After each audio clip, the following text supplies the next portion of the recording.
enemies, all right? Jupiter's in Taurus when he goes in Leo, square. Saturn's in Sagittarius when he goes in Aries. But look at Neptune. Neptune's in Virgo when he goes in Scorpio, which means signs of death. But look at Saturn in Sagittarius. Hit the next one. What sign does, or what part of the body does Aries rule? The head. The head. So he got assassinated. Dealing with the law. Fred Hampton, you go hit the next one. Same thing, Sun in Virgo, it goes in Sag, that's a square. Moon in Cancer, right? When he goes, it's in Libra, that's a square. Mercury in Virgo, so Sag when he goes, square. Venus in Cancer, when he goes in Scorpio, but it's a sign of death. But look at Mars in Libra. That's an oppositional placement because Mars belongs to the first house of Aries. So 6 signs later, it's over there in opposition, which is war. All right? Saturn's in Leo. That's an oppositional placement at birth because, again, Saturn is the home of the 11th house. So that alone would tell you at birth, watch out for law. See what I'm saying? The law, because Saturn represents law, the law will be in opposition to you. Look at the placement of it. Let's read the energy. Neptune's in Libra. When he goes in Scorpio, sign of death. Neptune in the sign of death. And this Pluto is in Leo, which is a square placement because Pluto is the home of the 8th house. That's a square. Hit the next one. Emmett-Till, hit the next one. Go real fast. Same pattern again. By now you get the rhythm. Sun in Leo. When he go Virgo, Mercury in Cancer. He had no squares at the top, but look at the Virgo, Virgo, Virgo popping up.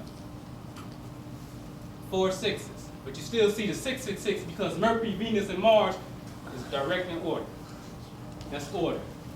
So you get 666. Not only did you get 666 and Big and Pac together, and Pac by itself, you get it in Emmett-Till also when you look at planetary law. Hit the next one. Raising Kanye. Watch this. Raising Kanye, this is a book by his mother. But notice these squares. I'm talking about squares in astrology, and the master wears a square. But why the hell they got squares? And to raise somebody, you speak in a certain language, if you know what I'm talking about. All right, hit the next one. Donda West, his mother, is a Cancer, right? The next one. She was born on 7/12/49. Cancer governs the chest, breast, elbows, and stomach. What did she have done to her?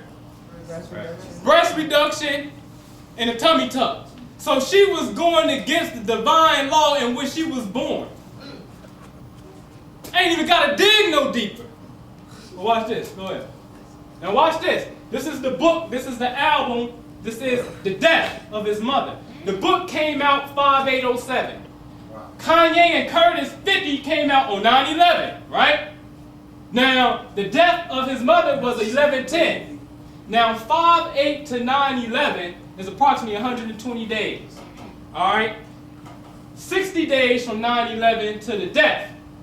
So we get the mystic numbers of 120, 60, and 180. Hit the next one. And that's a synchronicity of 3, 6, and 9. Yes. Yes. Yes. And also, notice that since it's 180 days, remember 180 degrees is what? Opposition. So when the book came out 180 degrees later, boom, or opposition, she was hit with opposition and she died. And the next one. Watch this. 120 in Kabbalah means the time of the decree. His days shall be numbered. And it also means master. See, only a master can actually conduct this ceremony of raising. Only a master can raise you. All right? But 60 in Kabbalah means matters of the law in the Talmud. The law. But law is planetary law. All right? And 180, remember, in the sublime degree of astrology means opposition. And look at this. Hit the next one. What do you see? Let's just deal with symbolism. I see a damn white machine pushing out a brown or a black teddy bear. Now, you've seen him on TV with a teddy bear, so the teddy bear is him. All right? But look at the white machine. And what's this, a house? That's a damn White House. The White House is projecting him out in space, but yet he got the nerve to get on TV and talk about George Bush in the White House. Get the F out of here. Stop it. George Bush and them don't care about us, but they're the ones that's projecting him into this reality. In the reality that they're seeing. That statement made him more famous. Definitely, because he got raised. by sacrificing his mother, either unconsciously or consciously, but he did it on an astrological and kabbalistical contract. Because he don't understand the math of your name. Like Rashid said, if you don't understand your name, you done.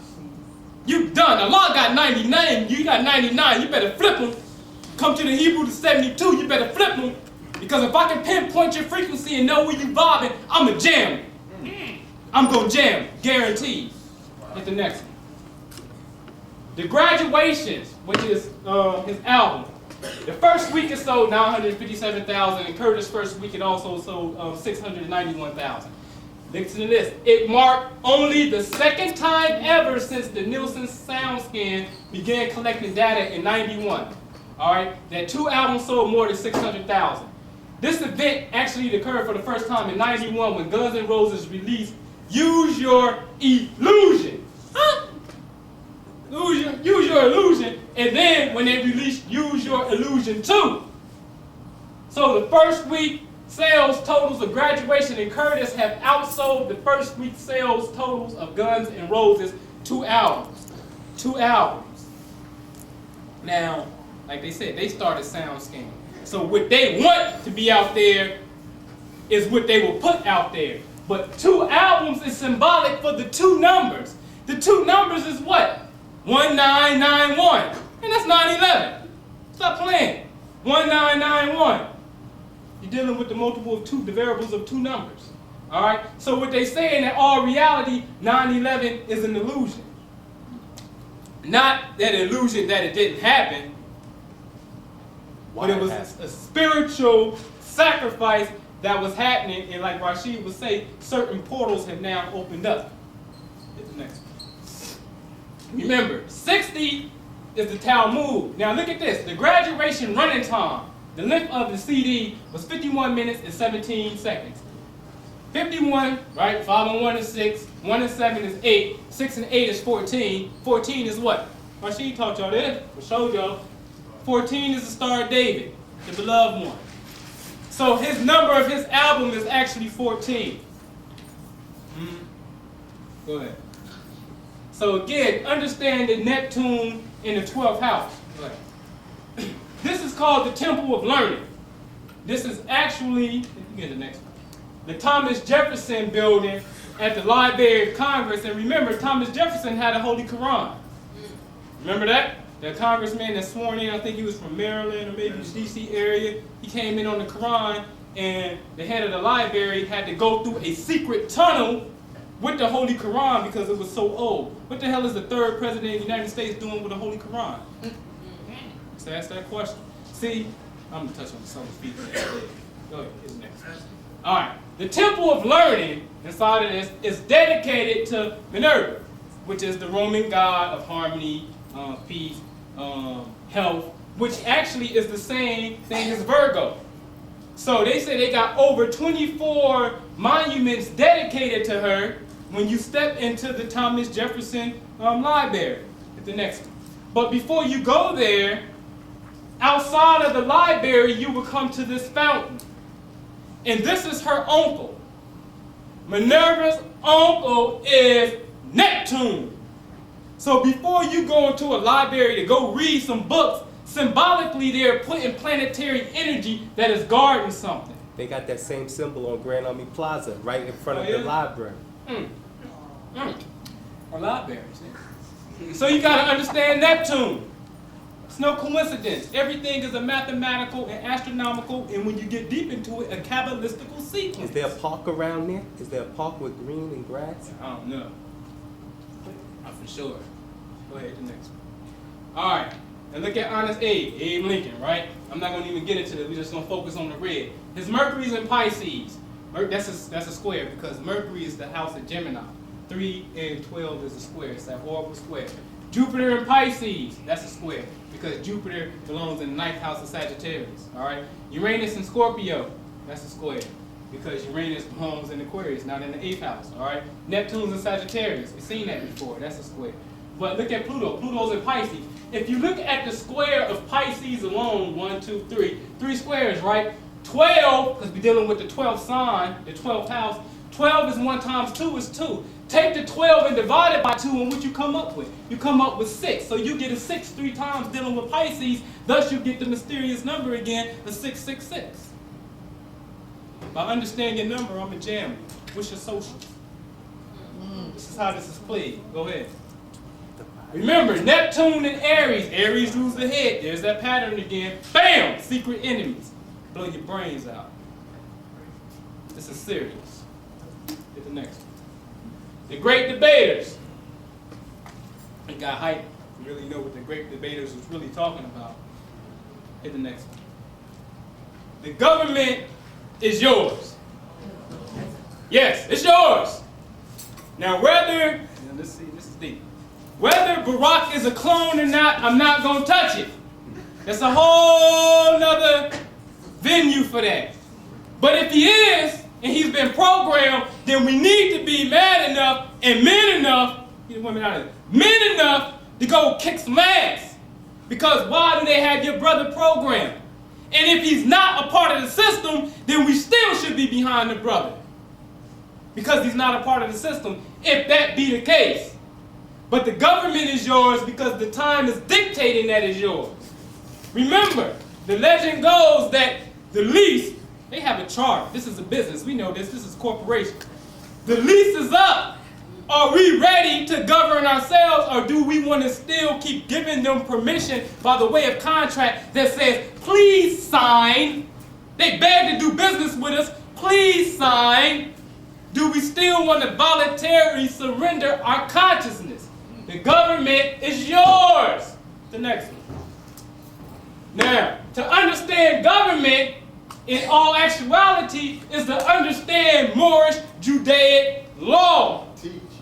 You have to understand Moorish Judaic law, but the only way, again, that you can rise people is you got to hit them with the lion's grip. Go ahead.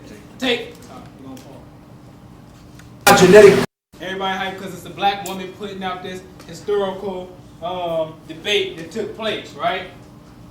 Garbage. The movie wasn't garbage. It's probably one of my favorite movies because the movie is all, in all actuality, talking about the sovereignty of your mind. What did Denzel tell the brother when the brother challenged him? Willie Lynch. Right? Told him about the Willie Lynch, and then he said, him and every professor on this campus is here to help you find, take back, and keep your ever righteous mind because obviously you have lost it. Somebody took it from you. The whole issue of the great debate is coming up now with Hillary and Obama, and it's really synchronistically really talking about you and your sovereignty. Take it or leave it. Hit the next one. It was not Oprah. The movie come out, we thought it was Harpo Films, but then you do the research on who really put it out and who distributed it, the Weinstein Company. Wait, hold on. That's what they call themselves, the Weinstein Company, TWC, 3 lights, 3 triangles. Stop playing, man. That's World Trade Center. Don't play with me. What? That's World Trade Center. The Weinstein Company, that is a code. That is a code. TWC is the name of their company, but it says the same initial as WTC. So therefore, if I do TWC Kabbalistically, I'm going to get the same numerical value as WTC. Therefore, you have the lights like now when the buildings is gone, what do? They give you the lights. See what I'm saying? This is astronomical Kabbalistic law. Hit the next one. To understand the Weinsteins, which are Jews, obviously Weinstein, you're going to have to come through here, and then you definitely going to have to come through here. Enter this portal. When Rashid is doing his work, try your best to get there and understand what is going on. Hit the next one. Winfrey. Kabbalistically, when you break it down, the numerical value is 356, right? 356 in Kabbalah means what? Hit the next one. Think I'm lying, I'm flying. Look at the book. 356 means Oprah, mother of Goliath. How the hell does Winfrey equals that? That's her name. So who is she? Is that really her name? Because you're dealing with advanced mind control. So advanced that they can have somebody sitting in here, whether you want to believe it or not, that's invisible. Teach. Right. That's right. I hear you, That's real. Serious. Yeah. Super real. Serious. Who is she? What have they done with her? Because they got her now by Kabbalistic contract. They have her. Hit the next one. In the story of the Bible, what happened to Goliath? David slew him, right? 3, 5, 6. 3 and 5 is 8. 8 and 6 is 14. That's David. David slew Goliath. What are you telling me? You're going to kill Barak? Who is Barak? Because Barak has a metaphysical meaning in Islam. Yes. And I'm not going to touch it right now. Not going to. Just like Rashid said, some of this you can't put on camera. All right? Watch the stars. Understand planetary law. Hit the next one. Does the United States use more science? Yes. All right. George Washington. Rolling with a brother with affairs on his head. Not affairs, a turban. He is about to cross the Delaware, right? That's Trenton over there. But notice the red flag. What the hell is the all red flag doing in Trenton already? Why are there battleships in the background flying the all red flag? See, this red fez, it's yours. Teach. It's more than just a tall hat with a ball swinging around. It's yours. All right, go ahead. Hit the next one. There it is right there, the United States Senate. That's the seal of the Senate. There's your fez. There it is. Teach. It's yours. Hit the next one. What's this? Department of the Army, 1775, George Washington. There's your fez, but look at the top of it. This will defend. That's right. That's why the government is yours. Defend what? Defend this? Defend the Moorish principles? When you're ready? When you wake up? Please, Mr. Farrakhan, call us back to D.C. Please! And the only thing you gotta say is, damn it, we ain't leaving. We will not leave. You seen what happened last time they got out of town. Understand this. They cannot and will not kill you wholesale. They have to graft you. It has to be a slow process. Because to kill you wholesale will destroy the very structure which holds up the entire universe. And that is your thought. It's that deep. They say it's a bunch of baloney. Well, why ain't they did it? You know he your enemy? If he could, he would. He cannot kill you wholesale like that. He has to do the Yaqub principle. He has to. You got to kill the fake That's right. and make you think you died. Exactly. Hit the next one. There's your feds. 33rd degree. Ford, the president, right? That's J. Edgar Hoover, right? There's your feds.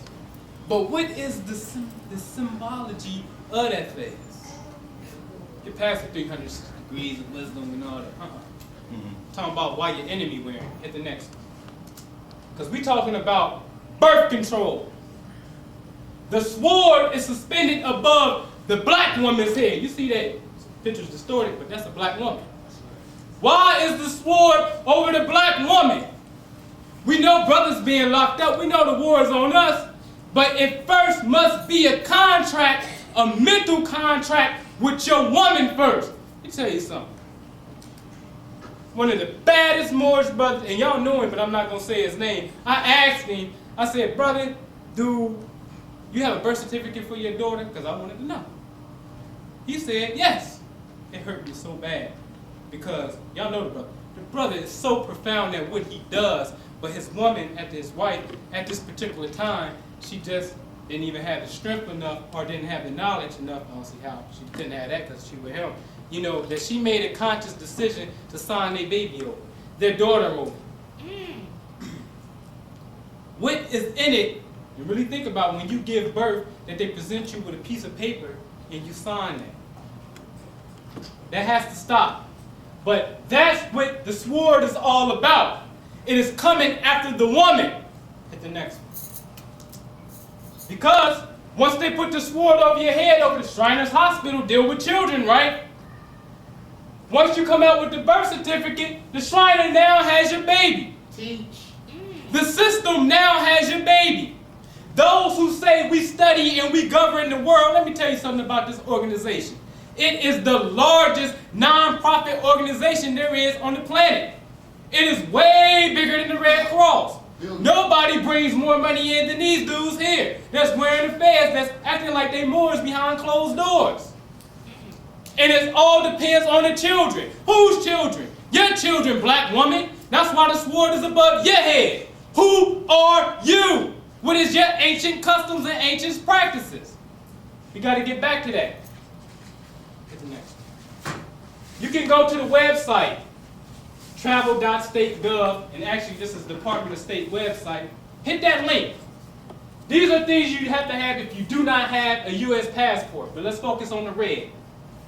A baptism certificate and a family Bible record. You mean to tell me, in order to get a passport, I don't have to have a birth certificate? Obviously not, because they're giving you the alternatives on their own website. Then if you don't have to have a birth certificate, what is the birth certificate really about? If you don't have to have one, it's not a law, or it's not a code. It's not a United States code that you have to have one. You mean to tell me I can have a family Bible record? You mean I have the right, my family has the right to govern ourselves? Yes, you do. But if you want to sign it over, you can. They beg you, please sign. Stop signing your babies over to these corporations. All right, here's the next one. We're going to deal with this. We're going to deal with this issue with sovereignty. And people want to charge people $3,000, $4,000 damn dollars. That got to stop. I'm not talking about nobody. Let me get it straight. Because if I want to say names, I can say names. But I'm not talking about the person. I'm talking about the principle. If you have the truth and you say you do and you can set people free, don't charge nobody no outrageous amount of damn money in which you be teaching the people that the money is fake, it's fiat, it's not real. But yet you're going to charge somebody. Niggas don't see that type of money. The only time we see that kind of money is when income tax comes, and we don't even see all of that then. So what the hell we look like charging somebody $3,000, $4,000 for freedom? That's like Harriet Tubman coming back with a shotgun. Nigga, you can't go unless you give me some money. I thought we was free. If you got freedom, how you gonna charge somebody for freedom when freedom is free? It don't even make no damn sense. Stop it. Want to talk to people on the telephone for $200 for a consultation. If you got time to talk to me because I seek the knowledge, talk to me. Don't charge me. We must learn how to barter and change goods. I make soap. You got to wash up. Guess what? Rashid, you got some books. Let me get some books. I'll give you some soap. That's how you get down. That's right. That's how we build the pyramid. That's right. Stop it. It has to stop. Get the next one. All right. Now the war is in the black woman. The Shriner takes your children, and the head of Rome, which is the Pope, at the next one, who does the Pope study. He studies you, black woman. Who are you? Do you really know who you are? Why does he got that there? Just a question. And for some women, if you can't answer it, then there's a lot of things that you really can't argue because you don't have the knowledge yourself, in the sense that you don't even know who you are historically and why he even put you there. This is the head of consciousness of the world, or was the head. He knows that it is you that is the head, or the head system that needs to be in place for us to get back to the throne. Remember, you are the seat of the throne. It's like chess. The object is to box the king in on the square so he can't make a move. But you know good and well when you play, your first rule when you thinking is, I got to get that nigga's queen. That's the first rule. I got to get her off the board because she's dangerous. All right? You're the most powerful piece. Hit the next. When he was Cardinal Ratzinger before he came Pope, he was still infatuated with the black woman. And don't think that they pick their popes when one dies. They already know who coming. That's just military planning. They know who coming. All right? Cooperators in the truth. The next. So what should we be doing? Men need to become men. Rank up like soldiers. Don't be afraid to be men and get out here and get on the front line. And do what is necessary to do. I'm not saying we all do the exact same thing. That's military stupid. That's stupidity. But we need to become men and step back up in the forefront and give our people the lost knowledge of themselves. And do some hard work. We're going to face some serious opposition. But understand that it's in our favor because it was written. Not written biblically, but it's written in there also. All right, what's the next one? What should the sisters be doing? This is a book by a sister by the name of Patricia Dixon.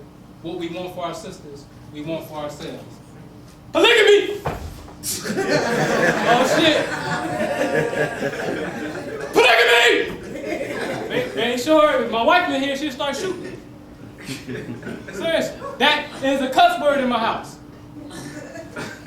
No, I'm serious. But what is it in the psyche that, seriously, as educated people, that we can't even have conversation, or as a married man, I can't even ask a sister, what is your opinion and viewpoint as? I'm just talking collective consciousness. What happened? We used to do that. We used to practice that. We live by that divine law. You Islam, it's in there. It doesn't say that it's mandatory. All right, but it was something. Look, if all the wisdom of Allah is in the Quran, or even some whatever He chooses to show us, and He says, well, if you choose to take along a mate, another one, have 2 or 3, and make sure that you deal justly and equal among them, right? But somebody may object and say, well, He didn't say it was mandatory. But believe in all the wisdom.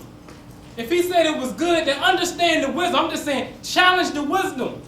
Start thinking outside of the box and just going into the mindset of the God that we are, that you are. What is the wisdom in man having more than one wife? What was happening at that particular time when man did have more than one wife? And I'm not talking about on some you dang, let me just have 3 wives so I can be a pimp and I don't have to come home. And I'm not talking about all that foolishness. Because I'm so thorough, I told my wife this. Pick a woman that you're comfortable with. If you set a time, if you say 3 years I can't touch neither one of you, then damn it, for 3 years I won't touch neither one of you. But let me get out here and build. Teach. And let me be a man. That's right. And let me live and follow the footsteps of the ancestors that helped redeem us and put us back in our natural place. Right. I cannot do that being a husband or a house bound. Right. Coming in the house. What do? I work all day. Tell you my personal scenario, what's going on with me. We're going to keep it real. All right? I work all day, 7 days a week. Sundays is like church because it's the only day that we got to separate ourselves economically and try to come together collectively. The Sunday today, we at church. Right? Right. All right.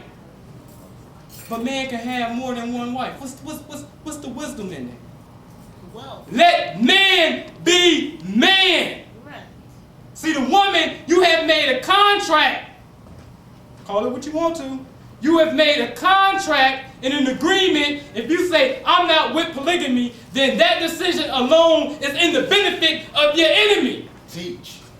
Take it how you want to take it. Again, that's why the sword is over her head. It ain't over mine. He'll get you away from me first. This is chess. Get the queen. Neutralize that. He will fall because he can only take one step at a time. I don't know how to breastfeed. I can cook a little bit. I don't prefer to be honest. You know what I mean? But certain things that a woman does naturally. She does it naturally and she does it so much better. She's the communicator. That's what she is. Her brain is connected. That's what she does. She's the mother. She's that mother spirit. That matriarchal system is missing in our house, in our community, and in our nation. That's why we're in the position that we're in. Because we lost the knowledge of our heritage. Point blank and simple. I'm not saying go out and do it. I advocate it. But at least study it.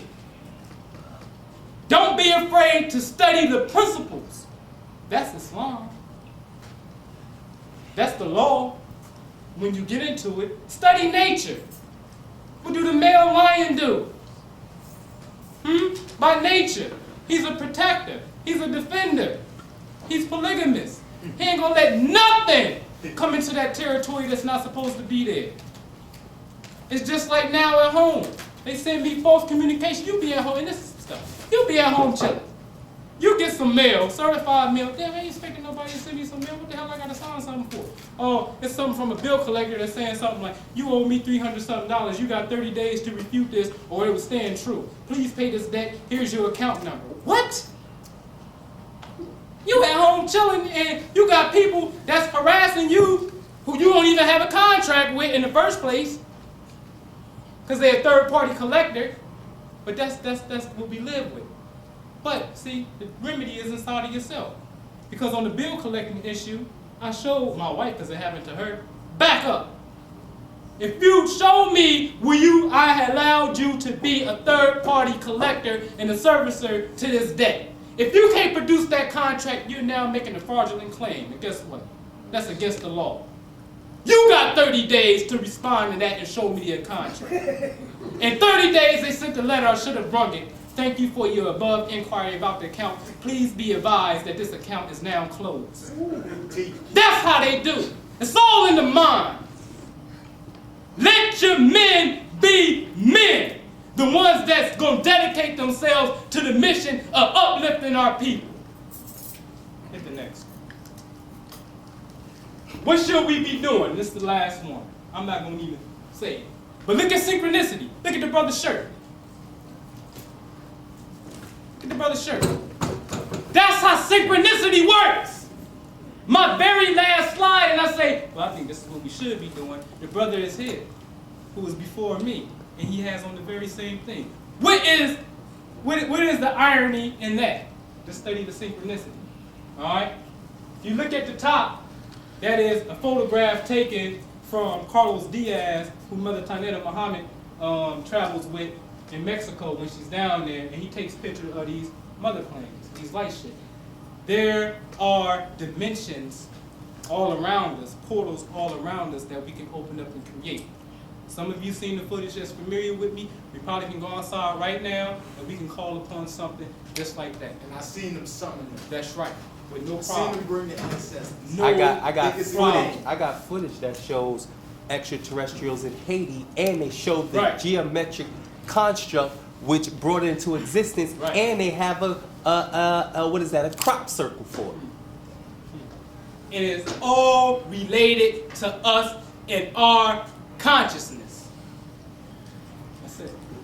So with no more time, and let Brother Rashid get up here for his dynamic lecture so we can get some more spiritual food. I thank you for allowing me. Women, allow your men to be men. Men, step up to the plate.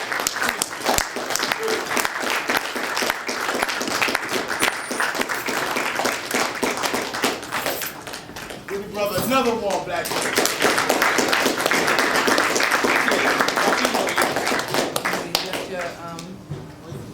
Oh, man, yeah, go ahead, brother. Okay, yeah, that folder right there say Dey Rashid on the right side. Brother says some dynamic stuff that you definitely hear me reiterate. I bought my some transparencies because I never know. I don't depend on just the computer because I know the computer could turn off or do what it want to do. They could put something in your computer, not just a bug. You know, it's a ghost in the machine. Yeah. You laugh. It's entities in the computers Computers. that live there. Yeah. It's deeper than the virus. There's a book that talks about that. Like beings that live there. Now I want to show you something. Sprites, that's what they call it. And I'm going to dovetail. You know what today is, right? Biggie. What's today? Biggie. Launch knife. That's right. Today they took Biggie from us. So we're gonna listen just a little bit till I get this stuff. A bag and do anything they want. Do you see how when you play fighting with somebody, they make you think it's a joke, right? They might really have a thing with you, but they make it seem like a joke, and then they make it seem like you doing something, right? And then they come out of bag with something that you never thought that they would do, right? But in order for them to get you to that point, what they got to do is they have to use a bunch of memory engrams that they supplant within your psyche through the use of ritual. So something can naturally disoccur. Now, I'm not saying that Heath Ledger just naturally died. I'm quite certain and quite sure that that was a high-level, high-end assassination. Who ever heard of insurance policies? You know that, you remember the old films from the 50s and the 60s, it's always about the woman, she flip on her man and she said, she find another guy and she said, you know what, this jackass got a life insurance policy on him, help me knock him down and we'll just cash in, right? Then the story unfolds, right? This happened the day before Heath Ledger died. Now, when I saw the newspaper, I'm going to show you the front too. When I saw the newspaper, I said to myself, I said the Patriots is going to beat the Giants, right? I was wrong. I said the Patriots are going to beat the Giants because now the Patriot Act has to win. I associate it like that. Richard and them was saying, nah, you're wrong. The Giants is the Titans. The Giants is us, right? I said, wow. What it gives to me is your point of perception and perspective. It distinguishes and defines the outcome of the experiment. I can create an experiment in this room without you observing it, but if I bring you in and you observe it, my findings will be different. Because your observation alters the outcome of any event. Seeing is believing. See? See? Seeing is believing. Now, this is some heavy. You remember in the old comic books, they used to have the people who used to sit up. I said this the other day with the newspaper, and they're creating a newspaper, and they're saying, yo, what is the best thing that we should do? Nothing is done arbitrarily. What they do is they create, and they have a whole context of symbols that they use to attune themselves to specific agendas, right? Now, I'm not saying that the news people knew he was going to die the next day. They were giving birth to something, right? Now, who's familiar with the Tree of Life? What is the 9th Sephiroth? What is the 9th Sephiroth? Yesod. What does Yesod govern? Who's studying? Genitals. The genitals. Who said that? Excellent. Yesod governs the genitals. Let me show you. They show you that Yesod governs the genitals on all of your money. Here's your money, right? Here's your money, right? This is Yesod. This Sephiroth right here is Yesod. It's the 9th Sephiroth. How many feathers is in the eagle's tail? His tail. His tail. It's 9. It's 9 because it falls in the 9th Sephiroth. Do you see where they created that? You walking around with a pocket version of Kabbalah constantly, and you wonder why it's a spell on the money. You wonder why there's a spell on the money, but they got everyone fixed. If you're studying and you're doing the work, they got everybody fixed in the psychic plane, the astral plane. Because the eagle is looking at what?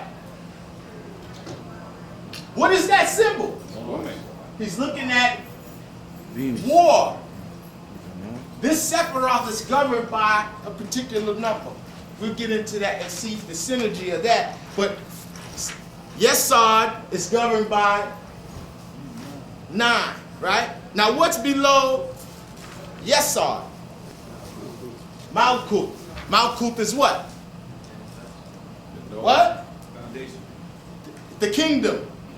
So if Yesod is the genitals, Malkuth in Kabbalah is equated with Kala, that's her name, is the bride, it's a woman.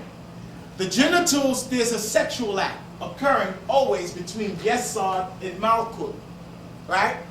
But the letter that connects each of these Sephiroth, which connects Yesod and Malkuth, is the Tau. Who knows what the Tau is? The Tau is the cross. The cross means sacrifice. You give birth to a thing when you sacrifice another. Anybody ever been to a birth? It's a very bloody thing. It's almost akin to sacrifice. Right, brothers? If you ever seen your seed come out, if you ain't strong, you be like, whoa. Right? Now, very interesting, it says super. It says 9 and super. And then the P is superimposed where?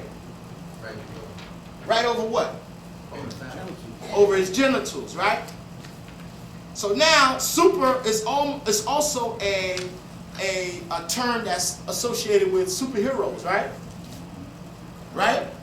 Superheroes. So a superhero, every superhero has a alternate, right? Somebody that like a alter ego, right? They have Mr. This and Super that and all that. So here we go, Super 9. Then we got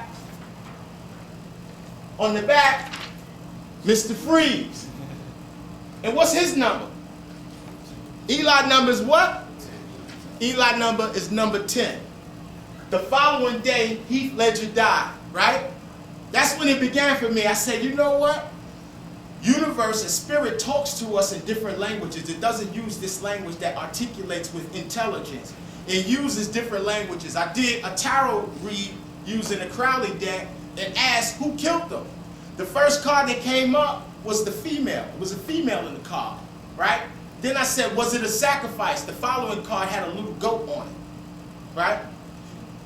Spirit speaks to us in a language that rises and transcends above the common language and the common pale of this tongue. This tongue is a secondary, even a 4th, 5th, 6th, 10th feature of the true human dynamic, the true reality. So how is consciousness and how are the things that we're thinking about and the things that we're saying, how are these things becoming coming into or seeding the reality? Very important, you got to understand that consciousness seeks a cloak. Consciousness will create a set of circumstances to accommodate it. The consciousness that controls the enemy is a consciousness that you and I created in the past, but we have forgotten the name of the entity that we created to govern the golem-like creature called the Caucasian. Because we've forgotten the tools to utilize his name and to fix his husk and push his husk where we want it to go, his body, his vesture, he is now become intelligent. As a result of his intelligence, he has now began to engender and take on this new a persona as though he is a superior import. Many of us think that the white man is still God. Many of us think that the white man still is smarter and far more intelligent than us and has far more greater things to offer. You know? So I want to show you a slide presentation. First, let me show you this. Who saw I Am Legend? Who liked it? Someone's clapping.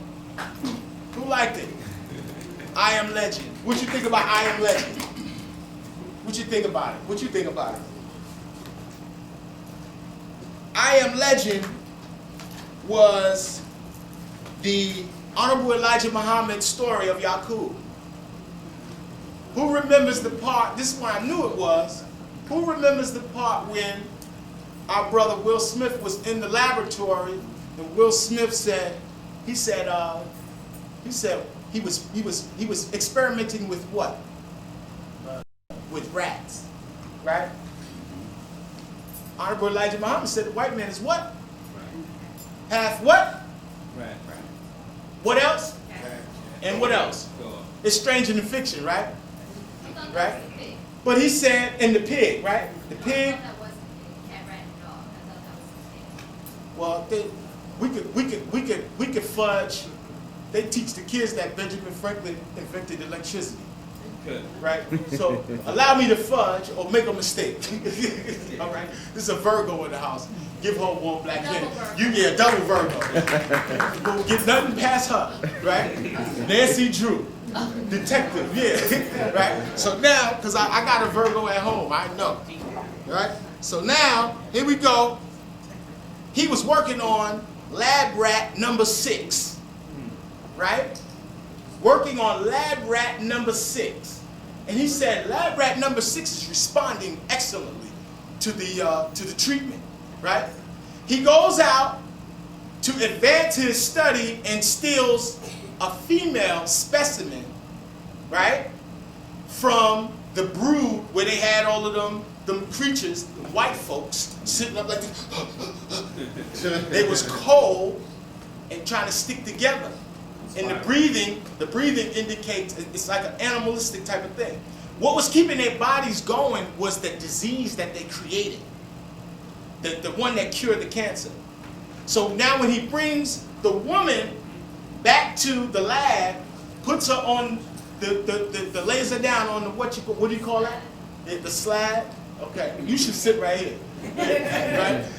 When he put her on the slab, he injects her with number 6 stuff, with the stuff from number 6, she dies, right? He brings her back to life by injecting her back with the poison and then puts her on ice, right? What did we do when we created the devil? We exiled him to where? To the cold, right?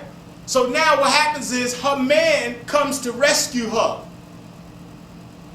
That's what the whole movie was about. It was about him going to get the broad back from Will Smith.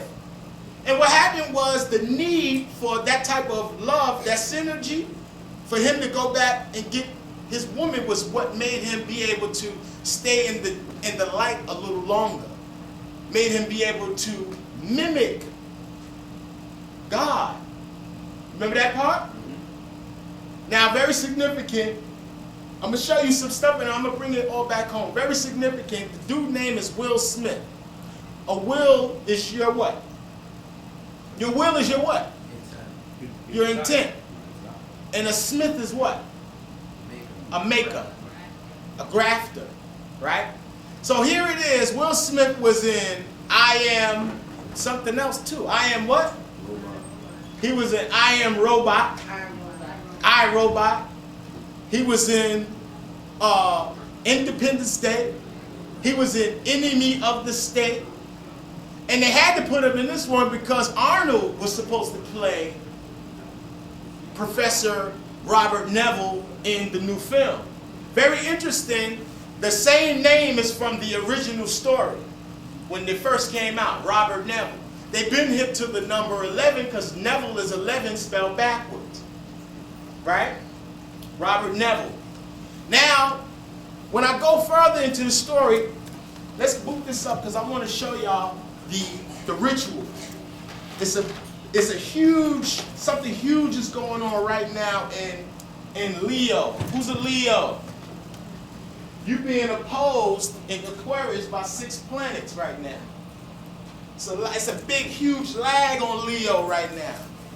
Right? Look, synchronicity, a Leo coming to do it. Right? Now, something very significant about Leo. Leo is all through the Bible and everything in the form of the Megan David in the form of Judah. Right?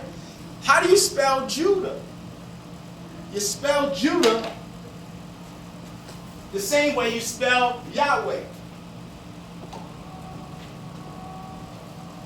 And I'm gonna show you why you think they had, no offense to nobody West Indian, but why you think they had Bob Marley music all through the movie I Am Legend. The new agenda is to cross into my world and be black and perhaps die as me. Because if you could die like me, then you can go to where I go when I leave here, the place of everlasting, the dua. Right? They use Bob Marley music because Bob Marley pops is a fucking white man. Did you know that? Bob Marley father is a white man. I'm gonna show you Bob Marley first cousins. Look like Cole Pilgrims. Yeah, the white girl Right? too. Cole Pilgrims. So you think it was slick? Oh, they loved us, black people. They love us. They got Bob Marley in there. Well, they making money. We about to be the president. They about to really go in on us.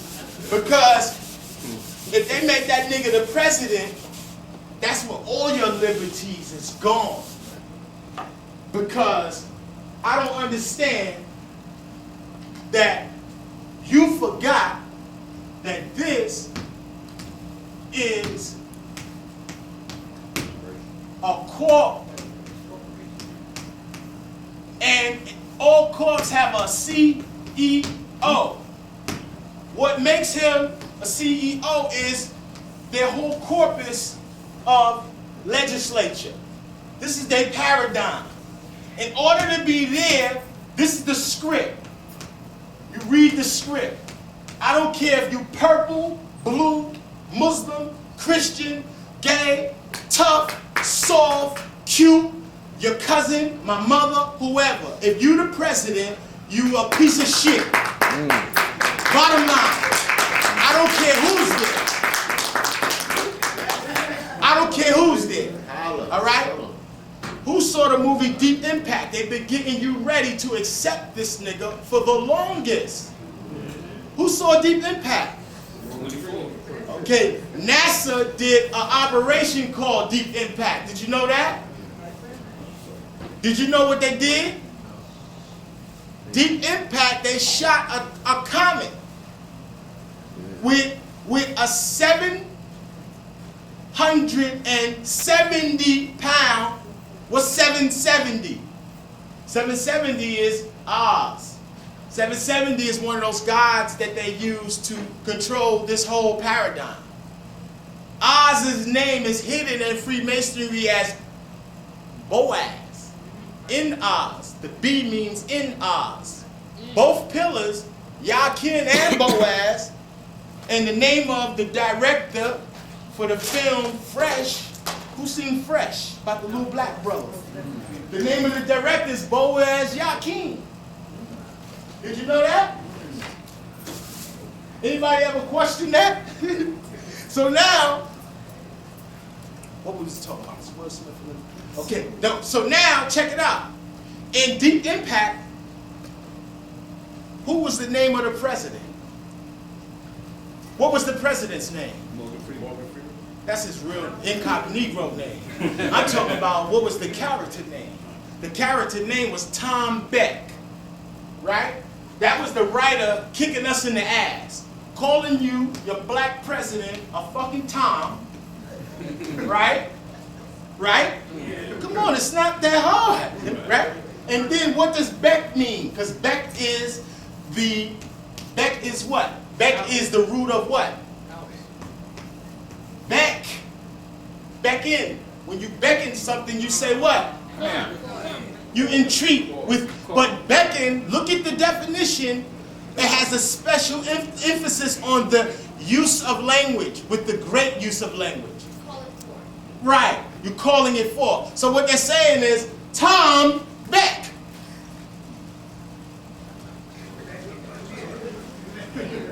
They're saying, nigga, call. Beck, call. Whenever they use you in films, they always show you in tandem with white folks, and they always pair you together with numbers. Lethal Weapon was lethal, 6 letters in lethal. It was 6 letters in weapon. In the first movie, they show Mel Gibson without the gun. The second movie, he had the gun. In the third movie, they both had the guns with Joe Pesci in the middle. In the third installment, I'm gonna show you the pictures. The reason being is because the observer takes all of the external stimulus that they see. The secret to get anywhere from one place to another, all of you are putting me right now with your attention in the astral plane. Had you all closed your eyes, left this room, and don't turn back, I'm no longer there. I'm there based off of the perception of the viewer, right?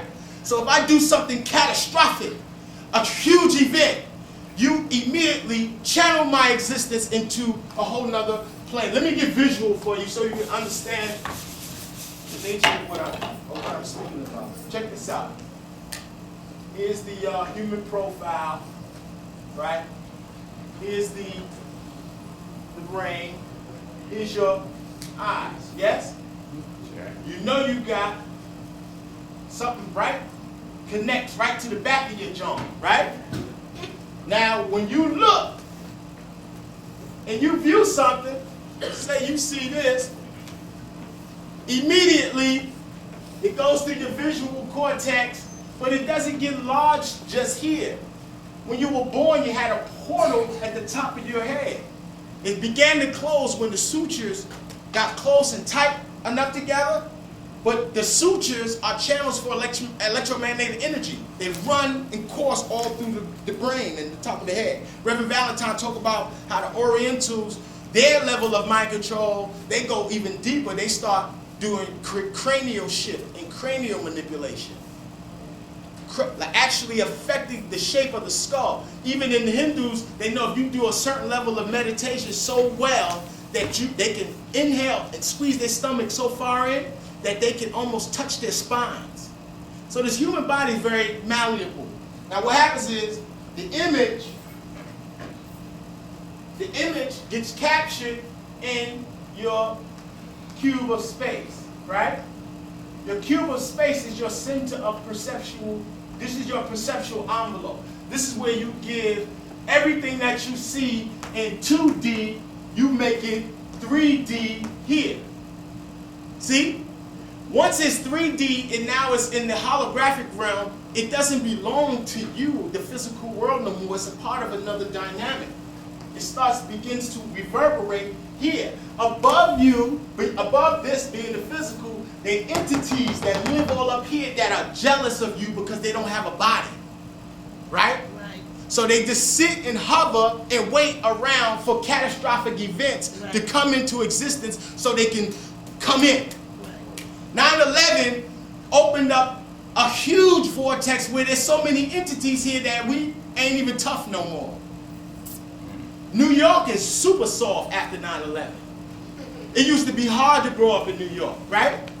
There's some entities here that are stifling your ability to cognize yourself hyperdimensionally and outside the envelope, the common envelope. Now, what happens is the films, in tandem with the Jewish sorcery, they create 100-year agendas by supplanting inside your psyche small engrams that can be reawoken with particular terms, words, or events. So now, when they showed you Morgan Freeman as the president, the next thing you were supposed to think that the next time I'm going to see a nigga as the president, they're going to shoot something out the sky. Right? How they going to name Deep Impact, and I'm going to show you that NASA is a Jewish, NASA, none of them crackers, all of Jordan, Maxwell, and them been telling us the same shit for 30-something years. Everybody love the white folks when a cracker tell you something, but I done said some shit that the white folks ain't never said, and it's just because I'm black. David Icke. Ain't none of them ain't never, I pay you, show me a book where they put the eagle into the tree of life.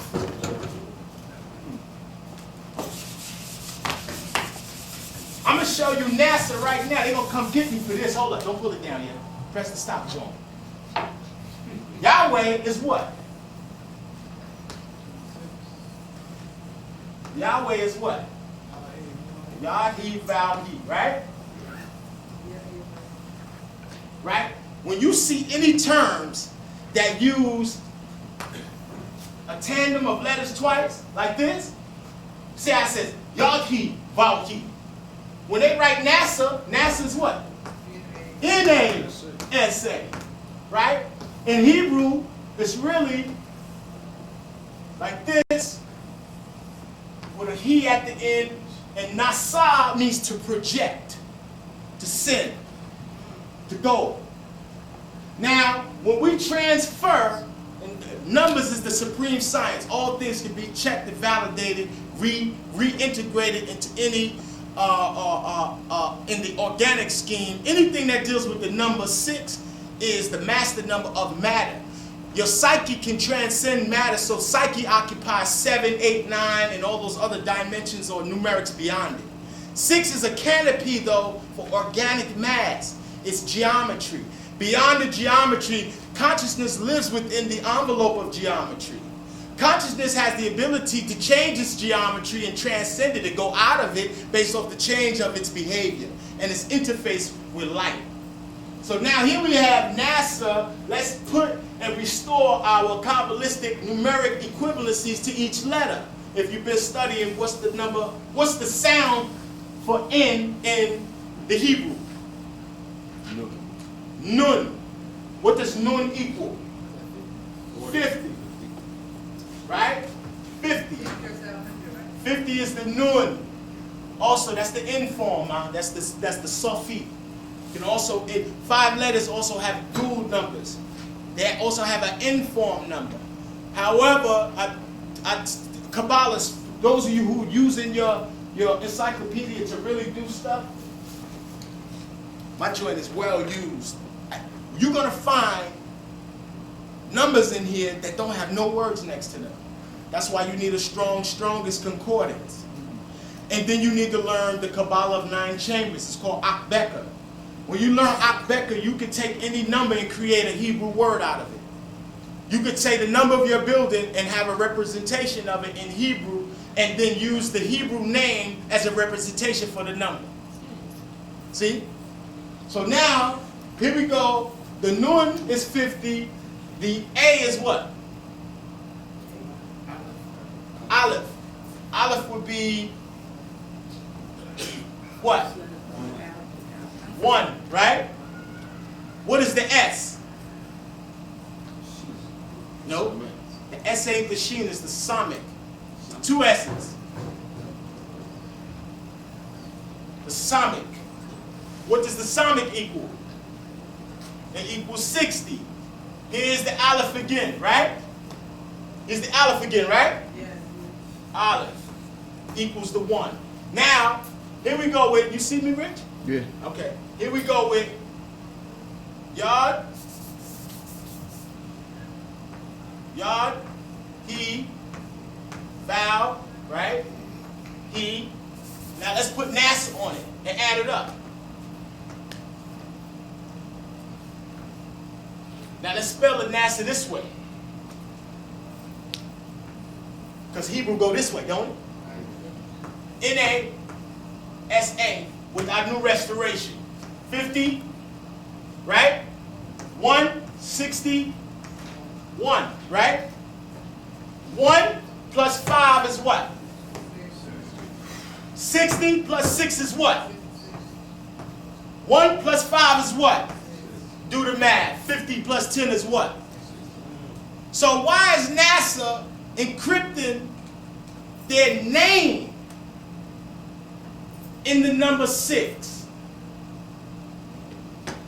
A series of 6s. Why? Because the very first word in the Torah is 6 letters. The very first chapter in the Torah equals 28. What's the relationship between 28 and 6?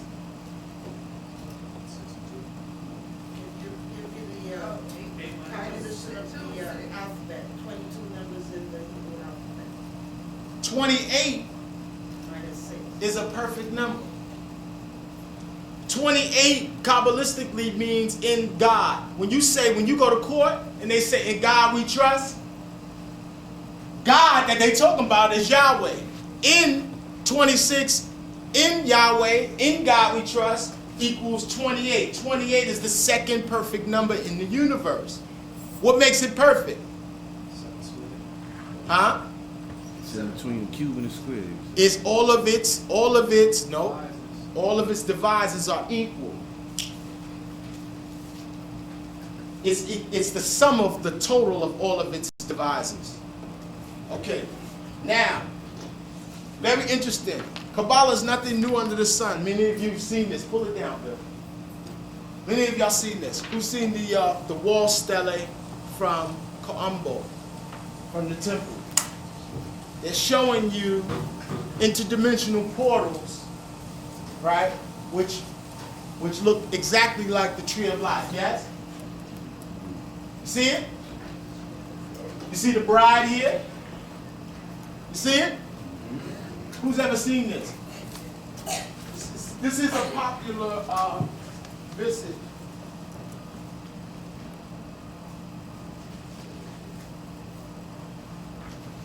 Now,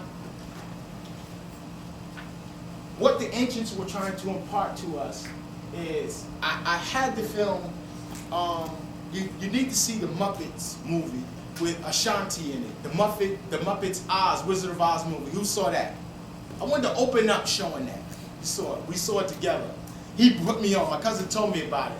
In the movie, Ashanti opens up and says that, I want to get out of Kansas. I want to go out of here. She's talking to Queen Latifah and the other brother. Said, I want to get out of here. I want to go to Hollywood, right? Hollywood is the land of Oz in the film. She says, I want to go learn Kabbalah. How many of y'all are teaching your kids Kabbalah? Raise your hand. How many of y'all are actively teaching your kids Kabbalah? Okay, well, what's her name? Disney is teaching your kids Kabbalah via Ashanti. They're supplanting into the psyche of the child that Kabbalah is a significant system of spirituality, but they use blinds to keep you constantly away from the truth. They always come out with the real story, but always hide it in the blind. So now, let me show you something in this movie. Where is it at? Who saw the Simpsons? Who saw the Simpsons? That shit was deep. Super deep. This is super deep. This shit was on the level with the Matrix. You laugh. Super deep. In the beginning of the movie, they show you something very interesting. Put this on. How we load this up? Where's the joint at? Where's the other one? Daniel? There you come. Get the bag that got the DVD player in it. It's right out there. What's this in? In the Simpsons movie, who saw Cloverfield? Who saw Cloverfield? Who saw Cloverfield? I'm telling you, don't go see it. Just let us tell you about it. But when I went to go see it, I couldn't even really watch it through its entirety. Put it on the screen. I couldn't watch it in its entirety because in the last 20 minutes I had to cover my eyes because they filmed it with the digital camera, not on the tripod, and the guy's walking around the whole movie. So by the time you get to the end of the movie, you're walking out of the movie theater like this. They got warnings too, it's telling people, listen, if you come to watch the movie, it's like getting on a roller coaster. Okay? When I came out the movie, the following day through the whole movie, they got sirens and everything blaring all through the movie. As soon as I get on my block, I'm walking down my block, the police coming with the sirens, I get the dizzy symptoms from the day before. Don't go see the movie. If you want to see Cloverfield, just go see Godzilla. Cloverfield is Godzilla, and Godzilla is Cthulhu. Who been paying attention to Bobby stuff? Who ever seen the Cthulhu movie? You know they had a Cthulhu movie? I'm going to show you who knows who Cthulhu is? H.P. Lovecraft is the author. and the creator, quote unquote, of the genre of the dark material. Now, very important, I'm going to show you something. In all of these films, the same story is going down. Something is coming from space that's friendly to some people and not friendly to others. The only people that's afraid of these things that's coming from outer space, I never seen no Negroes that's afraid of aliens. Right? Right? There's a reason why you're not afraid of them. The reason why you're not afraid of them is because you is an alien. And the enemy know that you're not from here. So anytime something remotely looks like it's going to come here, he knows how consciousness seeds the planet on a very elemental and atomic level. So he in a sense goes to such lengths to thwart that. I'm waiting for this to load up because I want to show y'all some images from these films, and then from there we can get right to the presentation. Because I have a PowerPoint to show you. Also. You don't turn it on until it's connected. What you say, Queen? Don't turn it on until it's connected. Go to the computer. Okay. The Simpsons not playing in that laptop. The Simpsons won't play in the laptop? They ain't bringing it up. Okay. Okay. Well, this is when you gotta be creative as fuck. What you want to do? What you want to put in mind? The Deep Impact better play this from Blockbuster. Yeah. Play the Deep Impact. Right? Now, who's seen Semi-Pro?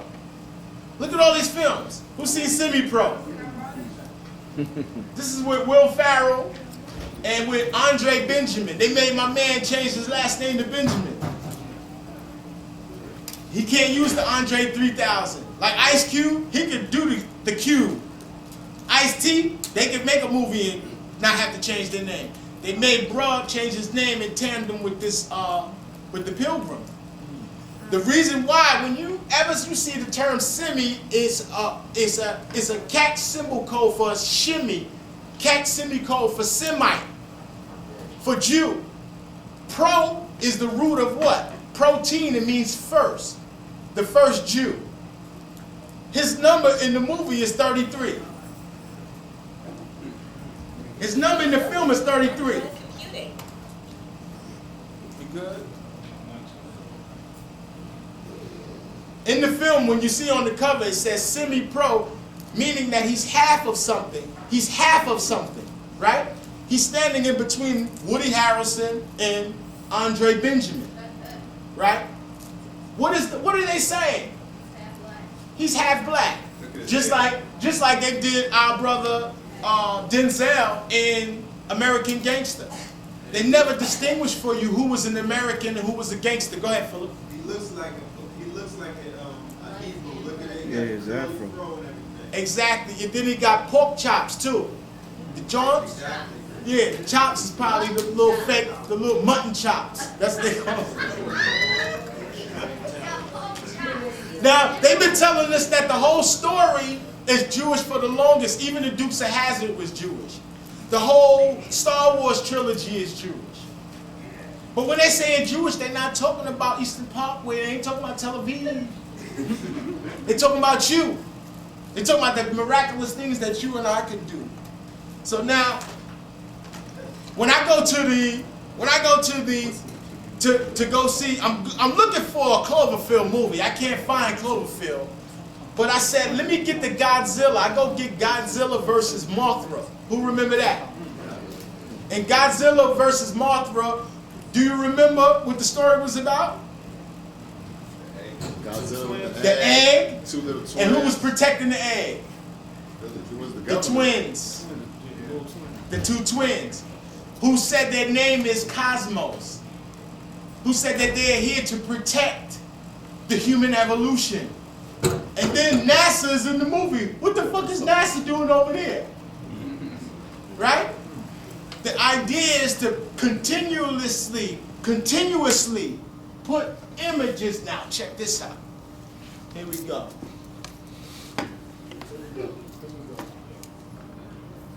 Deep Impact. This is what's gonna happen. And see, I'm gonna make a tape right before all of this shit is over called I Told You So.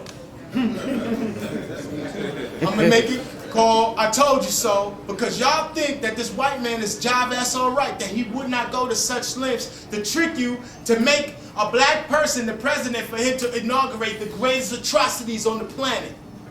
Right? He can't do nothing without your permission. And if you make up your mind to do something, it reverberates further and deeper into the universal structure. Do what he would have been did it. Like Brother Anpu said, if they could survive without us, they would been did it. They don't, listen, if they knew that they didn't need us and they could get along without us, we would not be here. They would be killing them with museums and the novelty of a people that used to be black.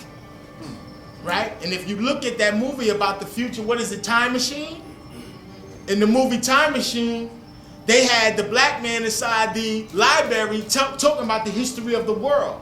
Because he actually was a novelty. Something that you don't see no place. Why you think they making all these little black Mayafa slavery bullshit ass museums? Because they creating a history now for when they knock all you niggas out, they're gonna have a fake nigga, right? Who's gonna be talking about your whole experience was a slavery thing to now. A great mighty people who survived the ills of slavery. They're gonna take all of this indigenous blood that was born on this soil, the best part of the planet Earth, as the Honorable Elijah Muhammad said, put you all on a train and take you to Auschwitz, right? While they replace the new niggas with the new nigga class of commercial workers. They're gonna bring them from Africa and from Mexico. Hello? They're already reworking you out of history. A brother told me one time when I was away, he said, listen, he said, you're doing all this writing, keep in mind that if you're writing something, always make certain that you write something that if we were all eradicated, the people in the future could pick up the book and see what great things we were doing.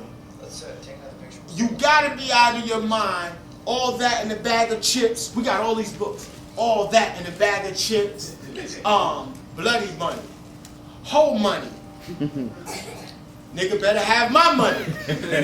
All these books. So if the catastrophe go down, the tapes might melt. They're gonna pick up the book and they're gonna open the book and they're gonna say, yo, this is what the black people were doing?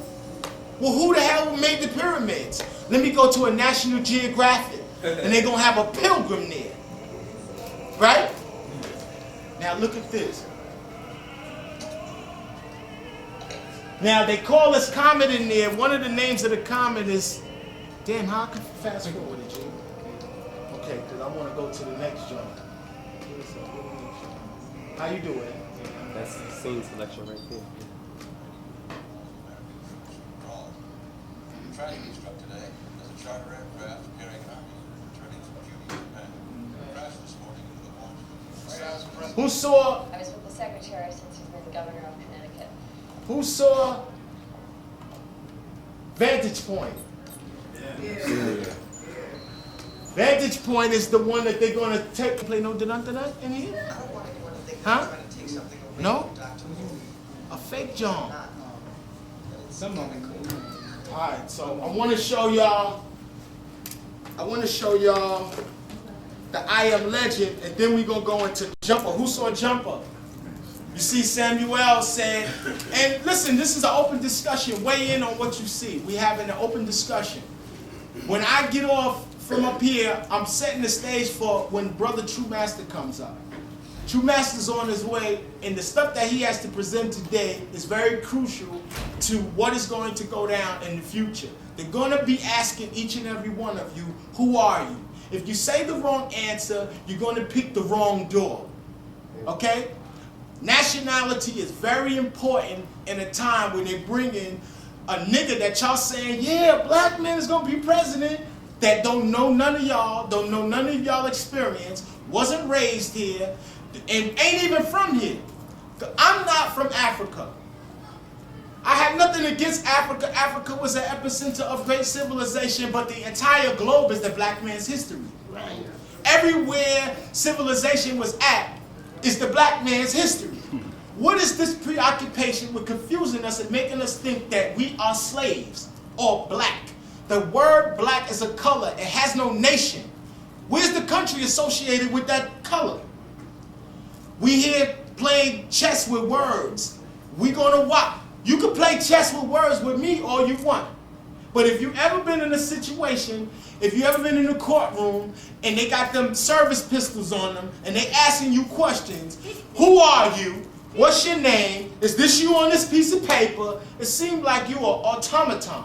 You lose all your sense. You forget about all this fancy shit Brother Rashid talk about. And you say, yeah, give me the paper, I'll sign off, right? You turn black all of it again, in lack. Hello? A people with a nation can never be addressed. How can, we are impervious to any approach. Your color was always a distinguishing marker that you had affairs in your back pocket. You ain't have to rock all that. Your color was the evidence of that. Now you gotta rock it because you're wearing all type of crazy shit. We can't distinguish nobody in this society. You always have to have emblems of who you are.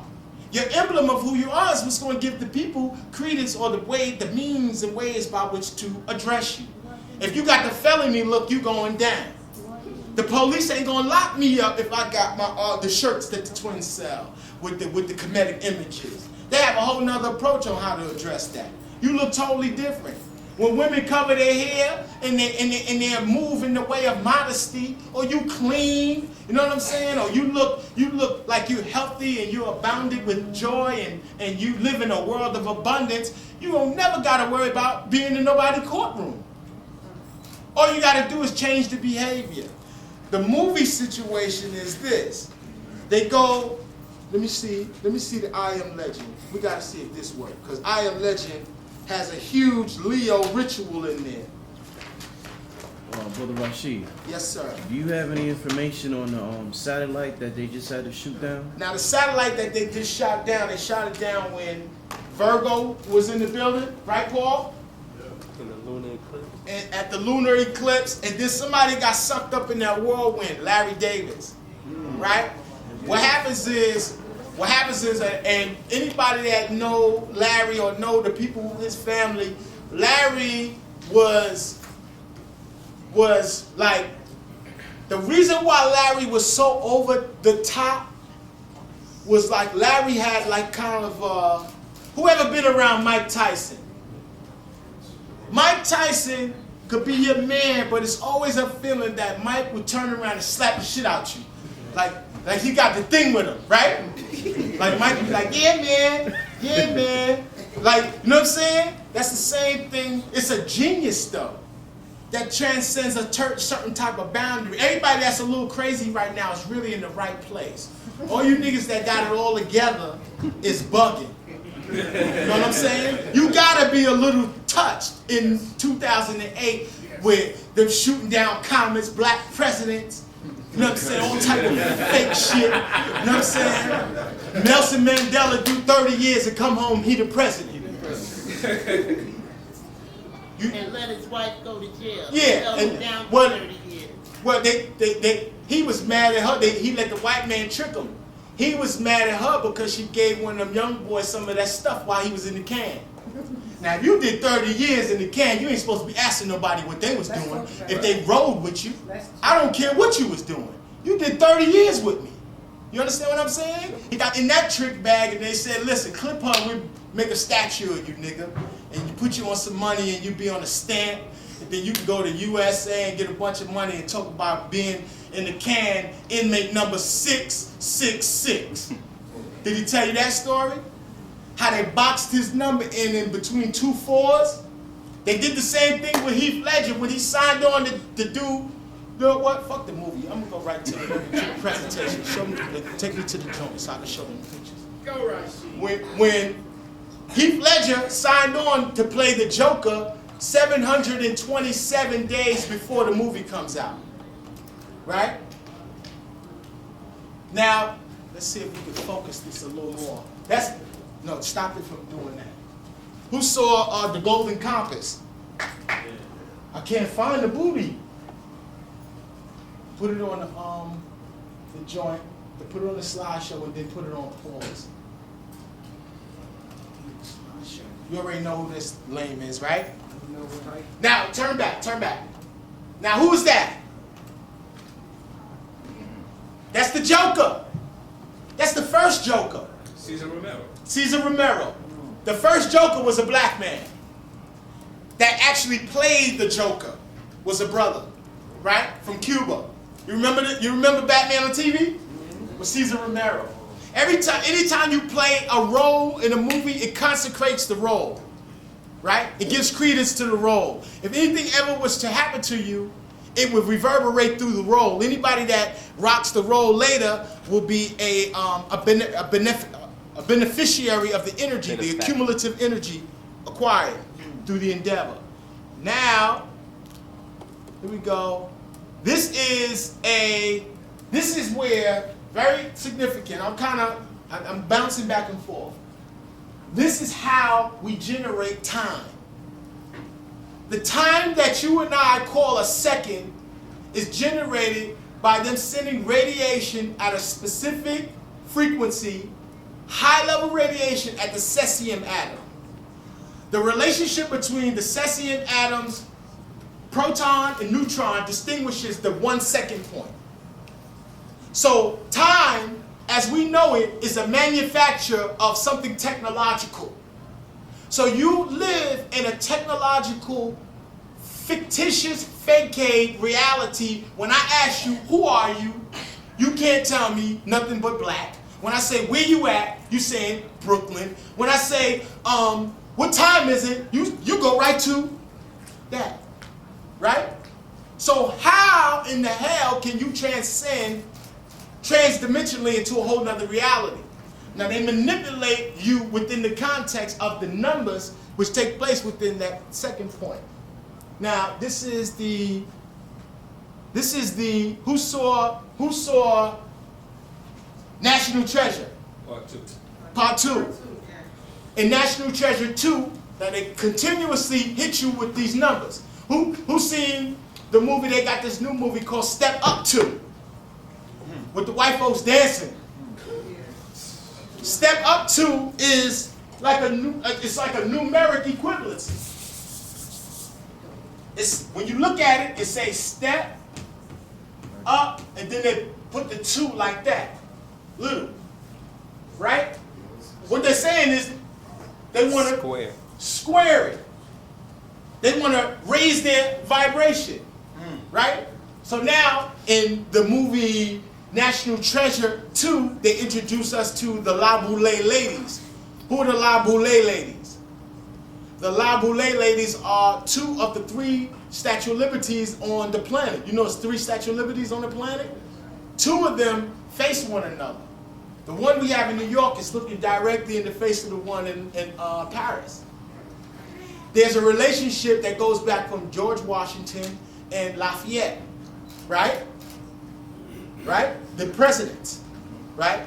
Now, the president, Washington, George Washington, and Lafayette, the French, whatever. Now, they both were Freemasons. There's more Freemasonic rites in France than anywhere in the world. And what I mean a rite is anything beyond the 3 degrees. Those are rites. They have so many, it's ridiculous. I have a Masonic book at home that's written in French that has more Masonic diagrams and pictures of real Kabbalah than any English version. They way into it. So now, one of these desks is in the Oval Office, the other one is where? Buckingham Palace. This is the chair in the Oval Office that in the front, Roosevelt, the one in the wheelchair, he had them put this in the front so people visiting won't see him in the wheelchair. In the movie, inside of the desk, in the one in England and the one in the Oval Office, there are 2 planks. Here we go with 2 again. These 2 planks each have a like Mayan language. It's an ancient indigenous language of the people, primarily from the Lakota Indians who live around Mount Rushmore, their language telling the whole world where the National Treasure is really located. The National Treasure is really located at Mount Rushmore. But if you go to Mount Rushmore and you're looking for gold and diamonds and lost artifacts. That's not what you're going to find. You're going to find a core to Mount Rushmore used to be volcanic. Its core is 1.8 billion years old. It's filled with natural resources out the yazoo. But the thing is, whoever sits upon it, whoever has it, whoever lays claim to be its guardian or has a relationship to it culturally, controls the whole area surrounding it. Now the Lakota Indians call Mount Rushmore 6 grandfathers, right? Now what the white boys do, they put 4 faces on it, which represents 150 years of American history. So they tatted it up with the 1 and 5 to make it 6. Now the thing is, they know, and this is in Judaic law, that you can't own any piece of property that has a mound on it. You can't control or have any piece of land that got a mound on it. If you could, crackers would build a house right on top of the mound. You know what they build on top of mounds and pyramids? Museums. Go to Philadelphia. Philadelphia Museum is on top of what? Mound. A mound. My brother told me earlier, in Korea, when they bury you where? In a mound. In a mound. Right? Mounds are very significant. In Kemet, there's no difference between a pyramid and a mound. They're both man-made in their concentrations or concentricities of energy. Mountains are synonymous with pyramid, and they're all synonymous with mound, right? So the reason why they can't own Mount Morris Park, they build parks around the mounds, and then tell you you can't go to the park after a certain time. But the parks are used for spiritual reasons, right? But I got hit to my cousin Paul and Philip. They took me to Central Park. I didn't know they had an obelisk or a Tekken in Central Park. When I get there, I always seen it in the books, but you think it's a novelty. They don't show you the whole thing. When you get there, and he just pulled up there and he's seen some shit. Right, Paul? You pull up, you see them getting down with the rituals. But on each 4 corners of the Tekken is what, Paul? Crab claws that are made of what? Brass or bronze. Anything bronze or brazen means DNA. Okay? Because the same word for bronze is the same word for snake. That's why they always say in the wilderness means the physical body. Moses did what? He raised what? Hello? Serpent. The serpent. Now, fuck that, let me finish this. Who saw this? Yeah. Very significant. Oh yeah. This movie was all Kabbalah. Watch the movie, read Dion Fortune's book. Go ahead, Paul. I'm saying, to finish off why they have it, why bronze craft here, because This is what the bronze does. This is what I believe it does. When you come there, go ahead. it's inaugurated on 13th degree Cancer, which also correlates and resonates with George Bush. So all the energy that you resonate in this particular epoch or this empire is channeled through that particular Tekken. And if the brother King is still here, Come up we here. have- Come up we here. have actual- Come up here so he can catch you in the mic. In the mic. We got actual footage of, we put the zoom camera on it during the meditation. And once you zoom all the way in, you can see the frequency, the resonance. The energy. Cool. Yeah. We got it on tape. You know what I'm Yeah. saying? Another wonderful thing. Sit down. Be up here closer. Another wonderful thing Paul told me was that when he went there, he got hip to the fact that Manhattan is sitting on quartz crystals. The whole island. The whole island. It was inhabited. The indigenous didn't live here. You know what I'm saying? They didn't live on the island of Manhattan. This was all. It was two It was too sacred to live here. This was all based on ritual. The island of Manhattan is all quartz. All quartz crystal. I went to do the Google search. They say the most quartz crystals on the planet come from New York, especially around the Dyckman area. Ain't that something? Black quartz crystal. So quartz is the telluric element of thinking. So this is the thought amplification island.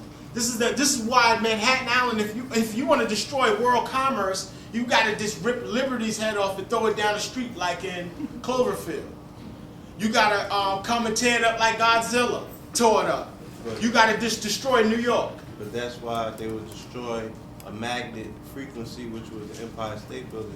Right. It sat as, you know what I'm saying, a magnet.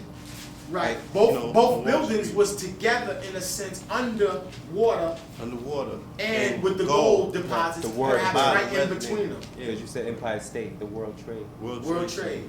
And Rashid, on Yes, top sir. of that, we went there in the deadest of winter, and the brother peeped that the life forms and trees are still blooming. You know what I'm saying? Still blossoming. Yeah. I mean, in the Budding. deadest of winter, everything around it is dead. You know what I mean? Except for like the plants right next to it. Wow. Because they opened up the portal when you walk through the saffron gates. When Christos came and put those gates up, Yeah. remember when we walked through those? Yeah. When you come through those, it was a whole, you experience a whole shift in your vibratory rate of consciousness. And this is why in the movie Cloverfield is Central Park. Cloverfield, where they found the alleged tape of the event, was in the Cloverfield of Central Park. And that's where those entities were coming. Entities come towards concentricities of force, where mounds and natural monuments and things of great import all coalesce and go down. That attracts those entities. The entities that came and seeded the world in Cloverfield were impregnating the women.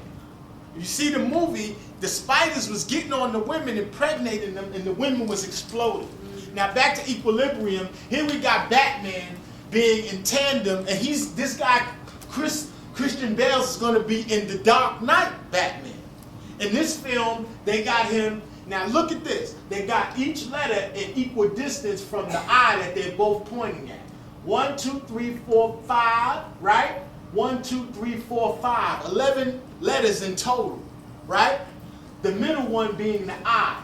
Now check when the movie came out. Always pay attention to these numbers. When you watch the movie Jumper, I hope I could load it in the thing. Look at the number for the kid's house that the kid lives in. Because the only way that you could be a jumper for them is that they have to be abused. Abuse is a spiritual practice of the Caucasian. He has to have abuse in every facet of his spiritual interface. Open style.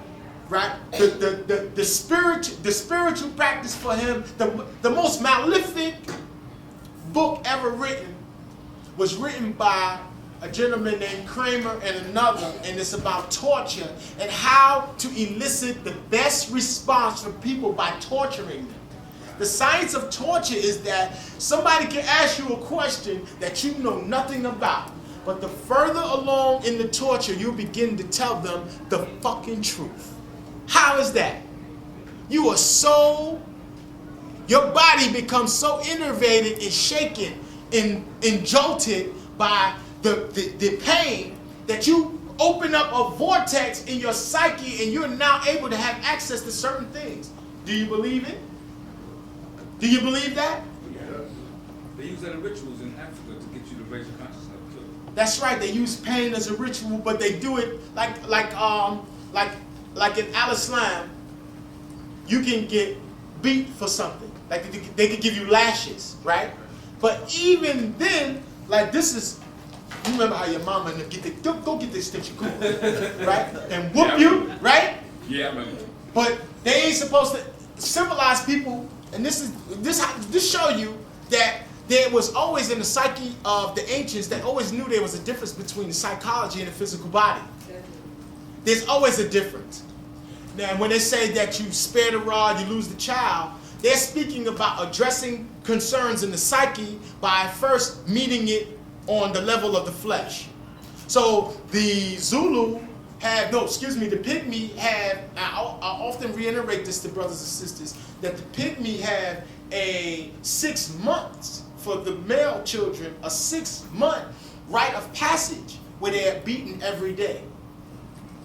But not like this. Get your ass over here. Not like that. Not that. It's a light flogging, right?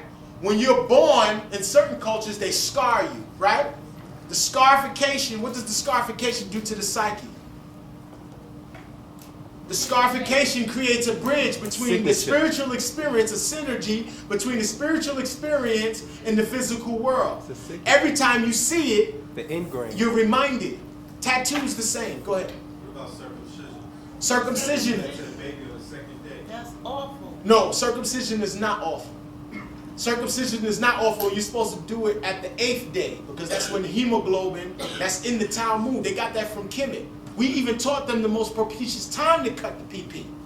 You don't do it right when you come out in the world. You don't have enough hemoglobin in your blood to add the necessary to heal the scab. To heal the scab. To congeal. All right? Peace to Brother True Master. Give him a warm black hand. So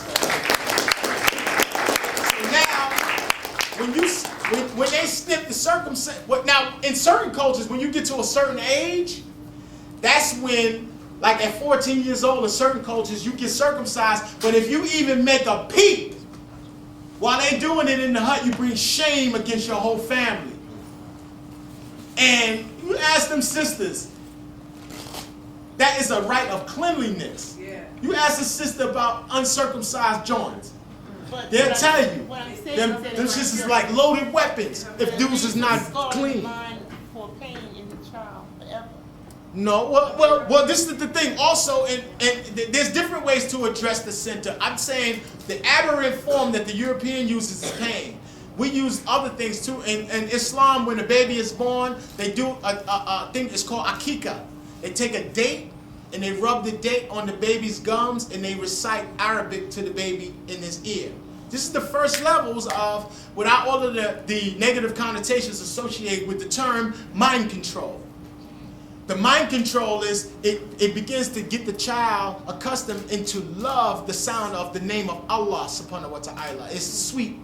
It's sweet. So they connect taste, right, eating, with the spiritual experience. So I can always recreate a certain set of circumstances by interjecting into it what was occurring at the ritual, to always keep you as a reminder.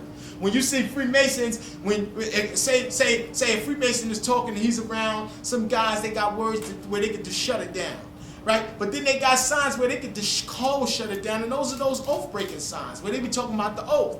Now, when you take any type of initiation, if they add pain into the initiation, it is a reminder, memory. You know what I'm saying? So now in this film, in the future where freedom is outlawed, outlaws will become heroes. In the film, Christian Bales has to go kill his partner. His partner is in the book reading the poems of William Butler Yeats. Who knows who that is? William Butler Yeats is a huge Irish Kabbalist. He was one of the original members of the Golden Dawn. Okay, and also when he realizes and receives his epiphany, is at the Sephiroth called Tifareth. This is the symbol of Tifareth. And when a rainbow comes out of the sun, is the realization of one's ego.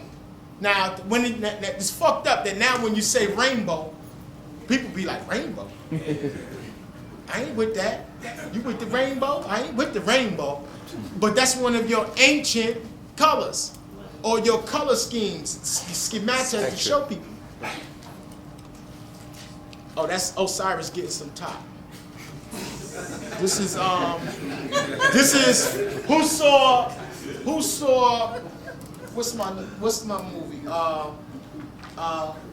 Who saw Vantage Point? In the whole movie they kept calling him POTUS. POTUS. POTUS. You heard that? You saw the movie? It was like the POTUS is coming, the POTUS. When you look at the POTUS, this is a seal, right? That anyone that takes on the presidential nomenclature gets to where the POTUS, and they call you POTUS or they call you evil, synonymous. POTUS is, of course, President of the United States, right? So now this emblem, whoever wears this emblem is the one who brings down or channels war into our reality. Because I showed you on the transparency how the eagle is looking at war. So now here we have from the Genesis mission. Now do you remember the brothers? Now check it. You have the same image? I got the same image in my computer right now. Now check this out. These are gold and sapphire collectors of light. What shape are they? Hexagons. Who said pentagon? Hexagon. Hex 6. Hex. That's the structure of the atom. Right. That's the structure of the atom. More importantly, it's the structure which accommodates the reception of light. This is why water coalesces and conforms to the 6 sides, and water is very receptive. You're composed of, at birth, in the womb, you're like 100% water.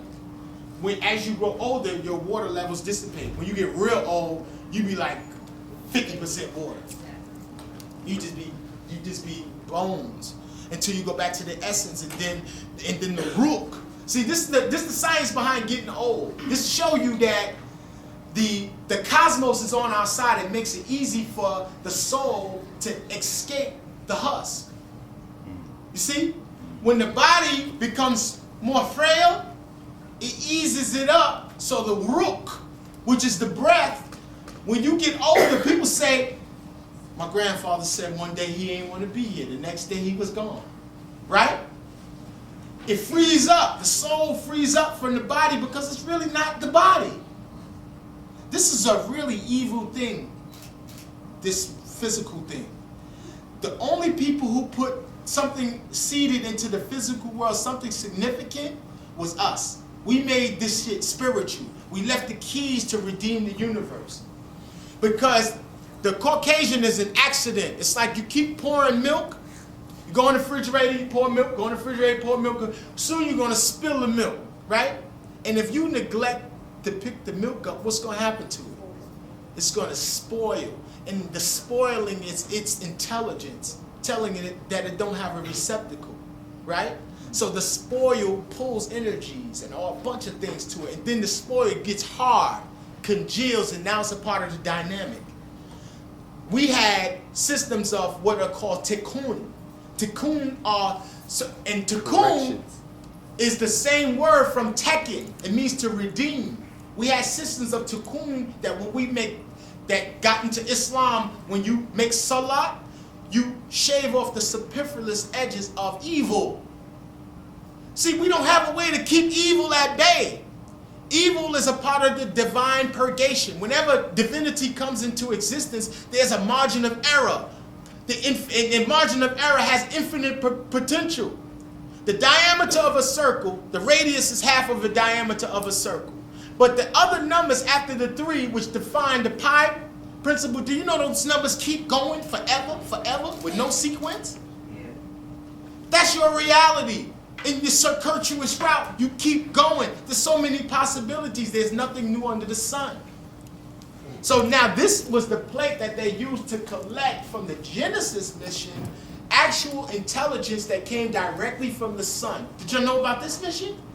In this mission, they purposely crashed the vehicle because they want to test the vehicle from when stars and stuff come down.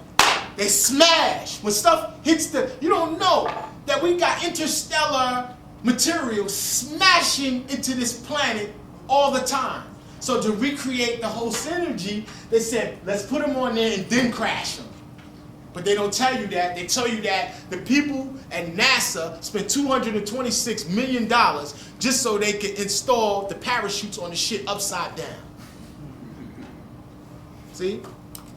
Here we go. Who's that? Biggie Smalls. Today is Big's 11th. We use this specifically. I wanted this day for propitious reasons. I wanted to do a hip-hop thing today. But Big is very significant because Big was a true testament of someone being able to bend time and space using their voice. he was the greatest in his day. He ushered up and inaugurated all of the styles that these dudes be using. Was this dude? Yeah. Was him? You don't like that, Rich? Would you want to have a battle? He started that double talk. He started that double talk. Yeah. And Big had different styles, all type of stuff. Big was a legend. Here we go. Very significant image in this movie. Sisters, when y'all seen this, y'all supposed to get your nationality and be in a total different place when the shit hits the fan. Because when they got to the point where they had to distinguish themselves from these people, see, these people look like us. These are people we see every day. Homie got the Yankee hat, he was baby moms or whatever, right? Here we got Will, Colonel, right? Colonel Robert Neville, their daughter and his fine woman, right? The Pam Grier archetype. They always use a light-skinned sister as your bridge point. They don't want to just cold give you a white woman, right? But the archetype is for you to have someone that's an intermediary to get damn near close to them. It's stranger than fiction. You can accept it or reject it. They continuously show you that complexion plays a huge part in the agenda. Huge part. So now, they didn't even care what complexion she was. When they got to the point when they said, put your eyes through the thing, let's see what you're working with. It said that she had the disease. Now, obviously, he knew something that they ain't know. Because he said, she ain't got the disease, do it again. They said, nah, dude, she ain't going with you. He had to pull rank, declare orally who he was. He said, I am Robert Neville. Check her again. Checked her again, sure enough, what happened? They said, go ahead. They're giving sisters false diagnosis for many diseases. Right. They're making up diseases. They're telling sisters you can get, if you got a bump on your tongue, you can get ovarian cysts. Stupid shit. They just be making up stuff. It's a new disease. You need to come down here with your SS number and let us play all in your insides and put it in the culture, and let's go look under here and tell you you got a disease. Don't get locked up. They're telling the sisters when they come in, they give them the fake HIV test, and they got a whole register of how many people they got to tell annually that they got the thing. And they giving it to you because it don't exist. The HIV, you don't get HIV until you get the medication. Because the medication undermines the DNA. It tells the DNA to kill this body in 8 years. And then you be trying to change the cocktail, and no, it's too late. The only thing that you can do, if they ever tell you, if you got an immuno issue and you eating chicken, you smoking crack, right? You know you got some closet crackheads in this motherfucker. Conscious crackheads. You know what I'm saying? You smoking crack. You might hit a little bag of Skag or something, drink some beer. You know what I'm saying? You are putting your body in a situation that is going to say, the hell with you, Jack. I'm out of here because you're not administering to me appropriately. Here we have Anna, the go-between. After they killed his woman, she pulls up to Will Smith, saves Will Smith. She got a little white boy that don't speak through the whole movie. Right? Ethan. No, his name is Ethan. This is the new family without the sister and your baby. Right? Because the movie I Am Legend, they showed you, they played Bob Marley music through the whole movie. Bob Marley music in the hyperdimensional sickness of the Caucasoid who made the movie was to show that when we keep playing Bob Marley music and he keeps experimenting on white folks, right? The music in tandem with the image of the lion, let's load up with it. Is the I Am Legend. See if, what the I Am Legend? I want y'all to see the ritual. See if they load up, G. Hold up. What is this, Paul? We just hit at it, right? Yeah, let's keep it. See if it's in the joint. Where's this? Who got the movie at home? In the movie, and Rich told me something deep. Rich told me, he said, yo. Okay, beautiful. You need a copy? Yeah, you got one? Beautiful. And Rich told me that the girl Anna name, you remember she said that she was going to Vermont, right? In that movie, what was you said that there was a book called Sundown? Sundown Town, yeah. Sundown Town. Anna meant ain't no niggas allowed. Ain't no niggas allowed means Anna, and that was the place where people were being evacuated to, right? And it was where at? In Vermont, Virginia. In this movie, her name is Anna, and she's going to a place called Vermont, right? They play so many games, they get real. Go ahead. That's why this week they threw out the alternate ending. They threw out the alternate ending. Not only that, he said he didn't know that they had the ending that they put in the movies. He found that out when he went to the screening. Right. Remember, I was there. Right. And they came out kind of bewildered because he's like, that's not how the movie was supposed to end. They shot the ending that they just threw out as the alternate ending, of which, you know what I'm saying, he got into it with the record producers. You know what I'm saying? The original ending, he died in the joint. You know what I'm saying? With I actually with the entity looking at it, yeah, but there's a different ending. The alternate, not the one that they shot. The alternate ending, he like befriended the white people. He saved the white girl. He injected the blood in the white girl. The man that came looking for the white girl, it's you know the glass that was that they were separated from. He made the butterfly sign on the glass. The white dude. So once he made that sign, Will started thinking, and he thought to get the blood. He opened up the doors. The other white dudes was about to attack him. The head white dude said, "Nah, hold back, stay back." So Will brought the white girl out, put the blood in her, brought her back to life. He grabbed the white girl, and they just bounced. Now, that's crazy.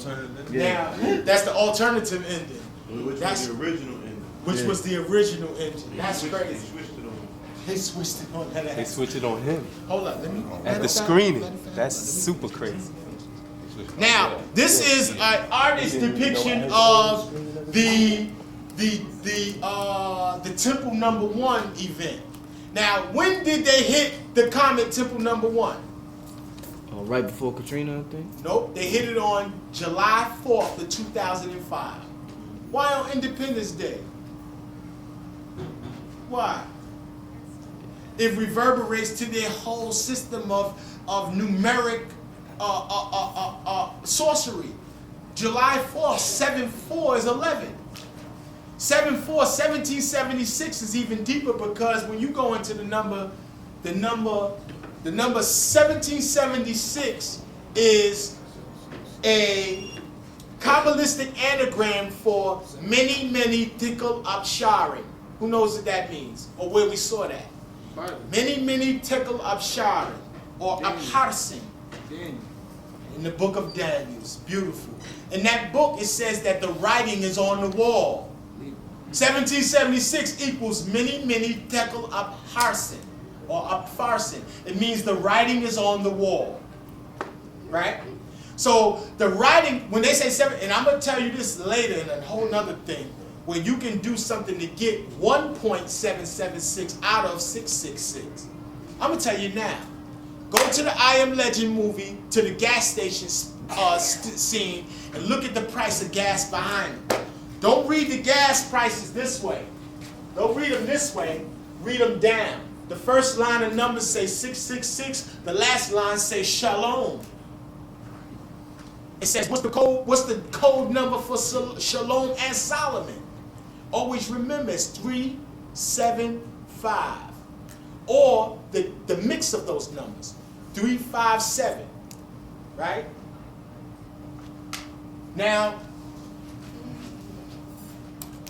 next image is, this is the area of Temple Number 1 that they said was the blast point, where they actually hit the what you call it, the comet, to expose, so they say, to expose the water that perhaps is on it, or they wanted to make the cosmic soup. This is their explanation.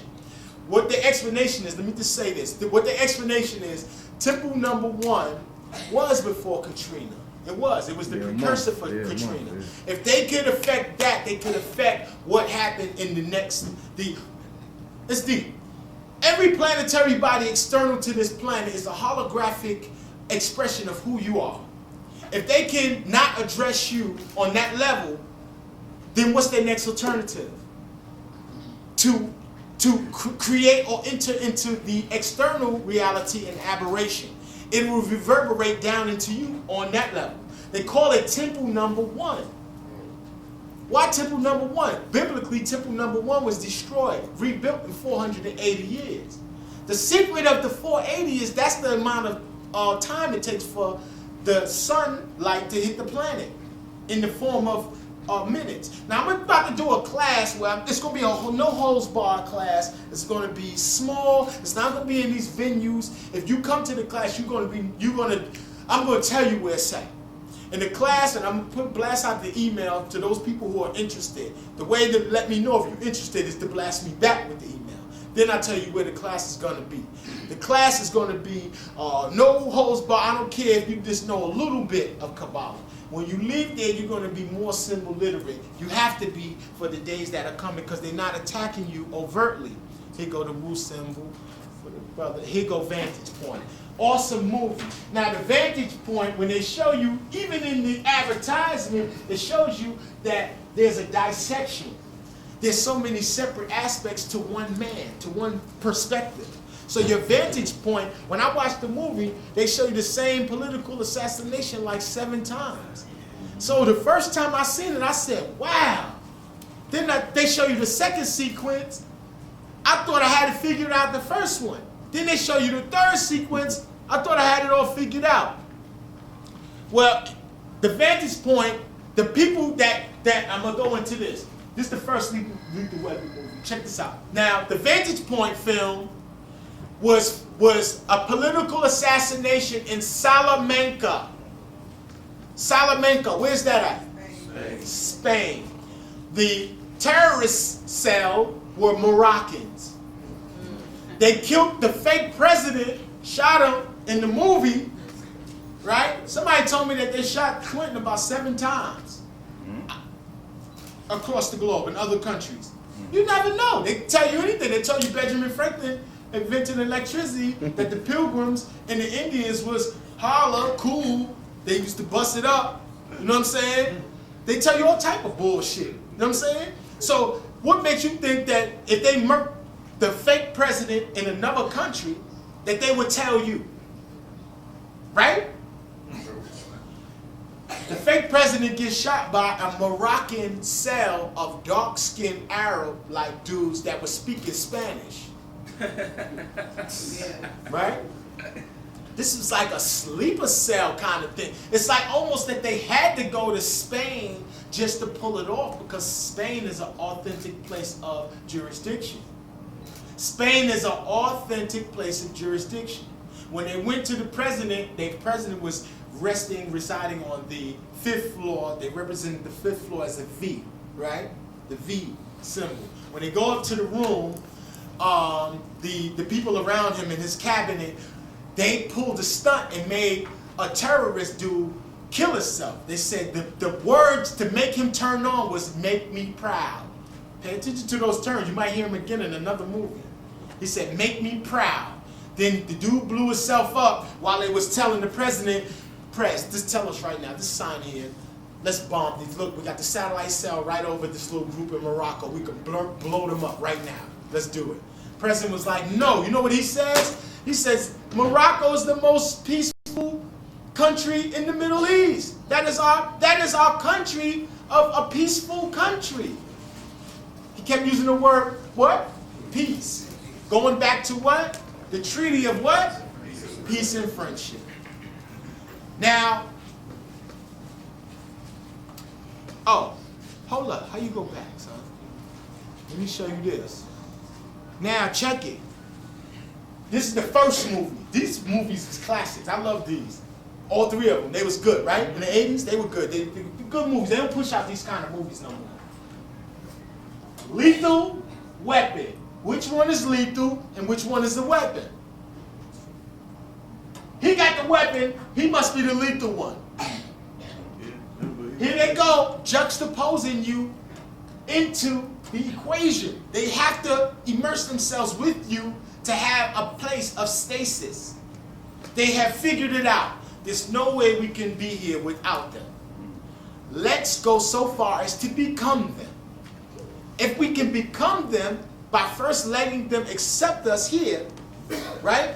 Then perhaps we can begin to eradicate the external Then they can empty out the consciousness which keeps this black body temple going, and then they can start supplanting into it them. If the white boy can take a black body, he would, to operate through this world. Eventually, in one of my fictional stories, I'm gonna start writing fiction. I got a story where we figured out that the Africans was controlling the whole world in my story, right? All the politics, everything, it was the goddamn Africans, right? Guess what?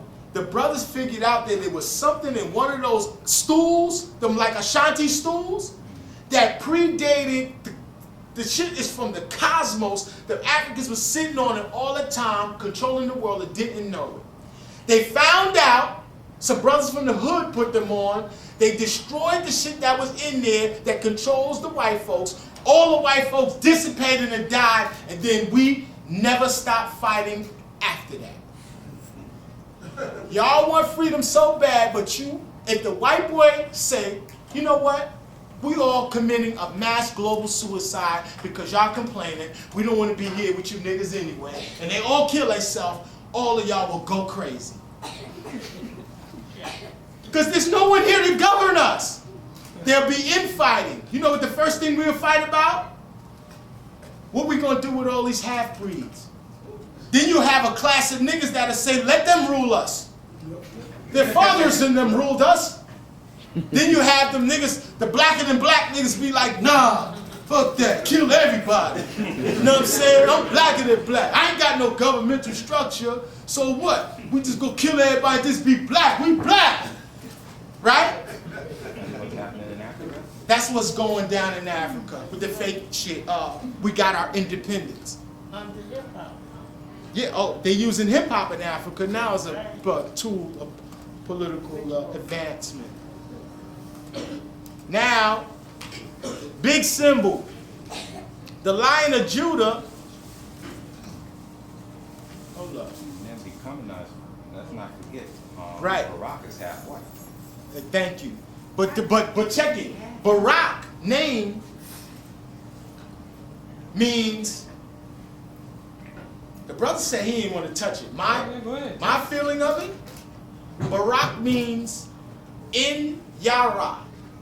B in any language means in. B means in. When you say begin, it means in Genesis. Hello? Okay. Anytime you hear B in language, it means in. That is the connotation. His name, in my perspective, Barak has something to do with the Islamic term for blessing. But what gets caught and lost in translation is Barak means to bend at the knee. And niggas thought I was crazy when I said broke back mountain was a play with words, telling you to break at the knee and genuflect. Barak means to bow down. See, they say, when you say Barakallah, means blessings of Allah. That's baraks, barakats. Don't mess up you hear Muslims say, don't mess up your barakats, brother. Don't mess up your blessings, right? Your barakats, your blessing, it means to bend at the knee. What time is it? What's the time check? 6:10. 6:12. Okay, let me wrap it up. Now, when barak means to bend at the knee, but it also means when you put a K at the end of words, it means yours. The word for K is the palm. Kemet, it's a hand. By connotation, it means to own something. When you put a K at the end, like New York. York means Yara, means fear. K, your fear. Nu means we in language. Nu, when you say nu, it means we. York, fear. Your fear.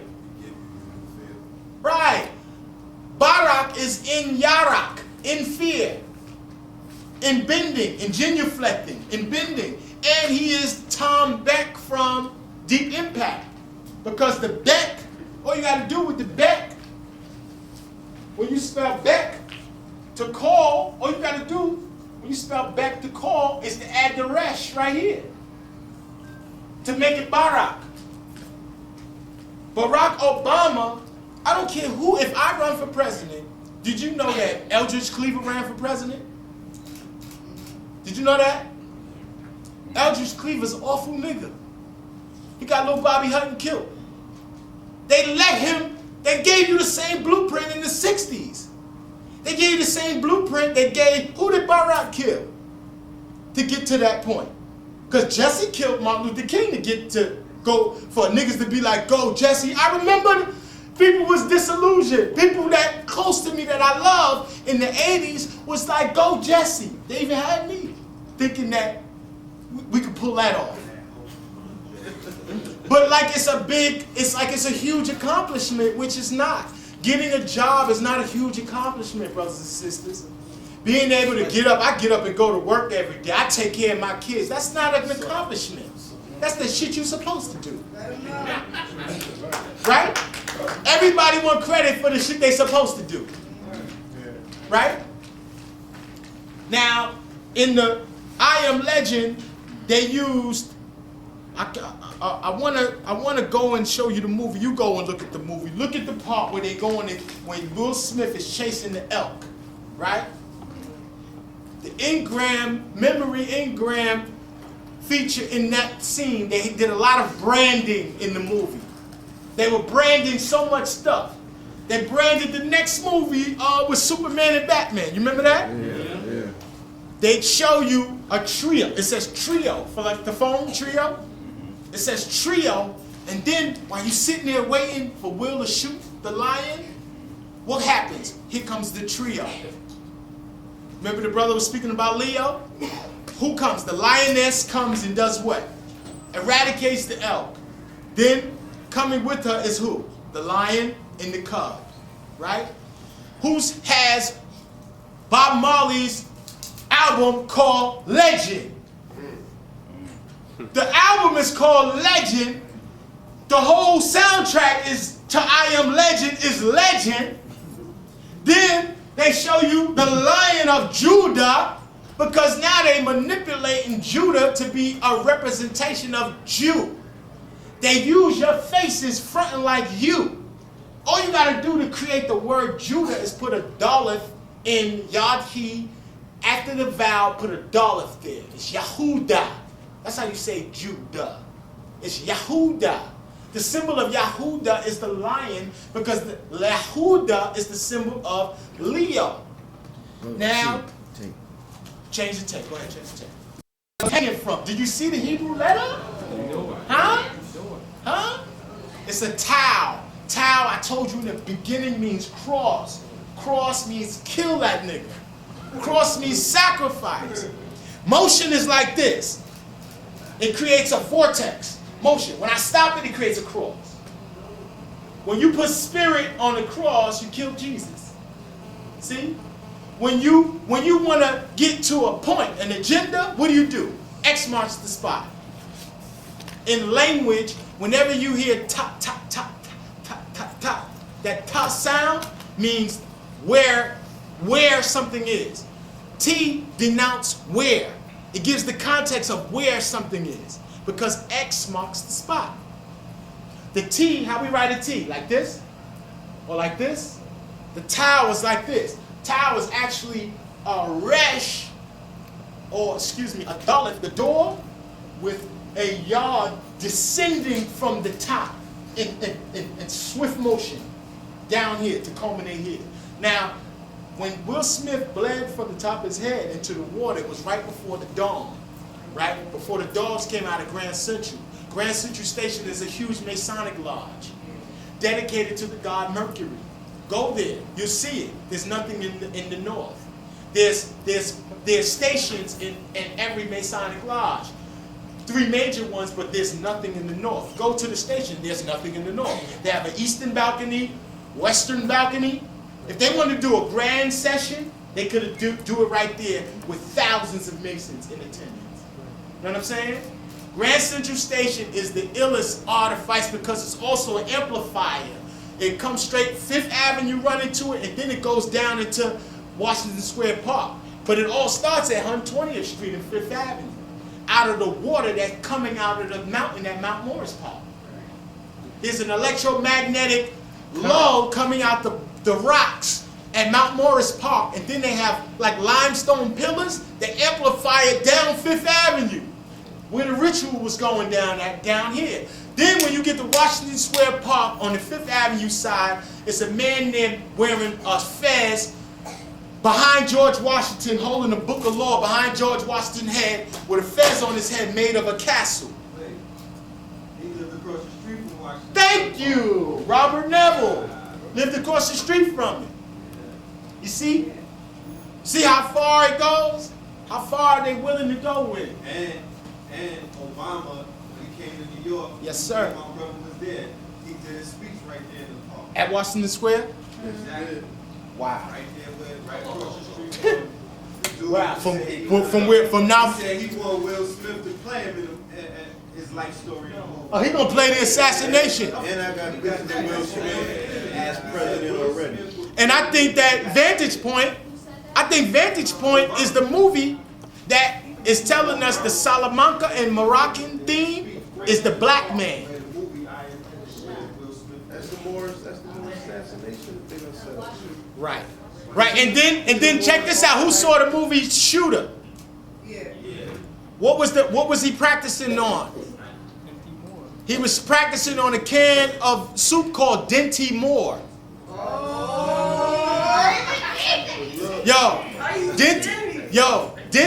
Dent means imperfect Moore. Look at the movie Immortal. Who ever seen the movie Immortal? Right? Check out Immortal. They got a scene where the protagonist is getting shot at, right? Me and my brother right there watched it in my crib. One of the protagonists is getting shot at. Right in the scene, they got a white man dressed in all black with a black fez on. My cousin pointed it out in the last lecture about the Moor in the back with the fez on in the picture. Now, a movie set in 310 to humor. What is a movie set? The word set means what? It means to put shit there. I set this here. You know when your mother put something down, don't touch my stuff. I set it here for a reason. A movie set, they put everything there specifically. Go ahead, Paulie. The most significant is the TV show 24 when they trying to kill the black president. Yeah. Right. And they kill him with a virus. They kill a black president with a virus. They try to kill him with a virus. They kill him with a shot, but they try to kill him first with a virus. Right. And now look how they killed Bob Marley. They put a nail in his boot. They couldn't get him no other way. They tried to hit him up. He performed like right after that. It was like, my enemies never wait. I ain't gonna wait. You know what I'm saying? But they was trying to kill him because whenever you get to a certain canopy in your message, when they get to read like, okay, this nigga done went too far, right? They iconicize you. They make you into an iconic figure. They got niggas walking around with Shay shirts on that don't know Shay. Yeah. People into all this black culture. If you was back then, you can see that being black back in the 60s and 70s, that shit was hard. You had to make some decisions. You had to define yourself. Imagine people that was Muslim in the 60s. You know how hard it was to be a Muslim? A black Muslim with the Honorable Elijah Muhammad. You know how difficult that was? You know what I'm saying? With all of the social pressures. So now, the Lion of Judah entered the film as Bob Marley to reverberate the legend, the whole legend scheme. I don't know what that is. Okay, here. National Treasure. Now, who was that told me? Oh, Isaiah said, he said, now look at the torch in homie hand. Now, Liberty gets her head thrown in the other movie, right? Well, here it is. He's got the torch of liberty in his right hand, but he's holding the book of secrets in his left, right? Now, in the book of secrets, the president tells him, listen, I never seen the book myself, but do me a favor. Go to page 47 and tell me what's there. Here we go with the number 47 again. Then in the movie, it says that Albert Pike sent 2 missives to Queen Victoria, right? Informing her about where the World Trade Center was at. I just made that up. I'm this front. Where the national treasure is at. But I made it up, but I want you to watch the movie and you look at how they anagrammatically, how Bruh showed us the Weinstein, WTC, how they put it encrypted into it. And then look at when they went to the mother and said, the guy, oh, did you know that the guy that killed Abraham Lincoln was the most successful actor in America? When he killed him? How's that for Hollywood? He was a secret society member, the Knights of the Golden Circle, who their job in tandem with the Ku Klux Klan was to reinvigorate the Civil War because they were disenchanted dudes from the South. That was like, hell no. Know what I'm saying? So now, oh, check this out. In National Treasure, he has a map to a secret cannabis like cave down under the president's someplace in Vermont. Was it in Vermont? It was someplace where they tricked him to go. Remember they said, no, we can't put him there. We got to put him there because this is the only place I can kidnap the president. But he presents the president. This shit is so crazy how they did it. He presents the president and says, yo, I know Washington was your favorite president. Here's an authentic map. And then the president says, you don't have to tell me what that is. I was an architectural major at Yale. That is the map of George Washington's house, and it has the underground chamber, right? He said, yeah, well, my great-grandfather received it from Charlotte, right? Charlotte, when you hear the word Charlotte, char means to burn. Char means black. Let means little. Et, like rockets, little. So a little black woman, or what they called her, Charlotte, I Googled it. I said, let me see if these crackers is really doing something real with the movie. I Googled Charlotte. She's one of George Washington's slaves, quote unquote. She was the one in possession of the paperwork, though. She was the one that gave homie's grandmother the paperwork saying, yo, this is where underground chamber is, which shows you how to get to the national treasure. You the national treasure. In the movie, they get locked up inside where all the treasure is at.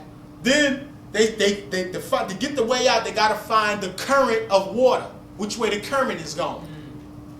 How do they find the current? He go in his pocket, pull out a dollar bill, and drops it in the water. He said, hey, I found it. Now what's going on with our dollar? They now orientated in the film the current to come from Mount Rushmore.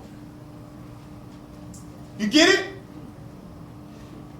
We locked in Mount Rushmore. Hyperdimensional thinkers, come to the table. We locked in Mount Rushmore. We're trying to find our way out of Mount Rushmore. We gotta find the water current. His father says, I know how to find it. Pulls out a dollar, drops it in the water. The water goes that way. That's their way to freedom. Follow currency. Gold. Jurisdiction is established by sacred sites. The sis told me last night that the indigenous people, the leading chief from Mount Rushmore, took a stick and put it into the ground and cursed Mount Rushmore. Mount Rushmore is not supposed to have their faces on it. They even, the way they do that type of architecture is they blast out the empty space on the dude's faces to make it all come out. Then they chisel the regulars. They're not supposed to have 150 years of history on a mountain that has been named several things. Recently it was called Mount Rushmore. Recently, within the from the turn of the century. Go ahead. Also, when the movie came out, the Lakota, in the physical reality right now, the Lakota actually went down to DC and renounced and got rid of all the old treaties, which were 33 treaties, and told them, you ain't honoring nothing, we going back to our own indigenous structure. And in fact, anybody that got land on our property I mean, any got any property on our land, we putting liens on it. Right. So right now, the Lakota Nation is actually calling for indigenous people to link up with them. Now, if it's a military maneuver, you know, on their behalf, I don't know, but it's actually in existence right now. Who knows what this is? This is a festival the Shiite Muslims do. It's called Ashura. They commemorate or remember the death of two brothers, very instrumental in Al-Islam. And there's different lineages of Al-Islam. You got the Al-Islam that comes from the Sunni Orthodox Islam. Then you have Sufi spiritual Islam. The Shiaism is the Islam that has traveled from the birthright and lineage. So when they had the two brothers in Vantage Point, remember the two brothers? Was Hassan and Hussein. One brother was going to save the other, and they killed them both. They were both killed in battle, yes?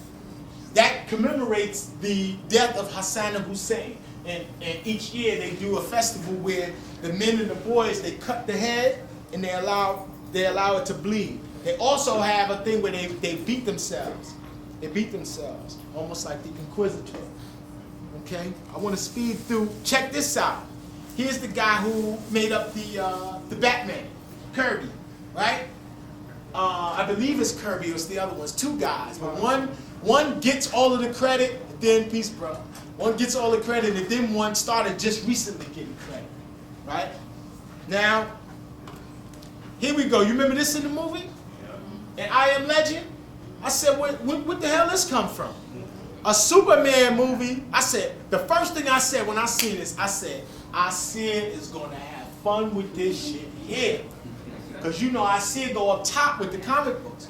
Open up a whole new vortex for people who've been collecting for years to let you know they've been preparing the kids for years for where we at now. You go read the comic books now, they talking about everything that's going on now. They talking about the national ID card where the superheroes got to register. Right.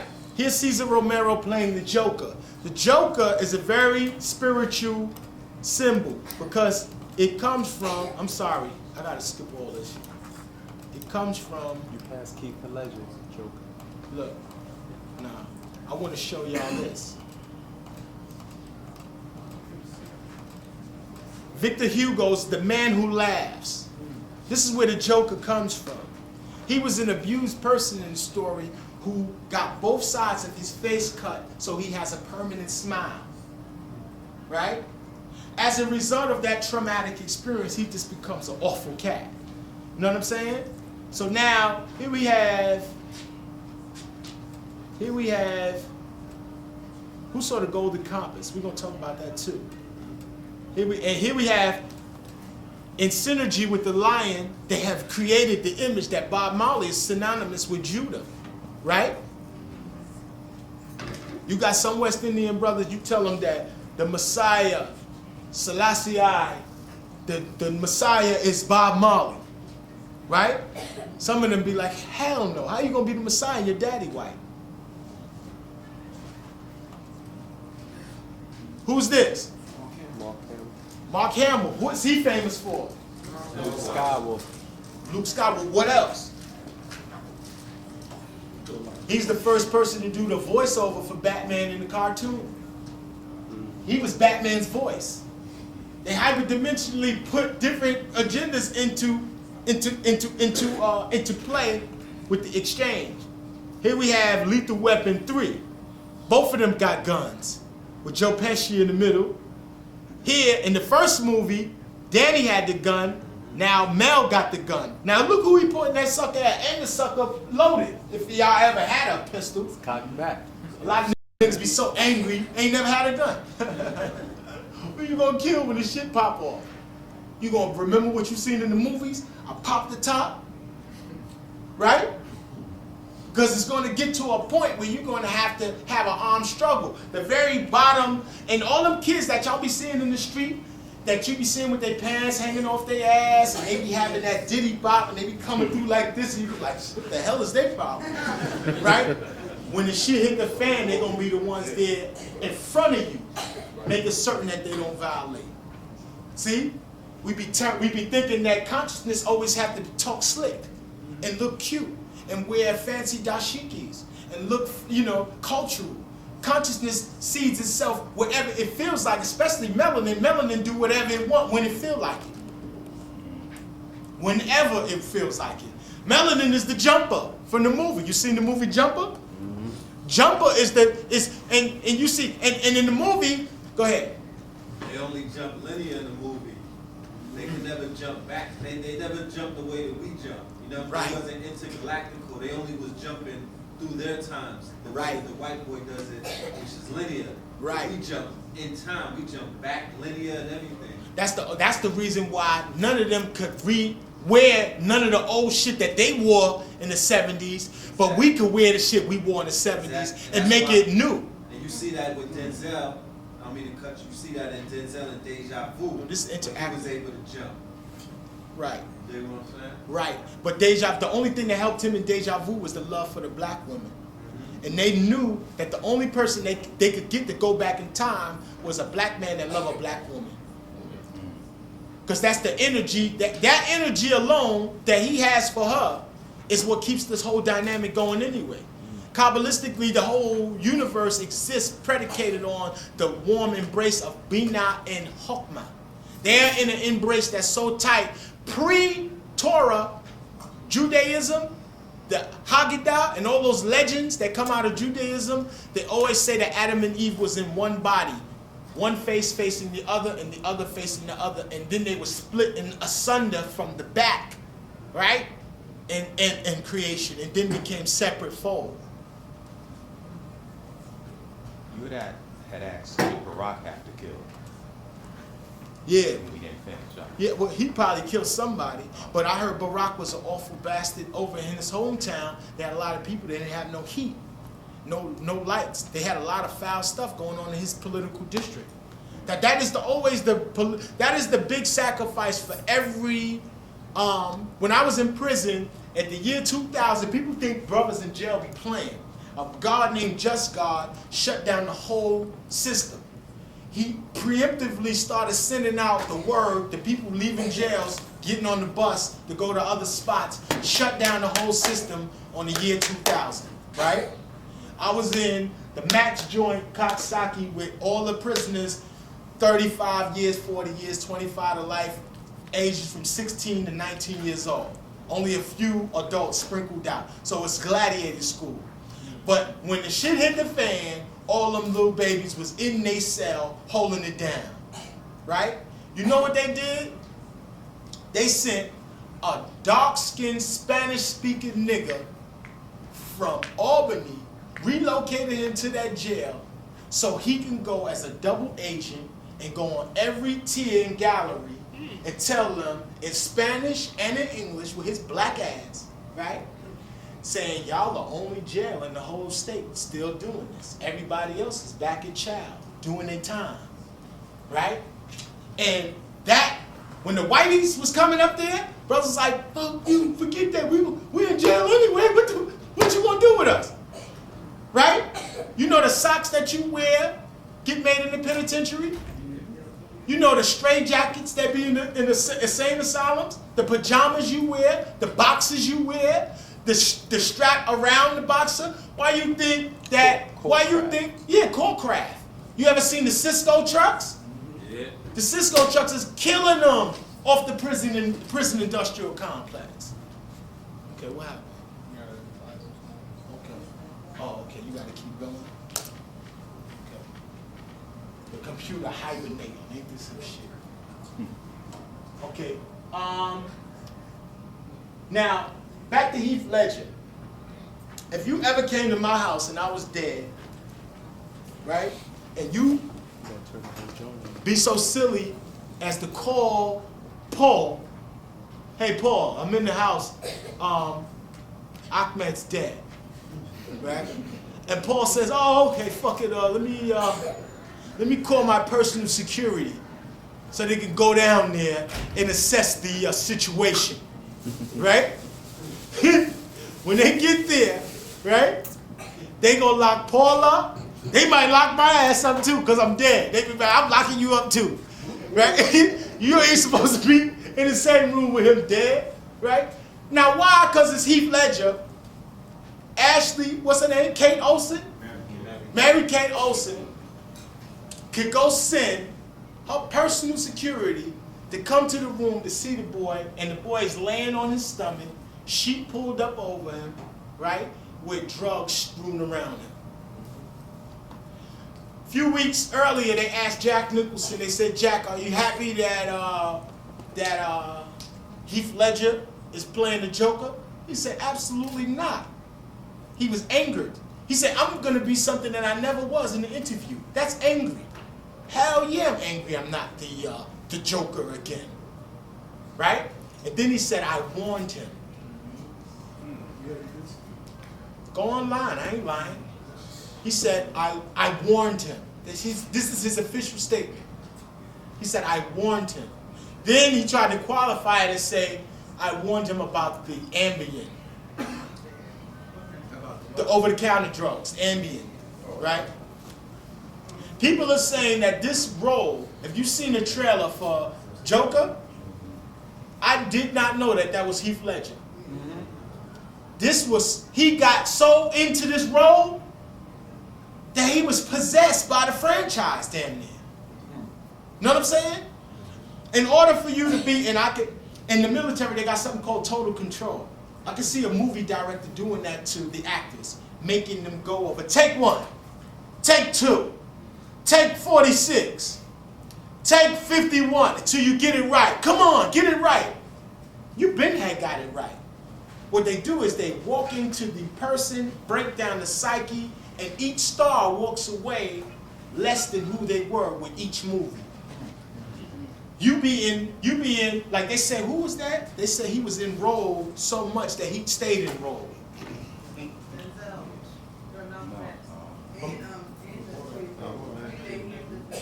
Malcolm X, but Jim Carrey, they said Jim Carrey is really stupid. People that be around him, that's a funny crack. I remember him from Living Color, right? And Fire Marshal Bill, oh my God. But people say he's really stupid though. Like he stays in character. The acting is a whole machine, and what they try to do is to create and make you into a star. Do you see the absurdity? To make you a star by association, to say that you're a star means that I have to look at you from up high for guidance, because that's what we do with the stars. So they made the stellar world come down to the physical world, and now we're following these stars. So did you see Jumper? In the beginning of Jumper, it starts, he's on the top of the Sphinx. Right? You seen it? Mm-hmm. Y'all didn't see it? I seen it too. They go into how he became a Jumper when he first got cognizant of it. Who remembers in the 80s when kids used to walk on ice, right?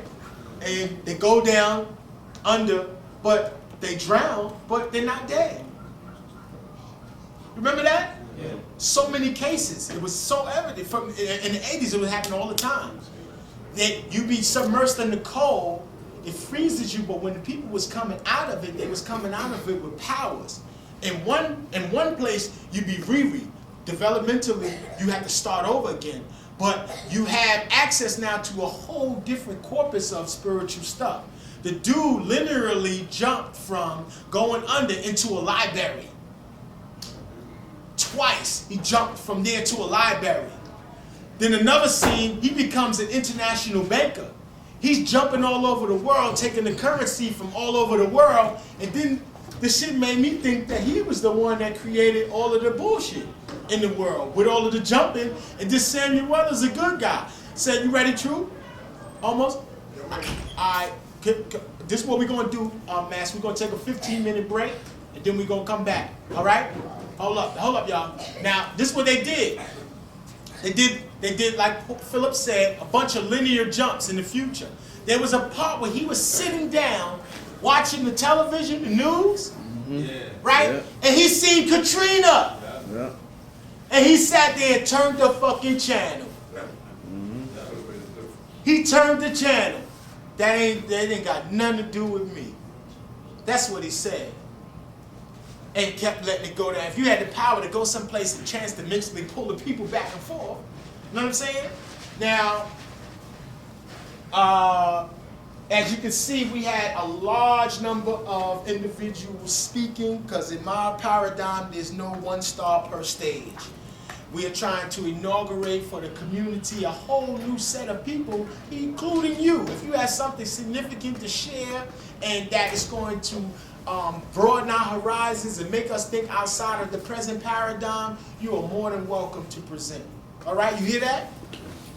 And we are to always consistently patronize establishments like this that are doing this type of work, because this type of work is almost unheard of.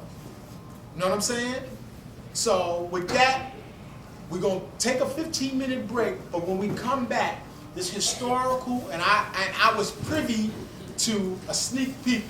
The God ain't show it all to me because he know I'm a jewel thief. I take your shit, remix it, and be like, yeah, legend, right? So God showed me a little bit of it, but it's historic nonetheless. Stay tuned and come right back after the break. 15 minutes. If you want to get something to eat, get your eating first, and then do everything else after that. Peace. Peace. First thing I'm gonna do is I want to show everybody this book, even everybody in TV land, very fast. This book is called The Negro, the Black, and the Moor. And it's by Brother Romani M. Emmanuel. They gotta close the door. Huh? The sound, they gotta close the door. Well, close the door. And the book shows clearly, it has all of the documents that these brothers were submitting to the government, informing them that they are not to refer to them as either black nor Negro, and go even further to qualify why those terms are not synonymous with freedom on any level. And the book shows the correspondences that the State Department and all of them were responding back to these brothers, telling them that we fully cognize and understand what y'all are saying. So it's not a mysterious thing that we talk about. And I always tell people that the books are far more significant than the DVDs. They can cut the electricity off, but that won't affect the book, right? Books are super serious, significant. All right. Now, before we bring Brother True Master, Brother Victor is going to come up and give us an announcement pertaining to some of the events that Be Creative do. And you know this brother this is the brother that brought Dr. Xavier to LIU in this lecture hall. All right. So give the brother a warm black hand. Greetings. My company's name, I'm going to be real brief, my company's name is V-Create, and what we do is we employ people such as Dr. Sabi or A.A. Rashid, not yet, but we will be working with Brother A.A. Rashid and others to come in and speak about their topic of expertise, whatever that may be. Dr. Sabi's happened to be health, so we got him in to do to speak on health. We're not going to be knocking down anybody's door, no disrespect to any religious, if you're Jehovah's Witness or whatever, but we don't do that. We're not going to be knocking at the door. We only offer the information to the people who want it. So whoever wants it, we have it to give, and it's going to be from the people who are experts in their field. For this, our next event is going to be on Fridays, every Friday at 7 p.m., and it's called Know Thyself, it's called, it's our first annual film festival called Knowledge Through Cinema. And that's going to be at 7 p.m. every Friday night from now till March 28th. So if you want to come, it's right here in this room. Right here in this room. So you want to come to it, just let us know. It's $10 to get in. It's not a big deal. We watch the movies, and it's going to be cool. In fact, the sister from Sankofa, we're going to be playing that. She's supposed to be in. She emailed us and said that the main actress, she's going to be here for the screening. Wow. So that's something that's to look forward to. Anyway, if you want to contact me, the number is 347-782-7564. Again, that number is 347-782-7564. Thank you, brother Rashid. You're welcome. Peace. You're welcome. Peace. If you didn't have enough opportunities to partake in all of what our vendors have, the vendors will still be there at the remainder. We want you to pay attention to Sister Annette Thomas. If it were not for Annette Thomas, we wouldn't. The sister outside right now with the Seymours, we wouldn't even know Sabi. She in fact brought Sabi to the U.S. to be able to teach us on that level. She's out there now with the Seymours. She was one of his premier students. Another sister in attendance as well was there at Usha Institute. I know when I was there when I was a baby. In there in the beginning was Sabi. So we got a whole lot. We don't have to outsource in our community. Everything is here. You know what I'm saying? Everything is here. Without further ado, I'm gonna give the floor to Brother True Master. He's going to bring someone else. Brother up to introduce himself as well. He's going to speak briefly. So give our brothers a warm black hand. Usher them up.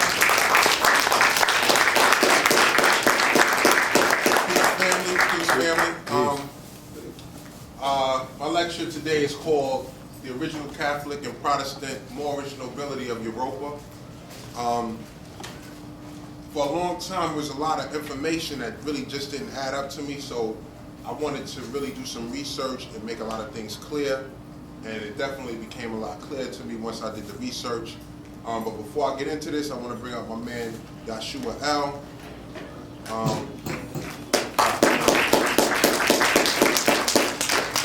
I've learned a lot from this brother right here. Me and him are kind of like sparring partners. We go back and forth, and we share a lot of information, and I would like to think we inspire each other on different levels.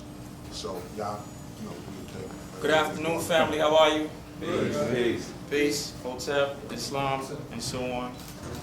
I'm going to do my best to get straight to the meat and the potatoes of one of the reasons why I'm here. I just got off the plane. I'm on a worldwide assignment. My job is to unite the world's currency. Who speaks this language right here? We all do. We all. Okay. This right here cuts through everything. Even the Creator deals with energy, commerce, contract, whether it be verbal, whether it be covenant, whether it be through blood, whether it be through gold, silver, dead bodies, living bodies, heavenly bodies, bodies under the earth, bodies under the sea, you name it. So, I didn't just want to talk, I also wanted to show that I speak a language that even if I didn't know how to speak English or any other language that we speak, all I had to do was just pull out something that I know that you speak. And then, you know, the contracting would begin.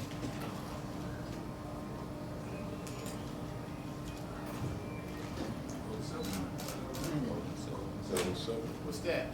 You tell me. Currency, energy. Now, it could come in plant form, it can come in food form, it comes in forms that we either use, ingest, or whatever, but it's a form of communicating to show that I need something from you and you need something from me, so let's hammer out a deal. Even if there was a language barrier, we understand this, right?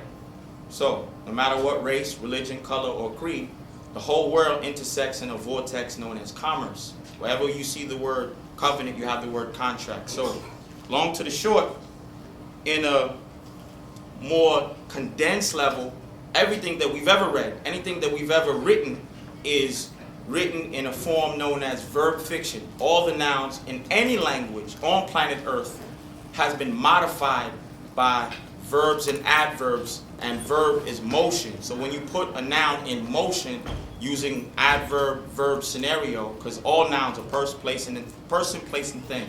Preposition. Right. If you don't have an article and a preposition in front of your noun, you modified the noun.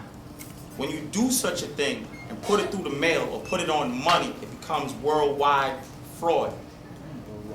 And the order has been given to snatch up all modified language on all forms of money worldwide.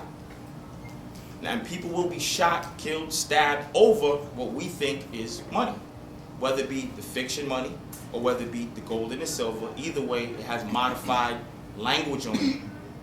the corrective form or correct form of doing commerce in any language, in any culture, you have to make sure that you are presenting a noun, a fact, that can't be deviated into another language to trick, confuse, or misconstrue, or using some form of word sorcery to get something out or extract something from a person or a group of individuals for next to nothing. All right, so long to the short, as a full colon diplomat, which is another form of saying a diplomat, recognizing different cultures, because you're always dealing with the draconian government that we maneuver through today will always say, oh, we don't recognize this, we don't recognize that. Then fine, give them 5 to recognize, or many different forms to recognize, and they have to recognize at least one, but get more than one. Anyway, so long to the short, my job is to give the invitations to different diplomats and delegates and bankers to come to an agreement that we have already in place a corrective form of contract banking, quantum post office. Because the water, the food, the money will be shut down and turned off. And if you don't own your own or control your own through a form of contract and agreements and so on, presented in a factual quantum way, which is known as either in the truth or quantum banking, is already in place. So I'm not speaking about something that's so far away that you can't grasp it or use it to improve the quality of your life right here, right now. So, getting more to the point, they all have agreed to come together to meet either at the UN or a different private location to do banking. And this is not something that you can't get involved in. If you have a commodity or a skill or whatever, you can get involved in banking on any level. But what I've learned is that our ancestors have been doing this level of banking for a very long time. It's just taken a moment for us to get reacclimated in the brain and in our day-to-day living on how to go from the level we grew up in to the level we were already ordained to be at as far as your potential. So, long to the short, that was one of my many jobs as a full colon diplomat or diplomat, full colon post-master, full colon notary, to stop and correct, to pinpoint fraud mathematically and correct it, and then back up what I'm saying with some form of commodity, and then make the little toy soldiers move on it. Because if you put out an order, whether it be in paper or in a money form, you still have to put out an order. You have to back it up with energy. You could buy a new TV, don't plug it in. The TV is not going to project anything if you don't plug it into the currency, which is back to the energy. So, another assignment I was given is, and I'll make this brief, if you have anywhere between 20 to 100 members of your family still alive and living, put your dimes, pennies, and whatever together and purchase land that you own so that you always have a place to stay, always have a place to go, and you never have to worry about being homeless. And accumulated resources as a family, as a unit, your whole family becomes a government. You purchase different either lots, plots, or wherever. It doesn't always have to be in the United States. It could be anywhere.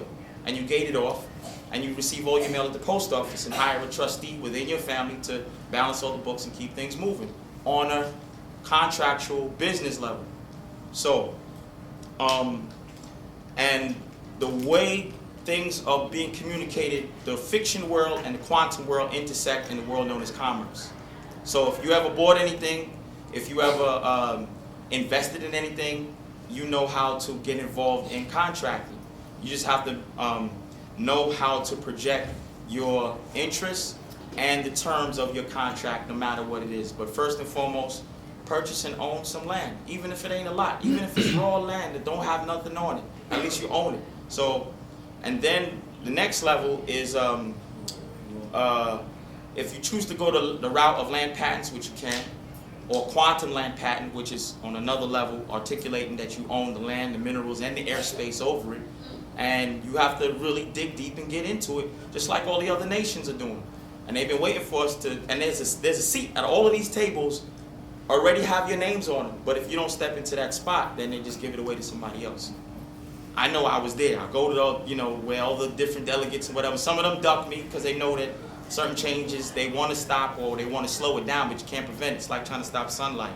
It doesn't happen. It doesn't actually make sense to try to do something like that. So I came back and I had to deliver all these different invitations or scrolls, if you will, that have contracts written in quantum with a stamp backed in pure silicon. Silicon is what the computers, cell phones, and all of that stuff. Silicon, I should say. This is how it's pronounced. Say again? Said it's intelligent. Silicone grows. It grows. It moves off of energy. Whatever energy you put into it, it responds. This is a stamp backed in a pure commodity. This flag over here, some people ask me about this flag. This flag is the flag of the contract. All right? And the reason why there's a spirit is because this actual martial law. And when it's martial law, they're not going by any other. When I say they, I mean any individual who claims to be operating on any form of law. It's all at the whim of the chief and commander. So if he chooses not to operate on one law and switch to another one at moment's notice, he can.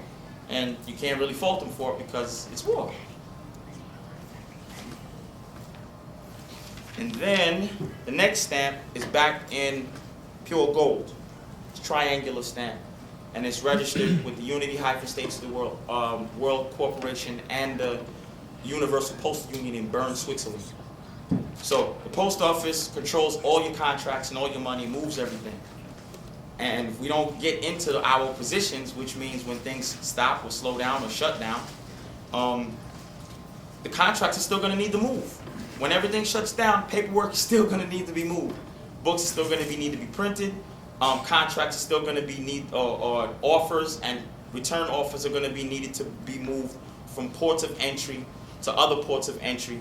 And to stop the mail is also a federal or international offense. So when you are a full colon post-master or postmaster, and you're transporting documents from one port of entry to other vessels in dry dock, because every building, every car, every house is a vessel in dry dock. It's how can I put it? It's like a ship that's been pulled over into port because the laws of the sea is being used on the land, and you're not really on the land when you're on the street. You're on the high seas, and we're on a body of a heavenly body floating in the sea of space. So, and Christ even walked on the water, right? Meaning because he knew the law of not only commerce, contract, but the law of the sea. So, long to the short. Oh, and David Windmiller, who was the spokesperson for quantum language, is dead. I have his death certificate here. They killed David Windmiller?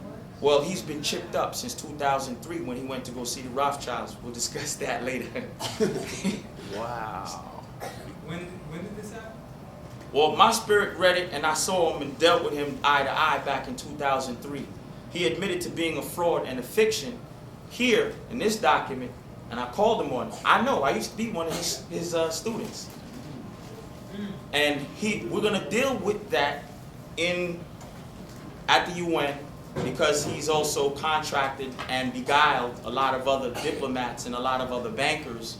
And my job is to pinpoint it, find out who, what, where, when, why, and how, and stop it and correct it. Yeah. Where was he in fraud? Where was his error? Where was his what? His error. Was it intentional? It was intentional. No, it was intentional. I have it right here in writing. I have the CD on the computer where we have the audio file where he admitted to being a fraud and a fiction in the well of the court, in front of all the other Shriners, Masons, Jesuits, and so on, and all the other dudes and all the other people that hold positions in high power and pull strings, visible and invisible. So he admitted to being a fraud and wrote his name also in fiction, claiming to be a fraud, and then try to jump back into the land of the living again. You can't do that. Only way you can do that is unless you box up all your fiction and name it and label it as artwork. Because if it's fiction, right, you modified all your nouns using verb fiction, which we all were taught how to read and write using verb fiction, which is fictitious conveyance of language, but more to the point, you can box it up, all things in a box is an omission. Doesn't count. It's there, but it's not there. So if it's in brackets or in a box, it's artwork. And the only thing that makes people emotional or make a move or give up their children or give up their house or give up their car or give up their life is artwork, right? If you ever seen art or in any form of something that's beautiful projected in a box, and if it motivates you to do something, whether it be rape, kill, steal, or murder, or make a baby, or have children, or build something, it's artwork. But you can't fault someone for doing it unless they damaged another human being. So if they chose to, give you something for your artwork, it's just another form of contract, but you protected everyone from the word sorcery or the fictitious conveyance of language inside that box. So I know my uncle was kidnapped for 12 years. A very famous graffiti writer named Sir One. And that's the same judge that was over his case, freed Slick Rick. And I notified Charles Rossetti, George Bush, Colin Powell, John Ashcroft, John Snow, you name it, the whole slew. Communicated with them in fiction and in quantum. And they said, all right, we'll let him go. Just make sure your nephew don't write no more paperwork. Even I was kidnapped. But it's not about me. I only got into it because I wanted to help my uncle, and then I wound up learning a whole lot more to it. But the point is, how does all of this improve the quality of your life? Stick to the basics and knowing, not only your history and our story, but the basics is this. Commerce. Balance your books. Get out of debt. Get into real commodities. Whether it be food, land, gold, silver, or whatever. And your children. Those are the most precious commodities we got. And don't argue, especially on land that's not yours. You're dishonoring the whole family. Don't do it. Take up the discussion on some land that's yours. Have your babies on land that's yours. So that you control all that is going on. In 2009, pick up another language between now and then and stop speaking English around them because they presume that you got a contract with them. Start speaking through your translators. If you're ever in court, the best thing you could do is don't speak English in court because they can't even go forward. They can't move. They're crippled because you're not speaking their stuff. They got to bring in a translator. They can't. I've seen it. So I hope I was able to at least put a couple sparks in you to motivate you to at least get up and put whatever's important to you in your face, study it day in, day out, and improve the situation and the quality of your life. And with that, I'm done.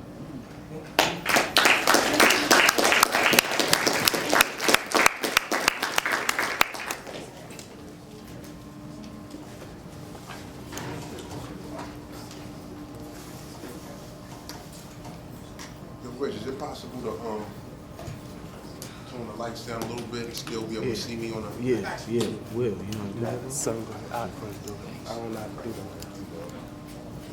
I have it pitch black over here.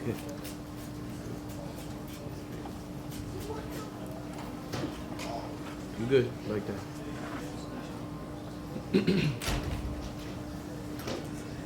All right, the name of the lecture today, y'all, is called The Original Catholic and Protestant Moorish Nobility of Europe, or Europa. Now, most of us are familiar with the Moors and the history of the Islamic Moors in Spain and so forth and so on, but a lot of us never really delved into the history of the Catholic and Protestant Moors who have a long and deep history rooted inside Europe. And it was very deep because the more I looked, the more I found, and it was like, even though I could tell that they was constantly trying to wipe all of or suppress a lot of this information and hide a lot of this information, it was like a daunting task because it's too much, it's overwhelming. It's like, I just challenge you on anything you hear up here that you don't really think is accurate.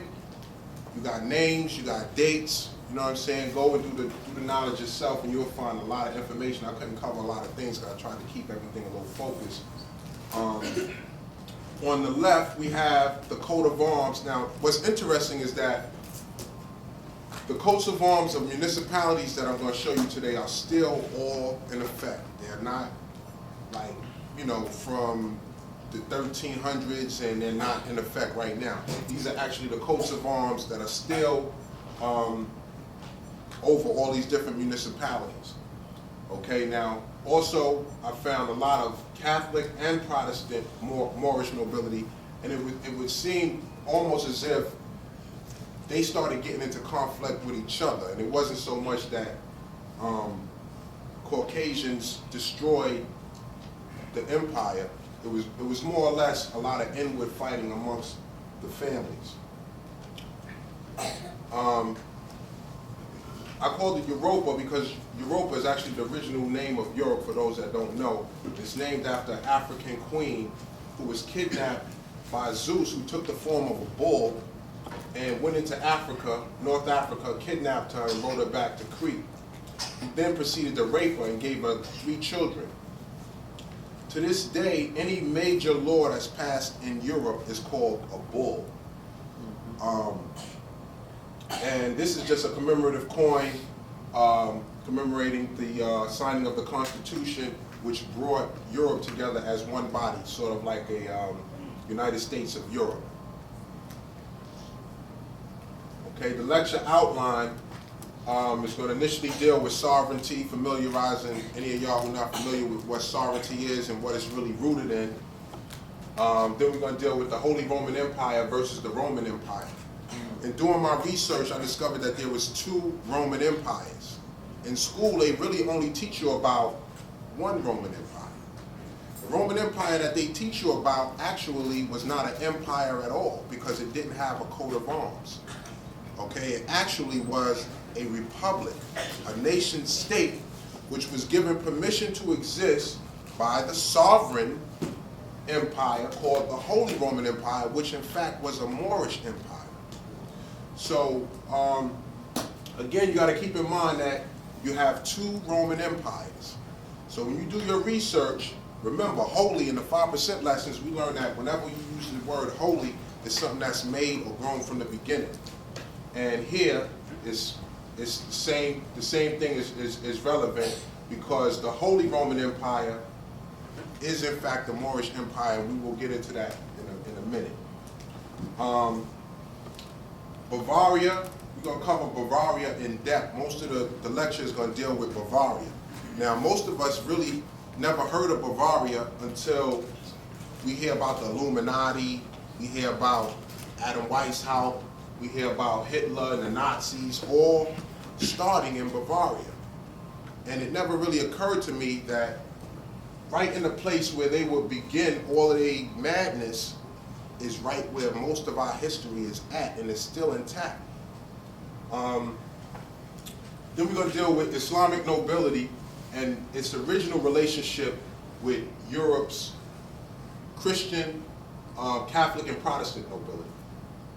And it'll be a totally different picture from what history paints as far as the Muslims being barbarians and coming in and destroying stuff. Okay, then we're going to deal with the Illuminati and its relationship to European nobility. And finally, we're going to summarize everything and just go into a little additional Moorish history. Sovereignty and the basis for nobility. Sovereignty is the exclusive right to have complete control over an area of governance, people, or oneself. A sovereign is the supreme lawmaking authority subject to no other. What you got to keep in mind is that nobility is rooted in heredity, in bloodline, and it's rooted in one's connection to a landmass. So it's kind of like, for those who are familiar with the fact that when European settlers came here, it was indigenous sovereign Moors who gave them the charter to do business. It was pretty much the same thing in Europe. Okay? And you always had the sovereign overseeing and being the final say in everything that went on in Europe. And the way they teach you a history is totally different, because they don't really tell you about the indigenous sovereign empire of indigenous Moors, but we're going to get into that. There's extensive history that's dealing with that. Okay, national sovereignty is of an eternal origin, such as nature or a god legitimating the divine right of kings and absolute monarchies or theocracy.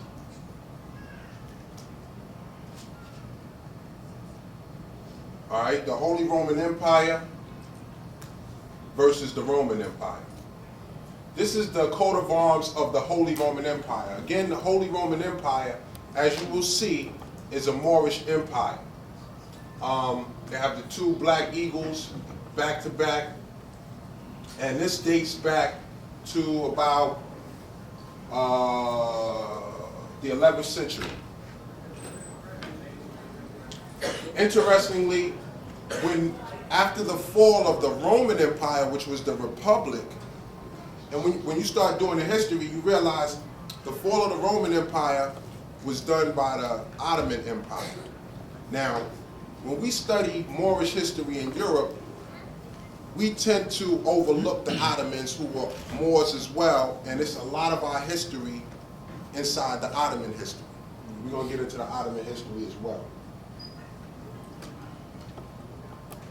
Okay, the German practice of electing monarchs, because nobility is inherent in all of us. So the Holy Roman Empire was basically a coalition of sovereign people who came together to elect an emperor to basically be the head for a certain period of time, but it wasn't based on hereditary descendancy, like if I die, my son becomes the emperor and nobody else get a chance to be the emperor.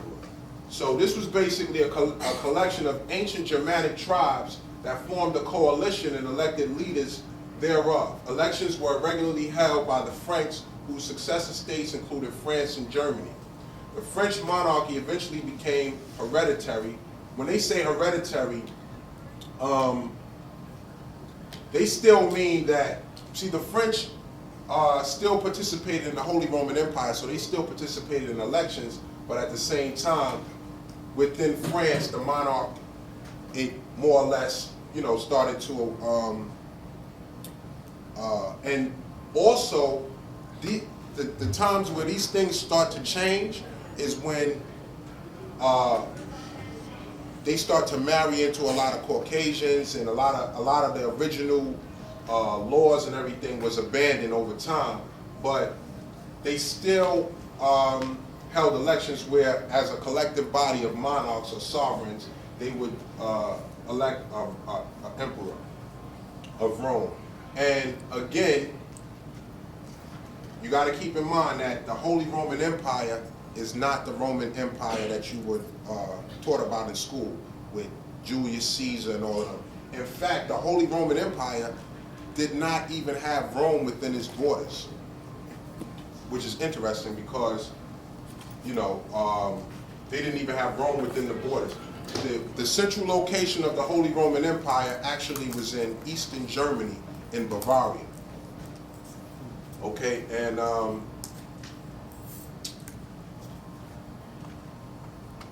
the empire's territory extent varied over its history, but at its peak, it encompassed the territories of present-day Germany, Austria, Switzerland, Liechtenstein, Luxembourg, the Czech Republic, Slovenia, Belgium, and the Netherlands, as well as parts of modern Poland, France, and Italy. For much of its history, the empire consisted of hundreds of smaller kingdoms, principalities, duchies, counties, free imperial cities, and other domains. Despite its name, the Holy Roman Empire never included Rome within its borders. Now we're going to deal with the Roman Empire, which is what most of us are familiar with. The Roman Empire, again, was a republic, okay? And after 500 years, it then became what they would call an autocratic form of government, because Julius Caesar was appointed the first perpetual dictator, okay? But it was never an empire, and in fact, what I found was that at the end of the Roman Empire and the beginning of the Holy Roman Empire, or the reestablishment of the Holy Roman Empire, the Holy Roman emperors made formal contestants or they would contest any claim to hereditary nobility by any of the Roman emperors who were like Julius Caesar, Constantine. All these people were basically, they would file complaints on them and be like, y'all can't even claim to be nobility because y'all not indigenous to this land. So basically, it's like kind of like the same thing we going through right now over here. And it was basically the indigenous Moors basically reacclimating their sovereignty in Europe from about 1000 AD to about like 17th century. That's about the time when the Roman Empire the Holy Roman Empire started to fall. Okay? I Googled, once I realized it was two Roman empires, I Googled the coat of arms of the Roman Empire, and in the Wikipedia, they got it just like this. They got a question mark, because there's no coat of arms for the Roman Empire, because a coat of arms is actually a sovereign instrument for conveying law and basically, put it like this, a coat of arms is actually called a coat of armor and mail. The real name it's abbreviated as coat of arms. It's actually called a coat of armor and mail, and it was used by sovereigns to convey law, and post. So the Roman Empire was never sovereign. Despite what they may tell you in your history books, or they may call its rulers emperors, it was not an imperial state, and it was not recognized as such in history, and still not recognized as such in history. And all you got to do is recalibrate your mind to really see through all of the trickery that they do. Because again, the Roman Empire really wasn't an empire. It was a nation state, and it was given a charter, and when it got out of line, a sovereign empire came in, the Ottomans, and shut it down. Moors. Okay? Roman Empire versus the Holy Roman Empire. Again, like I said, Charlemagne, who was the first emperor of the Holy Roman Empire, and again, any pictures you see on Charlemagne, when I did my research, I found that all of the paintings on Charlemagne was at least 400 years after his death. So you can't really go on any pictures that you see of Charlemagne, because that's probably not him. You know what I'm saying? That's how I look at it. Well, I think our challenge now is to really define our position in history and basically, define how we see everything from our perspective. Okay? And to me,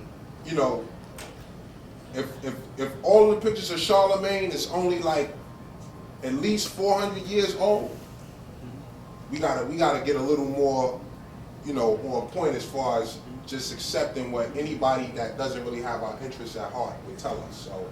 So, this is the flag of the Byzantine Empire, which, again, they throw empire around like it's all right.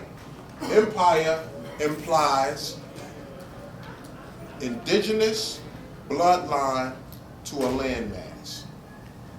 Pardon me, brother. Yes, sis. And I apologize for breaking this flow, but I can't see back here, so I don't know if I can't see it, or people can't see. Is it possible to expand your image and bring it higher up on the screen? Sure. Thank you. Anybody else can't see it? Yeah, we see it clear. Move around to the front. Huh? Move around to the front. We see it clear. I think it's fine. You want to sit up in the front, sis? You want to come up a little closer? Not necessarily, I just wanted to expand it. And it's fine. Oh, huh? I think it's Back fine. the tape a little bit, man. It's really a little difficult right now. I don't even want to really get. It's fine. It's probably the lighting or something.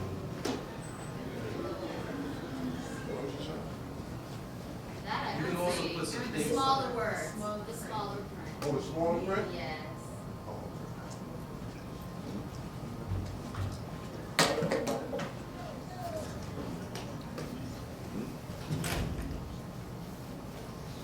Okay, this is the flag of the Byzantine Empire, the so-called Byzantine Empire, because once you understand sovereignty, you understand that an empire, you can't even really claim to be an empire unless you're a collection of sovereign monarchs. Okay? If you're not a collection of sovereign monarchs, you can't claim to be an empire.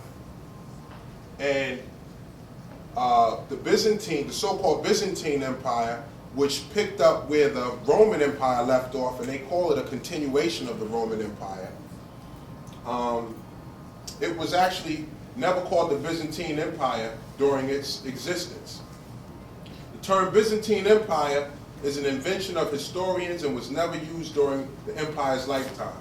The empire's name in Greek was Basilia ton Romone, the Empire of the Romans, a translation of the Latin name of the Roman Empire.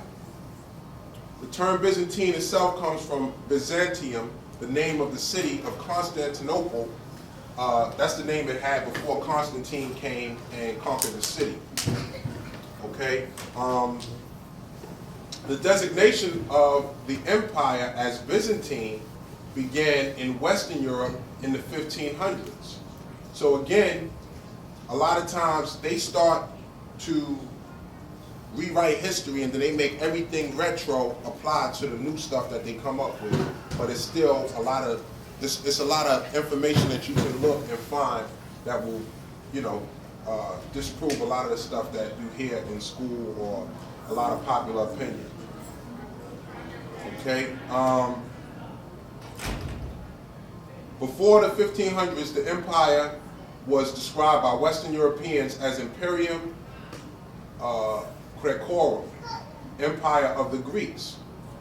Again, this is interesting because if the Byzantine Empire was the remnants of the Roman Empire, and we know that the Romans so-called conquered the Greeks, why would they be called the Empire of the Greeks, and why would also Greek be the main language of the Byzantine Empire? A lot of things just don't add up. Byzantine claims to Roman inheritance had been actively contested from at least the time of the coronation of Charlemagne as Emperor Augustus by Pope Leo in 800. Okay? So here you have documentation that Charlemagne was contesting the inheritance of any so-called emperor or ruler of the Byzantine Empire, as well as the other Roman Empire, which was already dissolved. Whenever the popes or the rulers of the world wanted to make use of the name Roman to refer to the Byzantine emperors, they preferred the term Imperator Romanae instead of Imperator Romanorum, a title reserved only for Charlemagne and his successors, because again, nobility is tied to one's indigenous connection to land. Now we're going to get to the meat and potatoes of the lecture right here, which all takes place in Bavaria. Bavaria, again, is where the Illuminati, where you have the Illuminati starting out. Also, the Nazis have their start in Bavaria. So it's a lot of stuff takes place in Bavaria. And what's amazing is that they've suppressed a lot of information, but in Bavaria, where all the real meat and potatoes is at, they still got Moorish coats of arms on all of the key locations. Again, Bavaria is the seat of the Holy Roman Empire in Germany, and I would have never thought that the original man or Moors were in Germany doing this like this, doing it big like this. Now this is the the mighty Vesta Citadel in Coburg, Bavaria. This is actually what I would call the most important part of the Holy Roman Empire is Coburg, Bavaria. Okay, Coburg, Bavaria, and again, this palace, the mighty Vesta Citadel, is the grandest palace in all of Germany. So it was definitely a central place for the Holy Roman Empire in its time.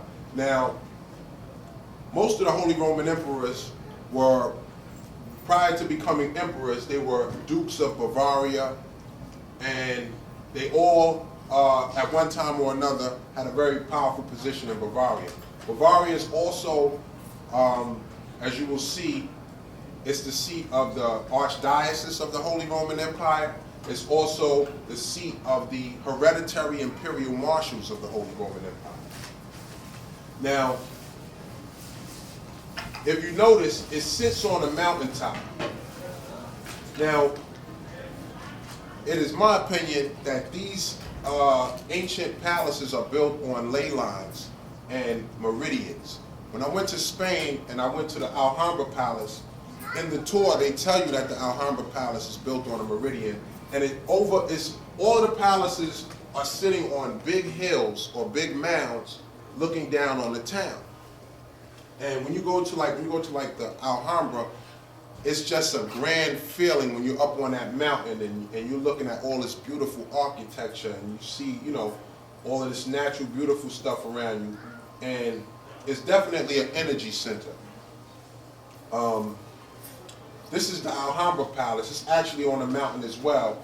And what I found out in Bavaria, Bavaria has some of the biggest mountains in Europe.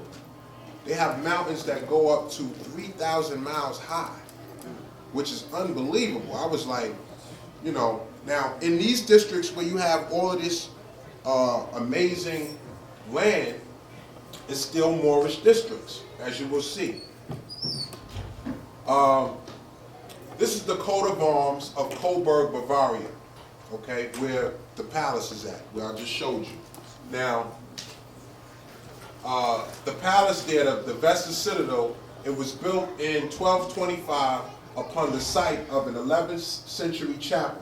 Again, all throughout Bavaria, when you do the research on the castles, you find that they were even built on sites of much older architecture, establishing the fact that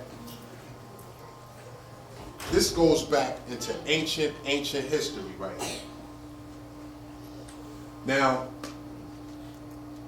Coburg is also interesting because the Protestant Revolution, or the German Revolution, because the Protestant Revolution and the German Revolution are actually synonymous. This is where you start to put together the pieces of the Illuminati, of the present House of Windsor, and it's interesting because the Protestant Revolution, as well as the American Revolution, or the American Civil War, can be traced right back to Coburg, Bavaria. I don't know if any of y'all familiar with Martin Luther. How many of y'all familiar with Martin Luther? Okay, so y'all know about him posting his complaints on the palace walls. Well, it was at the palace in Coburg, and what I came to realize is that the Duke of Coburg at the time was his financier. So he was basically like, you know, he was working for him, basically. Martin Luther worked for the Duke of Coburg. And what's interesting, it was called the Diet of Worms. And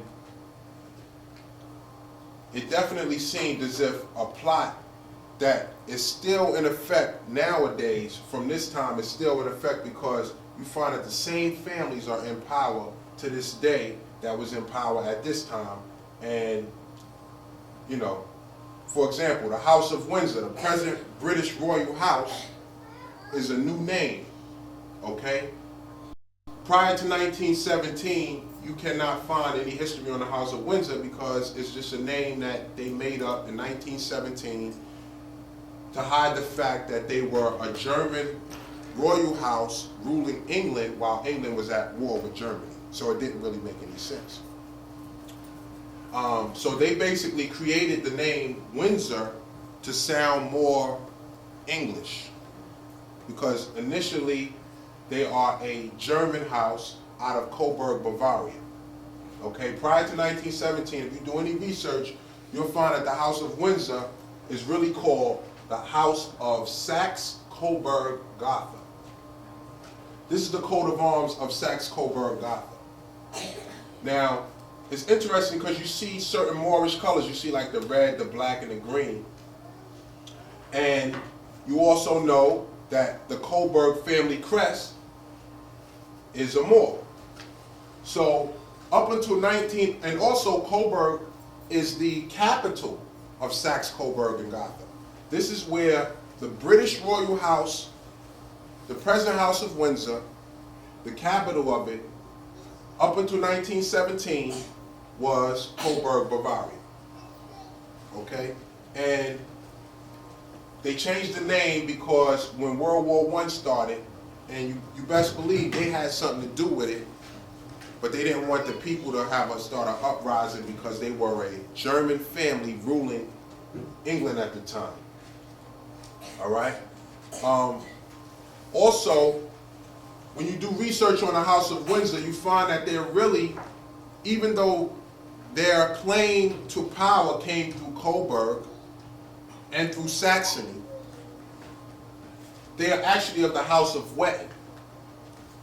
And it was at a time when there were no more male heirs, and so the wife, the Wettin line, repartitioned the land amongst her family. All right? Amongst the associated royalties, one individual's 20th century association with Coburg proved especially tragic. This was that of the British Royal Charles Edward, Duke of Saxe-Coburg and Gotha, who ended up arrested and tried as a Nazi. You gotta remember, when doing your research, you're gonna find that the Nazis, all that stuff starts in Bavaria. Brother, I got a question. What's up? Do we still have two questions? Do we still have more? Is there like still sovereign Moors still living on that land? I mean, I'm not sure, but one of the things that you will start to realize is that the present royal houses of Europe, which are all tied to the House of Windsor, because it's at Coburg where you will find that during the 19th century and the 1800s, right at Coburg, in that castle, because a lot of history takes place there. This is where all of the royal ducal weddings, or weddings that brought together different royal houses together and formed unions amongst families of Belgium, of Austria, of France, Germany, Russia. In fact, they would all go to Coburg to have the weddings. So Coburg is a very, very special and important place amongst the present nobility, and it was also important amongst the original Moorish nobility who actually started the Holy Roman Empire. My second question. I'm trying to understand like where we kind of mix in. It seems like we're getting a mix of two or one. This is where my question.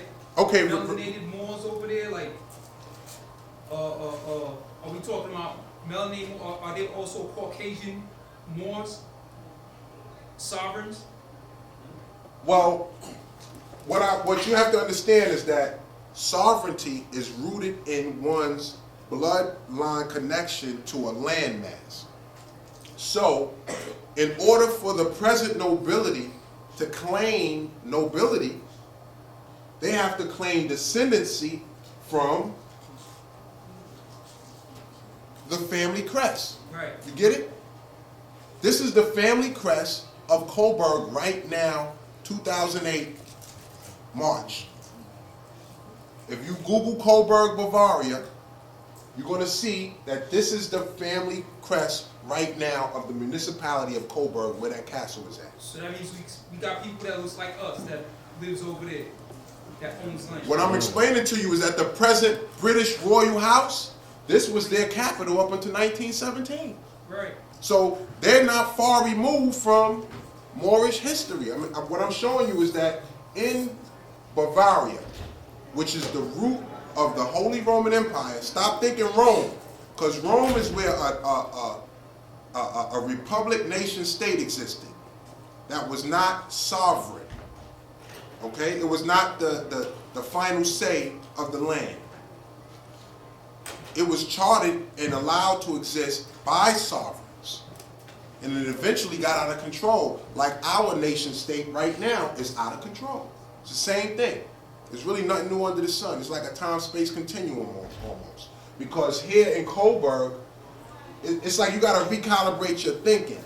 Because, again, in the Holy Roman Empire, which is a collection of sovereign monarchs, right, and sovereign tribes come together and form coalitions and elect an emperor for a period of time, and then they elect another emperor. It's not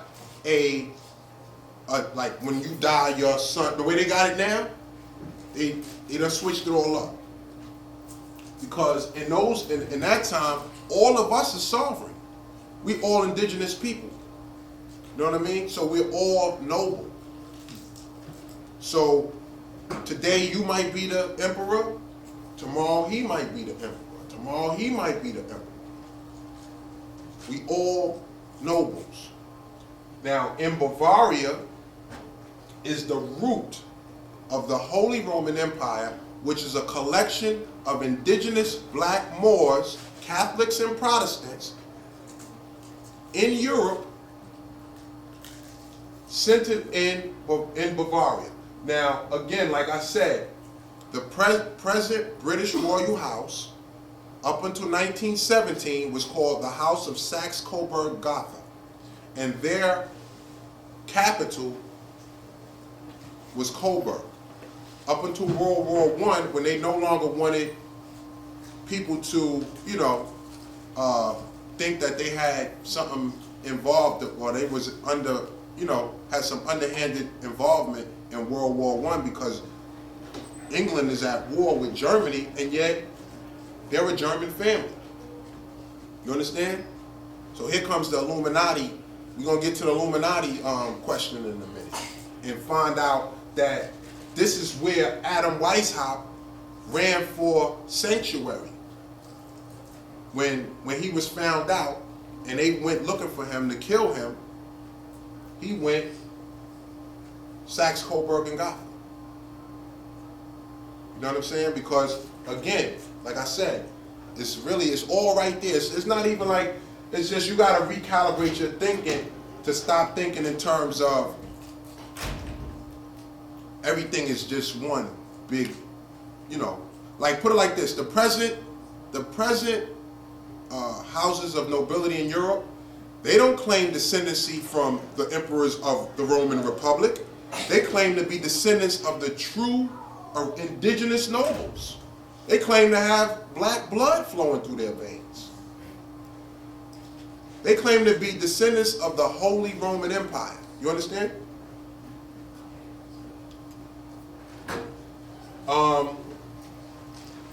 Again, British Royal, because the British House. Now this is something that's interesting. I'm going to show you how tricky they are. I found that Shakespeare wrote a book called The Merry Wives of Saxe-Coburg and Gotha. Right? An old Shakespeare book. This is how live the family was. Once they changed their name to Windsor, the book called The Merry Wives of Saxe-Coburg and Gotha got changed to The Merry Wives of Windsor. So it was retro. You understand? So this is the kind of stuff that we're faced with. When they decide to change, when they changed their name in 1917, they made it affect a Shakespeare work from a couple of 100 years back. You understand what I'm saying? So now the Shakespeare book is called The Merry Wives of Windsor, which is an English name designed to throw you off from the fact that it's a German family. You get me?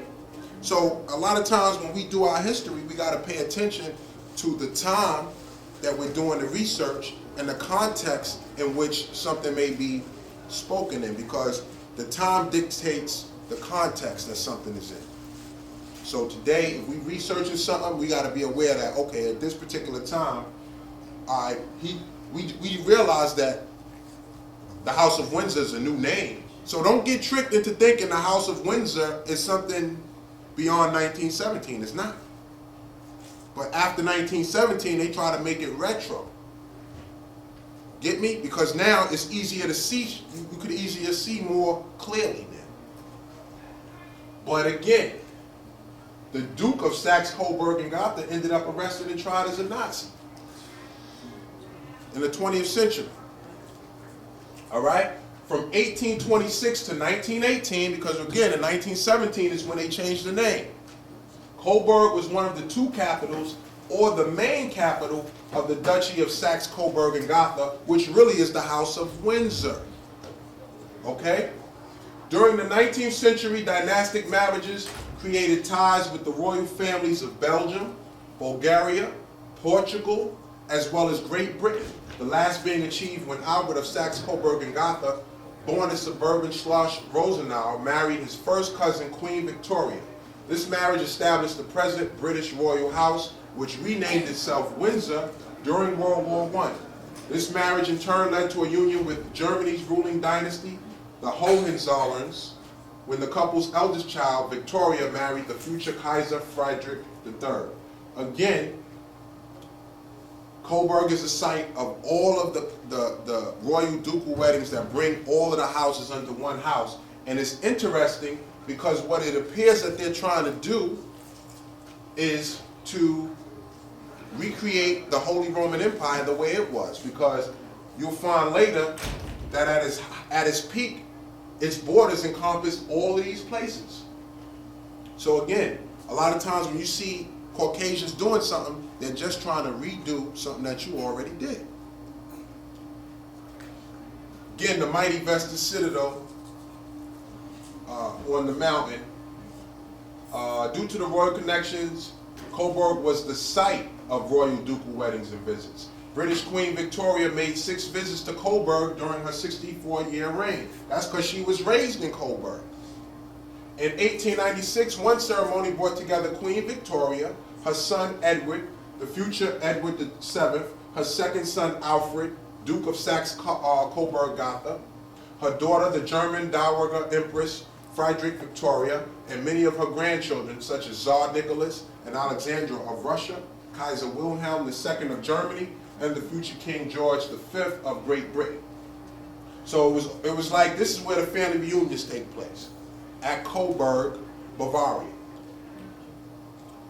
Okay? Saxe-Coburg-Gotha, in Coburg, situated the capital, was the only European country to appoint a diplomatic council to the Confederate States of America during the American Civil War. The consul was named Ernst Raven, assigned to a position in the state of Texas, where George Bush and them from. So we start to see here how it all comes full circle, because Saxe-Coburg and Gotha is where the British royal house is from. It's also where they send a Confederate, a diplomatic consul to the Confederate States, okay, during the Civil War. So now your eyes start to go, you're starting to go, okay, I'm starting to see how it's all coming together. Because, again, Bavaria is where the Illuminati is born. It's where Nazis are born. Okay? And in Coburg, it's even said that Coburg was the first German town to elect a Nazi mayor. Pardon me, Lord. Now, this place right here in Bavaria is where they still have beatings to this day to add more deceit to trick the original people making them, they keep that crest. Exactly, and this is why I'm trying to tell you, that place is sacred because these places are so ancient. Our ancestors built them on energy grids or ley lines.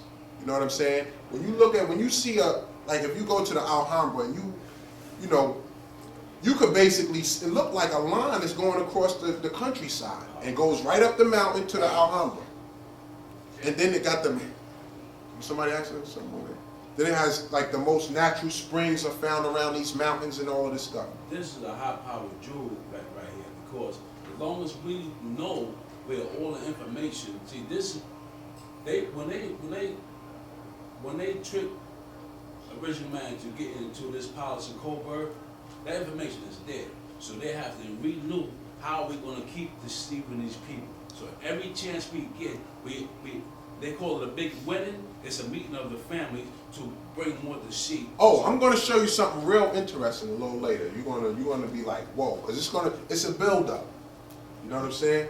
But I have to try to give the lay people an understanding of sovereignty, of nobility. So I'm not losing nobody or anybody who might not be familiar with some of this stuff. To even tie it in further, you were talking about the connection with Bush running through Texas, but his mother, Barbara Bush, is connected through the Saxe-Coburg-Gotha family. Absolutely. Everybody is connected to it. If you do a because you know how when you get in Wikipedia, they have links to everything. I found a link called the line of descendancy of the British Royal House. Every name on there say Saxe-Coburg-Gotha. That is the family name. This is what I'm trying to explain. But look, this is Moorish colors right here. This is Moorish colors. You know what I'm saying? And yeah. If you stare at that crown long enough, there's a fez underneath that crown. Okay. All you gotta remove is just remove all the little fancy trinkets, and you got a fez underneath that crown. Well, everybody wear their fezes in secret. We're going to see some very interesting relationships between Islam and the Moorish Protestant and Catholic nobility. Because again, when you go to the root, you find that they was working together. You know what I'm saying? Against a common enemy. So, again, Saxe-Coburg-Gotha we find is the only European state to appoint consul during the Civil War. But here goes another trick. At that time, Saxe-Coburg-Gotha is already inside England.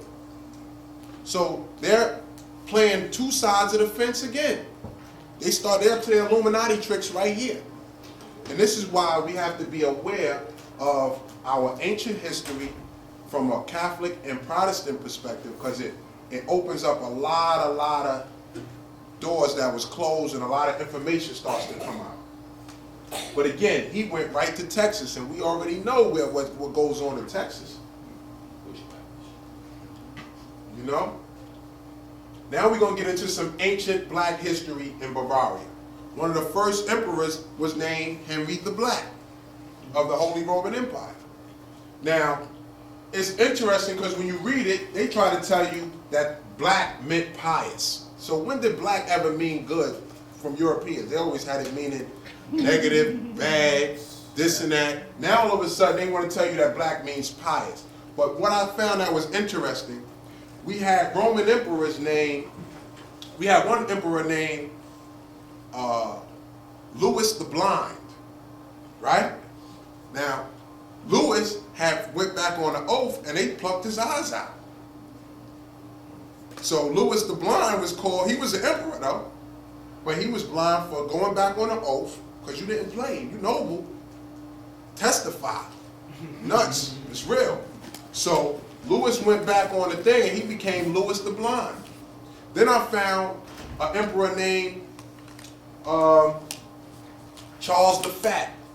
I found an emperor named Charles the Bald. So they was fat, he was called, and you know how you got friends that's real dark, you call them black. I got a few brothers named Black. know what I'm saying? I got a brother named Vic Black. That ain't his real last name, but he's so black, we call him Black. Just like Henry the Black. You know what I mean? So here, again, like I'm showing you a lot of history so we can all just start to understand that the Holy Roman Empire was a black, indigenous, sovereign body, a collective of monarchs who came together for one common cause, and they were aided by their Arabic monarch brothers from different parts of the world too, because it was a common family relationship. Okay, now, he was a member of the Salian dynasty of the Holy Roman Emperors, the eldest son of Conrad II of Germany and Gisela of Swabia, and his father made him Duke of Bavaria as Henry VI in 1026 after the death of Duke Henry V. Then on Easter Day, 1028, his father having been crowned Holy Roman Emperor, Henry was elected and crowned King of Germany in the Cathedral of Aachen in Pilgrim, Archbishop of Cologne. After the death of Hermann IV, Duke of Swabia in 1038, his father gave him that duchy as Henry I, as well as the Kingdom of Burgundy, which Conrad had inherited in 1033. Upon the death of his father on June 4th, 1039, he became sole ruler of the kingdom and was crowned emperor by Pope Clement II in Rome. Okay? Now, there are no pictures from that time of Henry the Black, but they do have drawings now, several, like 500 years later. They started in the 15th century making drawings, and of course, they drew Henry the Black as a little puny white dude. You know what I'm saying? So again, you know, when you're doing your research, I mean, this stuff is really encoded in our DNA. So the more we go in, the more everything is going to start to pop back on. True. Is it safe to say that when they went through that long period of book burnings and burning artwork and things of that nature, that a lot of these ancient depictions that we had of brothers and like, you know, black people in power, was that part of, you know, is it safe to say that that was part of the book burning? Oh, absolutely. And again, like I said, you find that at Coburg is where the Protestant Reformation was started. Yeah. This is where the whole shaking of the Roman Empire started. Yeah. Now, you know who finished off the Roman Empire? Napoleon. Napoleon is the one who dismantled the Roman Empire completely. Okay. The Holy Roman Empire. The Holy Roman Empire. The Holy Roman Empire, out of Bavaria in Eastern Germany. And then? Now, he did that in 1806. Once I started really putting everything together, because this is another lecture for another time, but things that was happening over here around that time with Napoleon was the Louisiana Purchase. There was a dismantling, the Spanish War and the French Revolution, a lot of those wars, they overlap. So they don't, it's up to you. We have to configure history from our perspective and start to understand what's really taking place globally. Okay. You understand? Are you going to touch on Hitler? Yeah, we're going to touch on Hitler. Because one of the prized badges during Hitler's reign was the Coburg crest of the Moor. Okay? And again, well, we're going to go into that later because I'm getting ahead of myself. Here we have another Henry the Black, who was a Duke of Bavaria about 100 years later. Okay? Now, he was a member of the House of Wealth. Okay? And his story is interesting because he participated in, when they was voting for the Holy Roman Empire, Emperor Lothair, this is one of the more popular emperors. When they was voting for him, he went against his son-in-law, who was married to his daughter, who was running for emperor, to vote for Lothair, who had promised to marry, who promised his daughter would marry his other son. So he was trying to look out for his son, but he was hurting his daughter's husband. So when Lothair became emperor, he banished Frederick, who was his son-in-law, and that's when he resigned because he didn't want to participate in his conviction and his trial. And that's when Henry the Black, who was Duke of Bavaria at that time, he retired to the countryside. Okay, but this is the second black or emperor, or no, he wasn't the emperor of the Holy Roman Empire. He was one of the monarchs in the central hub, which is Bavaria. Okay. Also in Bavaria, in Coburg, there's a church, a St. Maurice Church, where Martin Luther had, he preached there when he was filing his complaints against the papacy. Now, here's the coat of arms of Pappenheim, Bavaria. Okay?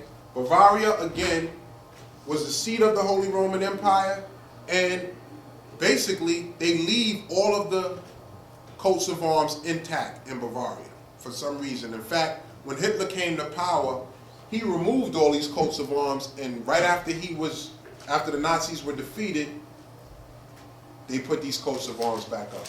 So there must be some Caucasian Europeans who are doing their damnedest to preserve some of this history. This is the coat of arms of Pappenheim. Pappenheim is known as the imperial, as the hereditary, how do they call it? The imperial hereditary marshals of the Holy Roman Empire. Whenever you read about any war fought by the Holy Roman Empire, the generals were all Pappenheims, because you had to be a Pappenheim to be a general of the army of the Holy Roman Empire. It was a hereditary seat. So when you do your research on Pappenheim, you're going to find that Pappenheim is the seat of the hereditary imperial marshals of the German nation in the Holy Roman Empire.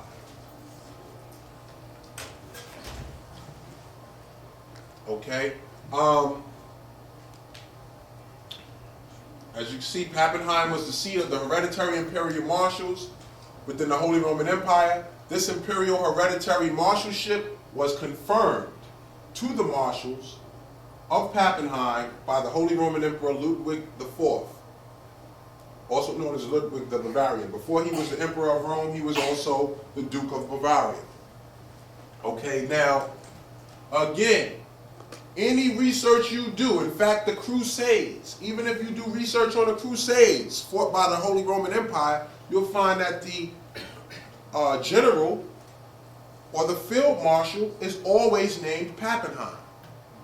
Over the centuries, you'll always see Pappenheim, Pappenheim, Pappenheim.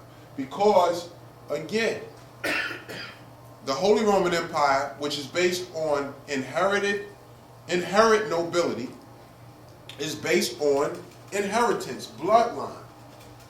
That's the key with nobility, bloodline, a connection to the land. And again, you start to realize that if all of the marshals were Pappenheims, and this is the Pappenheim family crest from the 1200s, I mean, what are you telling me? So regardless to what anybody says in any books, and if they don't want to tell us whatever, that's really not, we know, we can see for ourselves, they still got the Pappenheim family crest up, okay? And again, this is a sovereign instrument used for conveyance of mail. It's not just called a coat of arms, it's called a coat of armor and mail. Okay? On the bottom we have the Haups of Hesse. We will later see that the Haups of Hesse is where you get the Rothschilds from.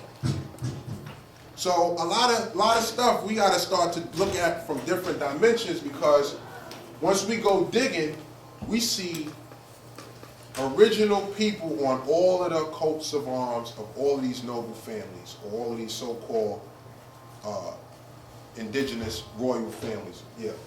Every time a European conquer a land and try to take away all the original, what shows that black man is God, a wise devil have to put it back there because he know that the devil's nature is wicked and destructive.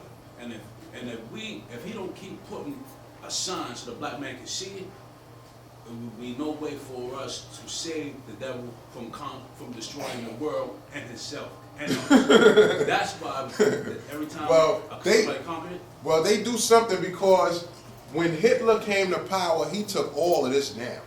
But you see, it was put He back took up. it down, but it was put back up promptly. That's right. Very promptly. And this is why, you always hear stories about when black soldiers go to Germany, the women go crazy and all that. That's because they know the noble blood. They understand what nobility really means. Understand what sovereignty really means. It's inherent in your DNA, in your blood.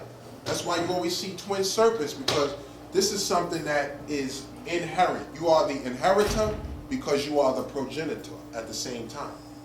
You understand what I'm saying?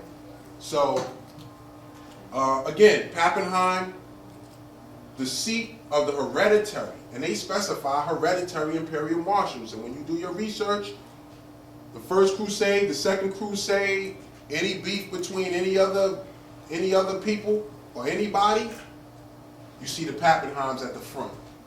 Okay? The House of Hesse. Hesse is one of the largest German states, might be the largest state, I think. This is where Frankfurt is at and all of that. And Hesse is where you get the Rothschild dynasty from. Okay? Now these Haupts here, then you find Haupts, their cousins were the ruling nobles of Transylvania.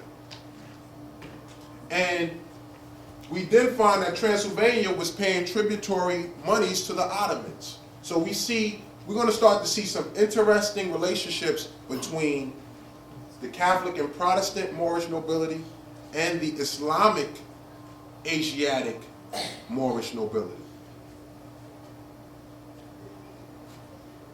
Okay, we see here that Pappenheim comes from the name Pappin or Papo or Pippin, meaning father or elder, who defeated the Alemanni tribe in the area. Now this appears to be two indigenous tribes at war with each other in 500 AD. Okay, that's probably why at that time they had not come together yet to form a coalition of monarchs. Okay, in 1633, during the 30 Years' War, the town and castle fell to the Swedes. 1703, during the Spanish War of Succession, the French plundered Pappenheim.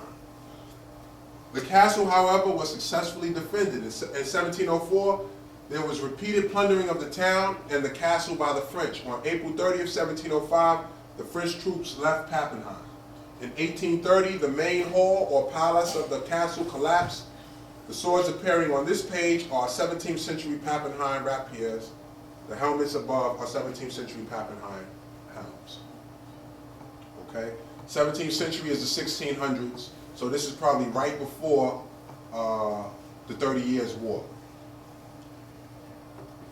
This is Fussen, Bavaria, and I found this interesting. Even though it didn't have a Moor's head on it, it had 3 black legs in the pyramid. And I was like, in Germany, nowadays, is nothing but real pale Caucasians. So I found this interesting. And again, I found another high castle on a mountain, because all throughout Bavaria are very, very big mountains and hills and very, very high, very tall. So again, in my opinion, all throughout Bavaria is a lot of energy centers and meridians.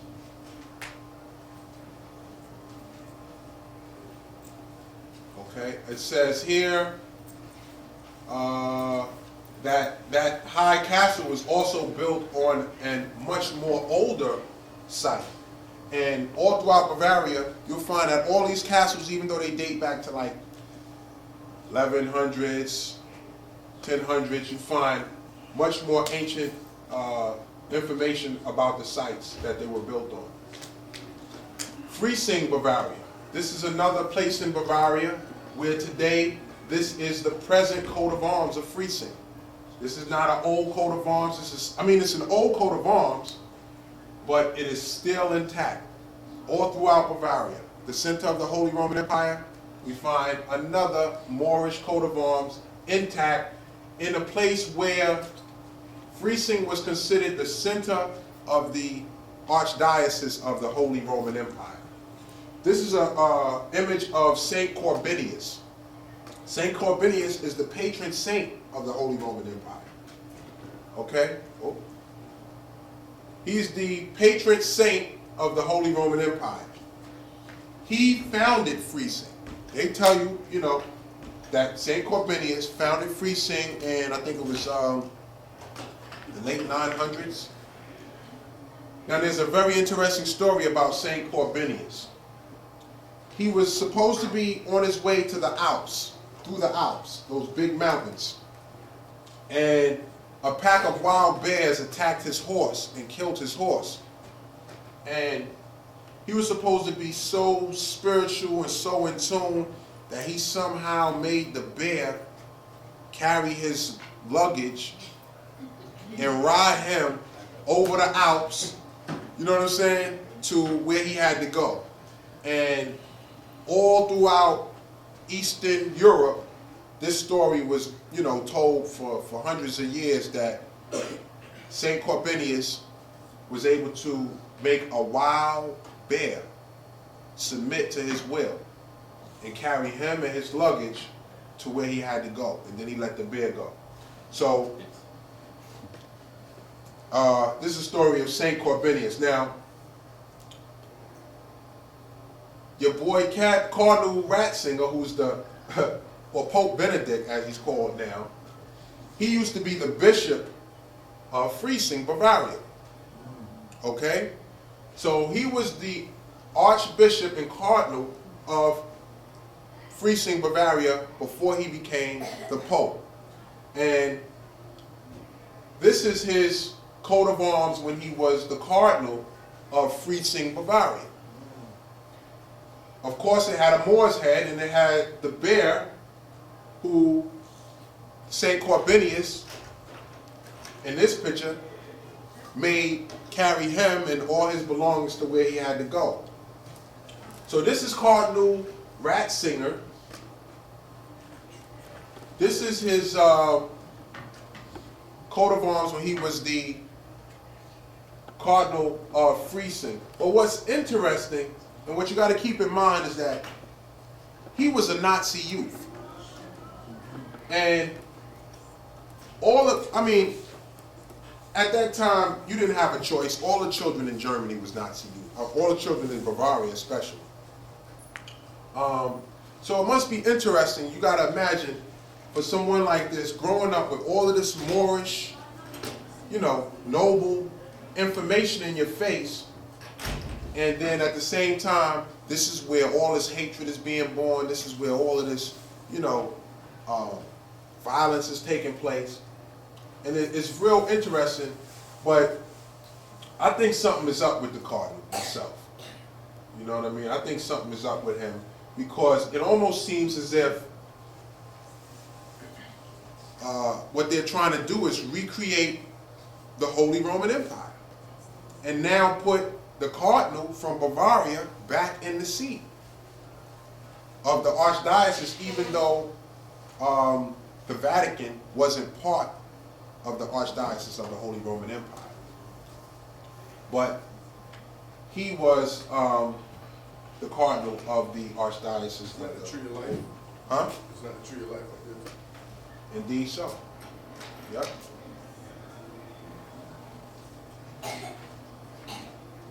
Now, this kind of looks crazy because it almost looks like this, like his collar has two horns right here. You see it? When I saw the picture, I said, "Why they took a picture?" You know what I'm saying? With the horns sticking out like that. But he do look a little weird. And over here, he looks like he's just zapping the energy from his young sister right here. But he looks like the Anpu from Star Wars. Yeah, he looked like, yeah. Right? Yeah, the Darth Sidious. Yeah, Darth Sidious. This is another variation of his coat of arms. This one, the more, even got dreads and look real original right there. You know what I'm saying? Now we're going to break down a little bit of the coat of arms of the Pope and see what's going on here. Okay? First, we're going to deal with the phallium or the phallus symbol, this thing that's draped from the bottom of the shield. The use of the white phallium with the red crosses draped below the shield is a new addition to the papal coat of arms. It represents episcopal authority. The special kind of jurisdiction that is reserved to metropolitan archbishops in their province and to the Pope universally in the church. That don't make no sense. The Pope is supposed to be dealing with abstinence. And here you got him talking about this little penis here represents the special kind of jurisdiction that's reserved to metropolitan archbishops. Don't sound right to me. What is called the Plenitudo Pontificalis Officii, the plenitude of pontifical office. The style of phallium shown on the coat of arms with either red or black crosses on a narrow band of wool is what is commonly known from the second millennium. At his inaugural mass, Pope Benedict wore an older style of pallium. Notice he wore an older style, broad with red crosses and hanging down from the left shoulder, rather than in the middle. This style is more typically of the first millennium and is similar to the Omophorian, representing episcopal authority in the Eastern Church. So right there, what they're actually saying is that he is more in line with the old Holy Roman Empire form of dress, when it was seated in the eastern part of Europe, in Germany. Okay? Now we're going to deal with the cross keys right here. The cross keys, the two cross keys symbolize the powers Christ gave to the Apostle Peter and to his successors. And this is all dealing with law and jurisprudence. I will give you the keys to the kingdom of heaven. Whatever you bind on earth shall be bound in heaven, and whatever you loose on earth shall be loosed in heaven. Matthew 16:19. The gold key represents the power to bind in heaven, and the silver key, spiritual authority on earth. The two keys are united by the cord, again indicating their essential unity in Peter and his successors.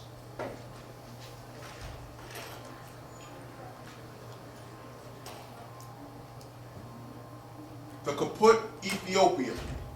According to the website, now when I first saw that, I thought kaput meant kaput, like finito, done for. But in all actuality, kaput means the head or governing body of something. So this is where you get the word capitul from, or caputo. You know? What's interesting is if you spell it backwards, you get Tupac. That's right. You know what I'm saying? It means the head or governing aspect of something. So again, they understand that even through the mental death and all of the despair of the original man, he's still the governing head. You know, it is what it is. And royalty actually means from one dimension, it means that you're the only real or organic being. You know, royal comes from the Latin real or real. So royalty also means that you are an organic being. Your body has sufficient biochemistry to maintain itself through all of the shifts of the earth and all of the different things that go on. Everyone else is temporary.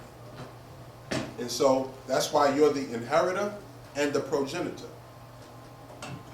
So The kaput Ethiopium, according to the website of his former archdiocese, the shield, which is divided into 3 sections, displays the Moor of Freising.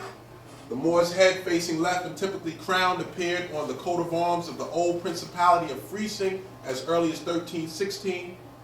During the reign of the Bishop of Freising, Prince Conrad III, and it remained almost unchanged until the secularization of the church's estates in that region in 1802, 1803.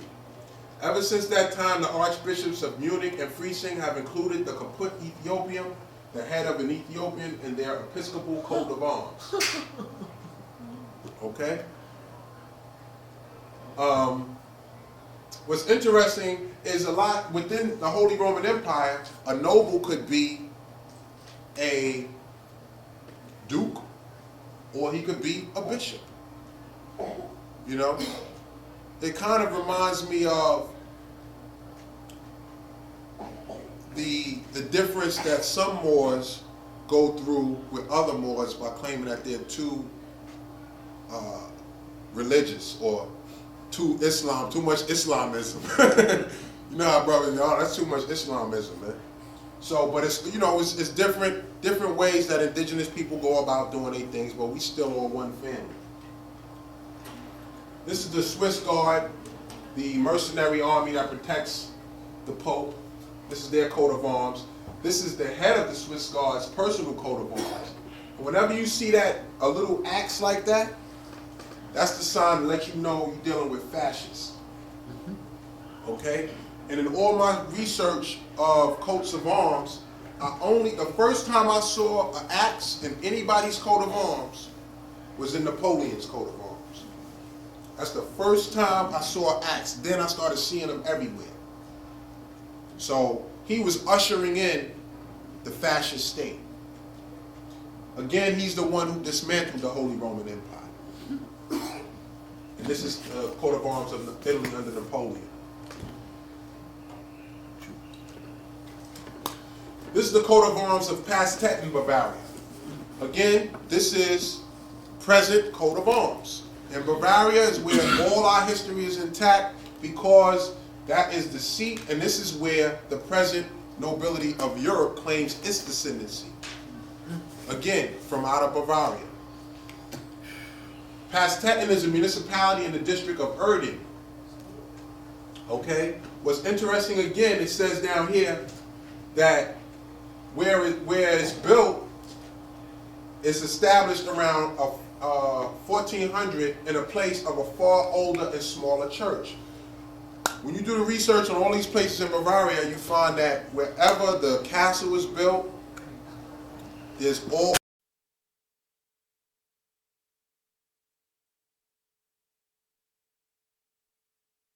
with King Arthur and all that, right? well, that's it's rooted in Bavaria. I think King Arthur and the Knights of the Round Table came out of England.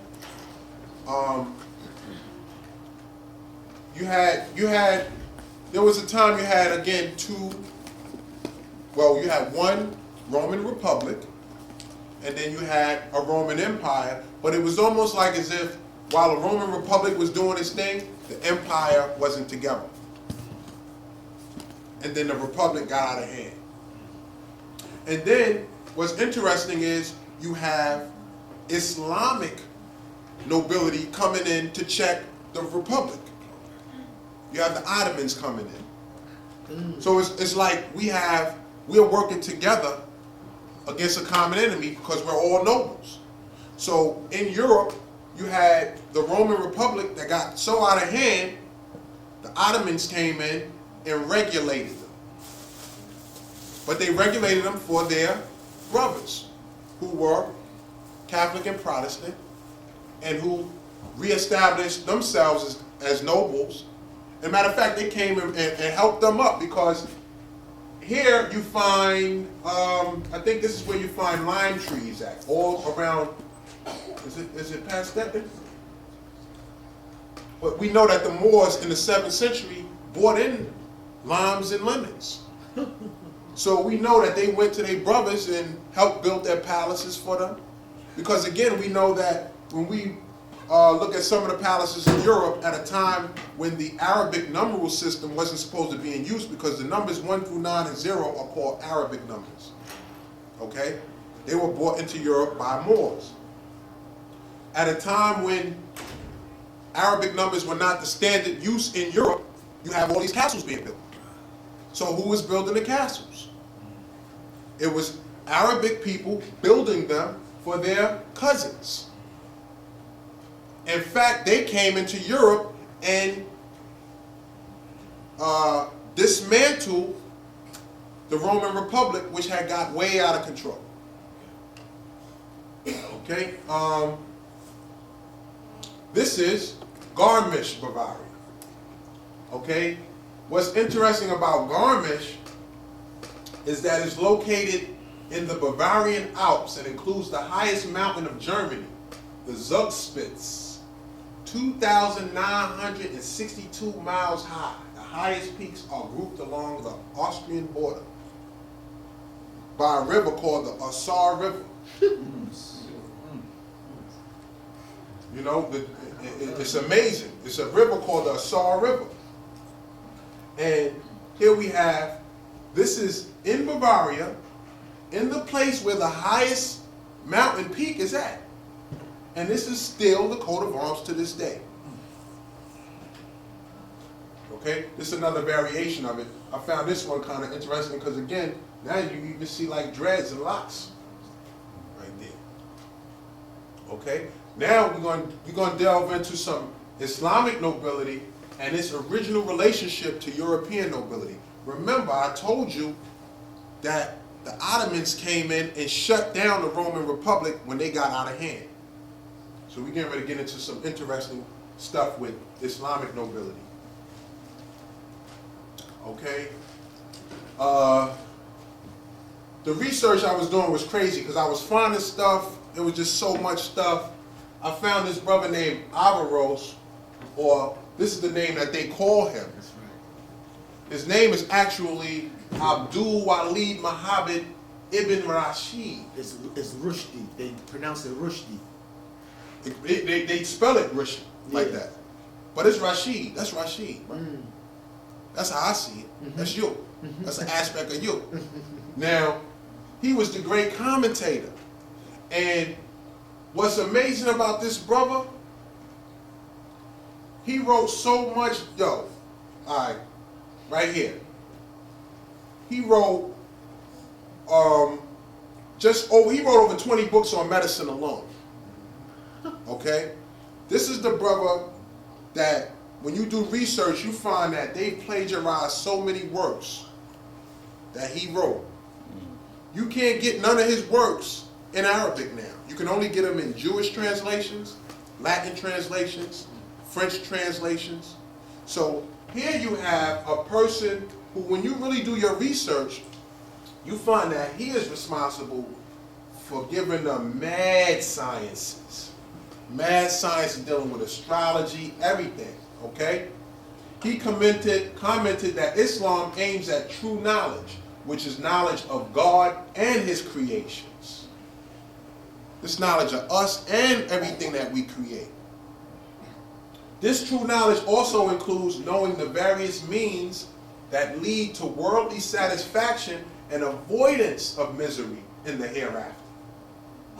This type of practical knowledge covers two branches: jurisprudence, which deals with the material or tangible aspect of human life, the spiritual science, which deal with matters, and the spiritual science which deal with matters like patience, gratitude to God, and morals. He compared spiritual laws to medicine in their effect on human beings physically on one hand,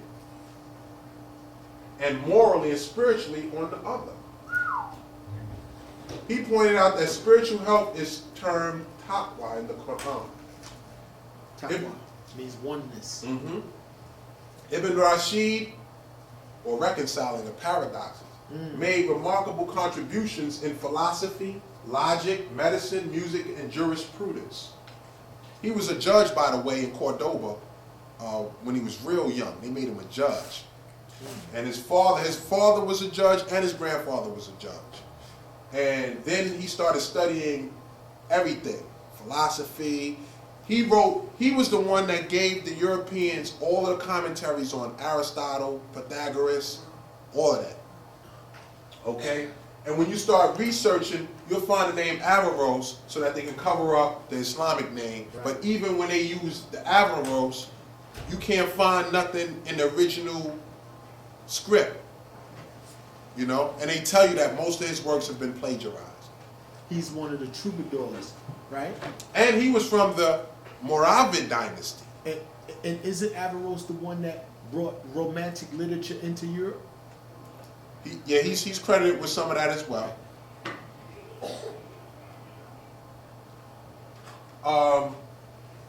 Here we're going to get into some really interesting stuff. This is the coronation mantle of the Holy Roman Empire. This is what is worn every time a new emperor is about to take his seat. Beautiful, but let's find out what's really unique about this mantle right here.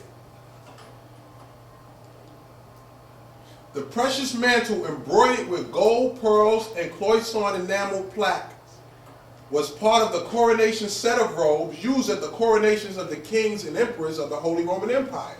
These precious robes were made by Arab artisans. They bear Arabic inscriptions on the coronation garb of the Holy Roman Emperor. This is showing you that the Moors or the Islamic nobles were helping their Catholic and Protestant brothers out. They made the coronation garb? This is definitely a Moorish empire here. And a lot of the information has been suppressed, but not enough. Okay? These precious robes were made by Arab artisans for the Norman kings on Sicily in the 12th and 13th centuries and passed to the German house of Hohenstaufen. This unique coronation mantle of heavy red silk is richly embroidered with gold stitching and tens of thousands of pearls. It is semicircular and was locked with a clasp decorated with precious stones and enamel. The Arabic inscription on the lower hem of the mantle tells us the date of the production at the Royal Workshop in Palermo in 528, according to Islamic chronology, corresponding to the Christian year 1133-1134. Thus, this robe was made for Roger II of Sicily. Okay?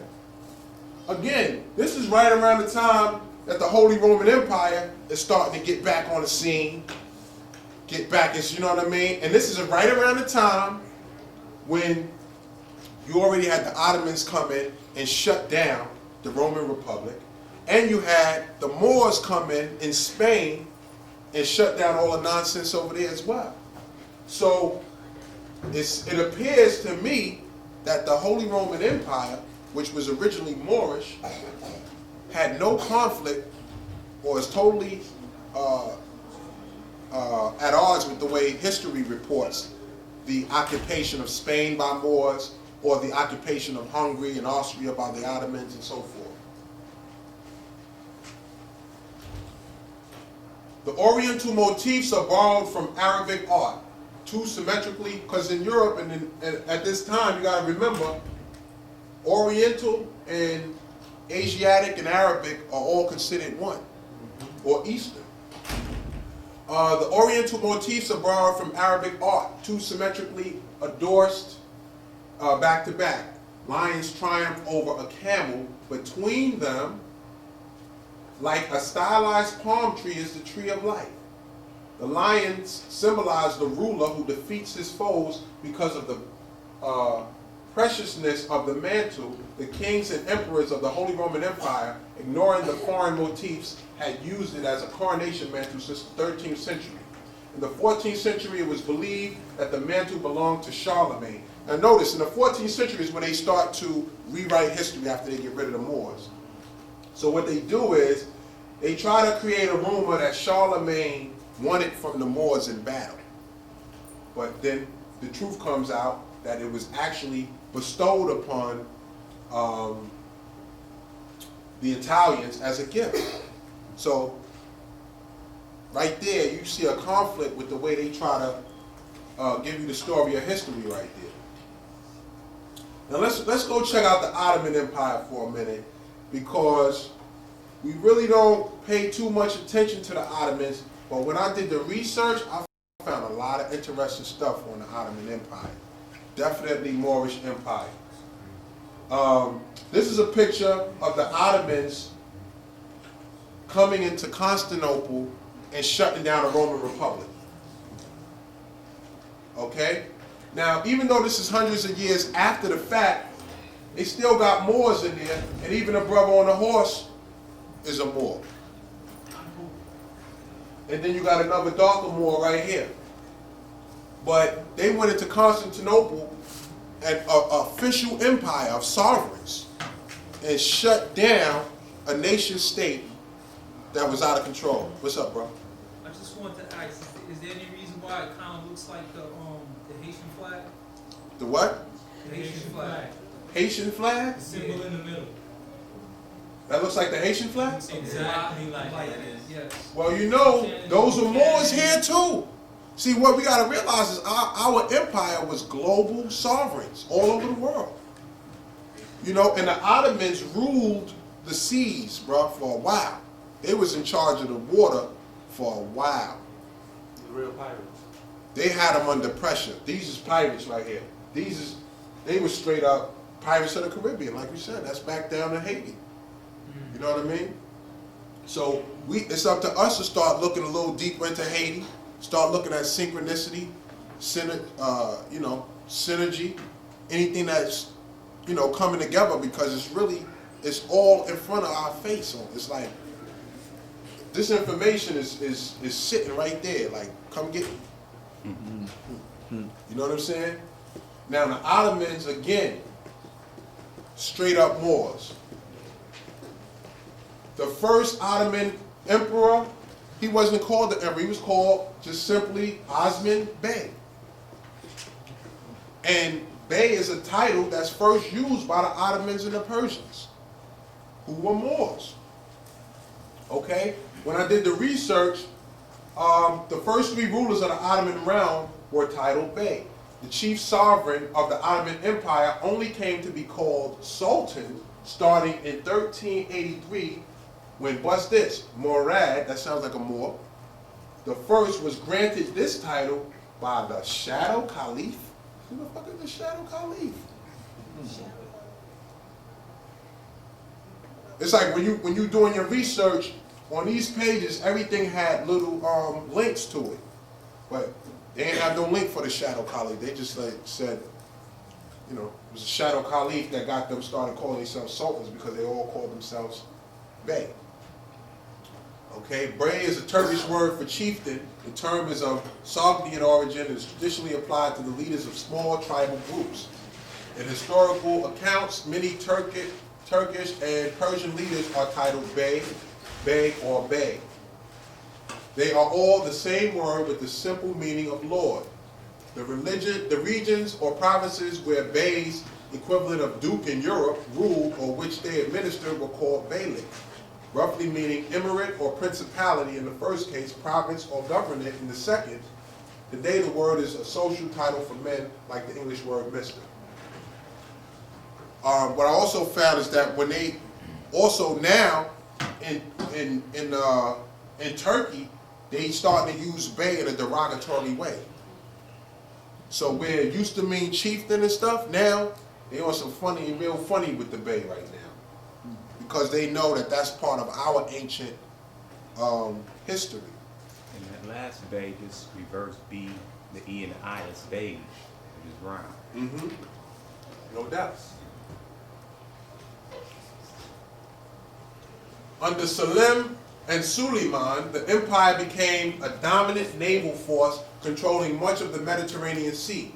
The exploits of the Ottoman Admiral Barbarossa, Hayreddin Pasha, who commanded the Turkish Navy during Suleiman's reign, led to a number of military victories over Christian navies. Among these were the conquest of Tunis and Algeria from Spain.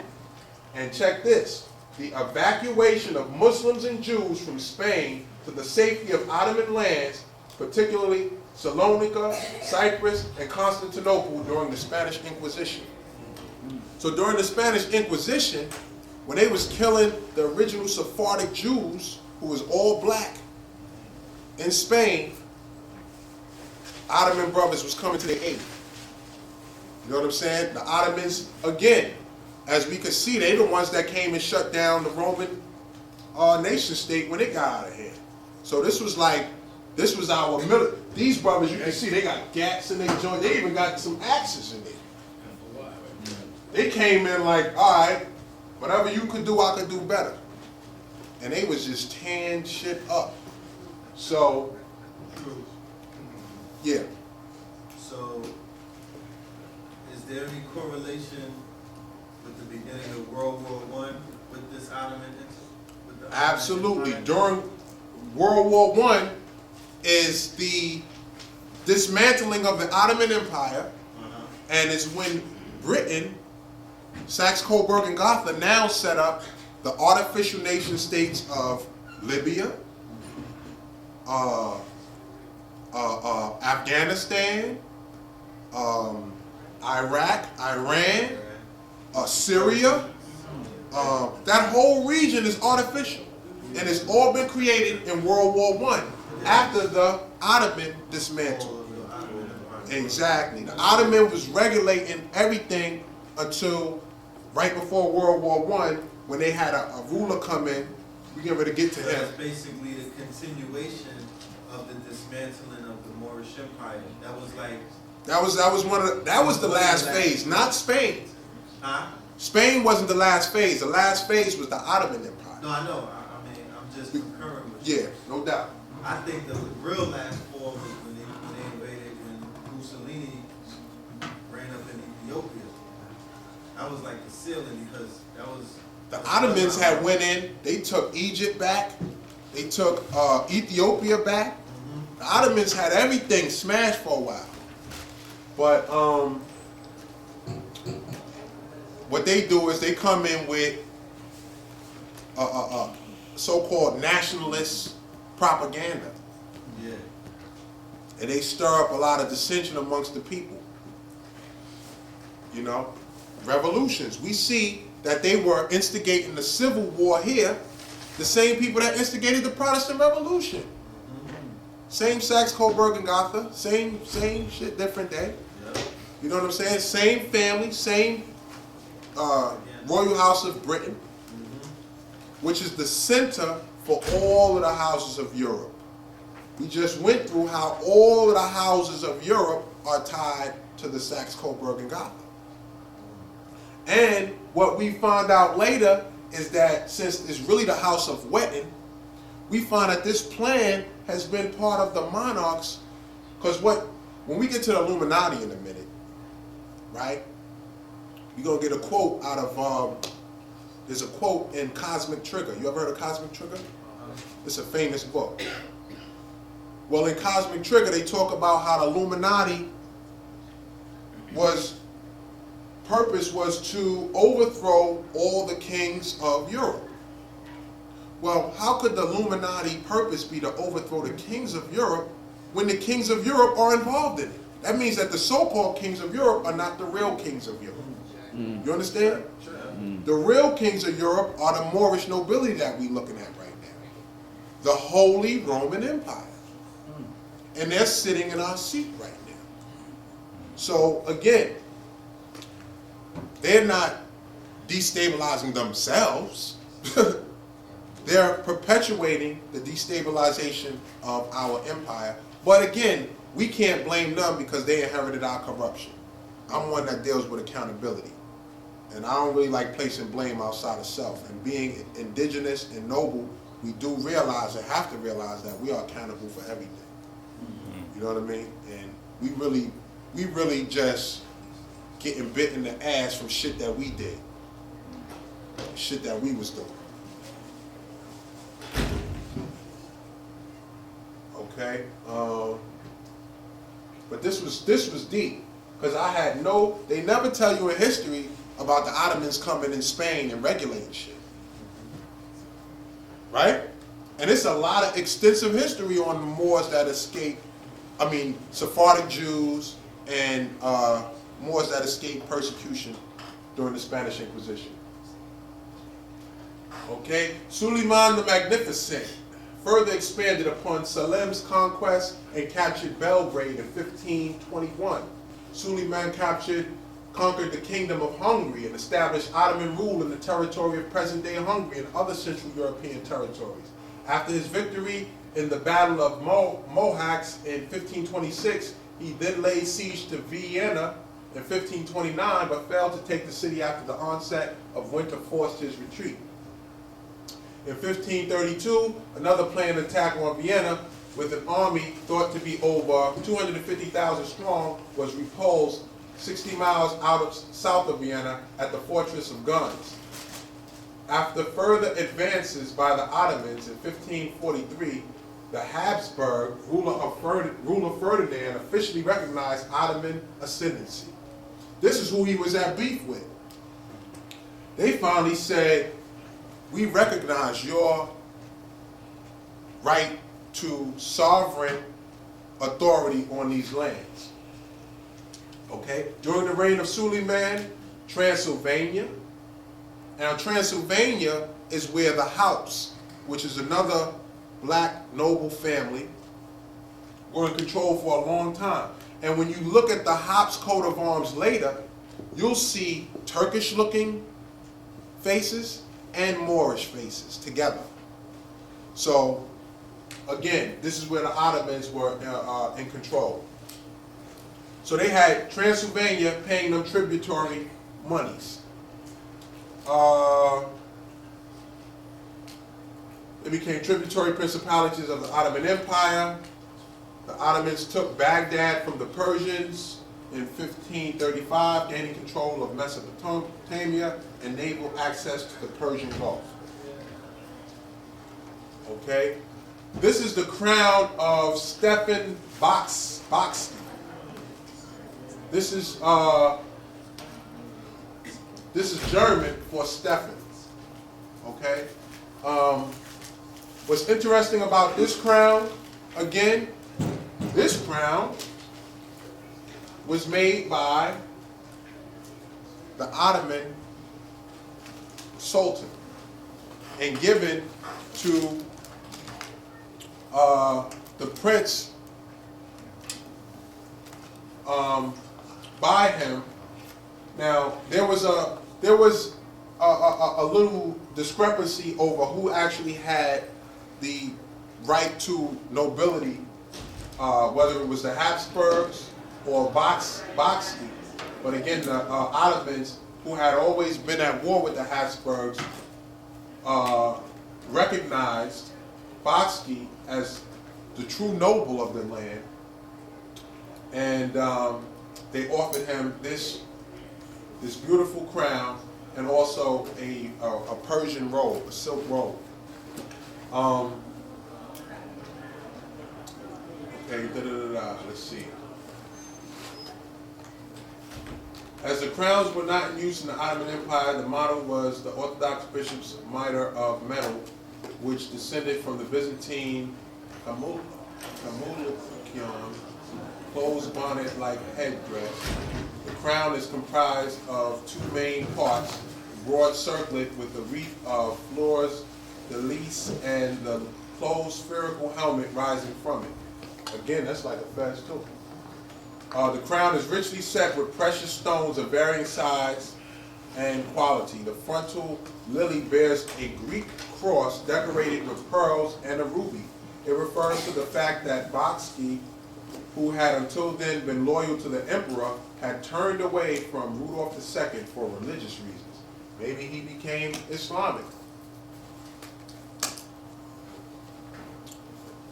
The Habsburg had been the nominal kings of Hungary since 1526, but large parts of the country remained under the control of the Turks to the end of the 18th century. The counter-reformatory policies of the Habsburgs caused great resistance, especially in Transylvania. The Calvinist aristocrat Stefan Bocsky was elected Prince of Transylvania in 1605.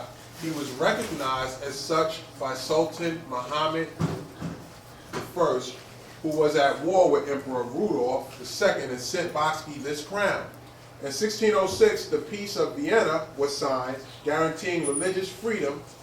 In the same year, peace was signed with the Turks in Zitvastorak.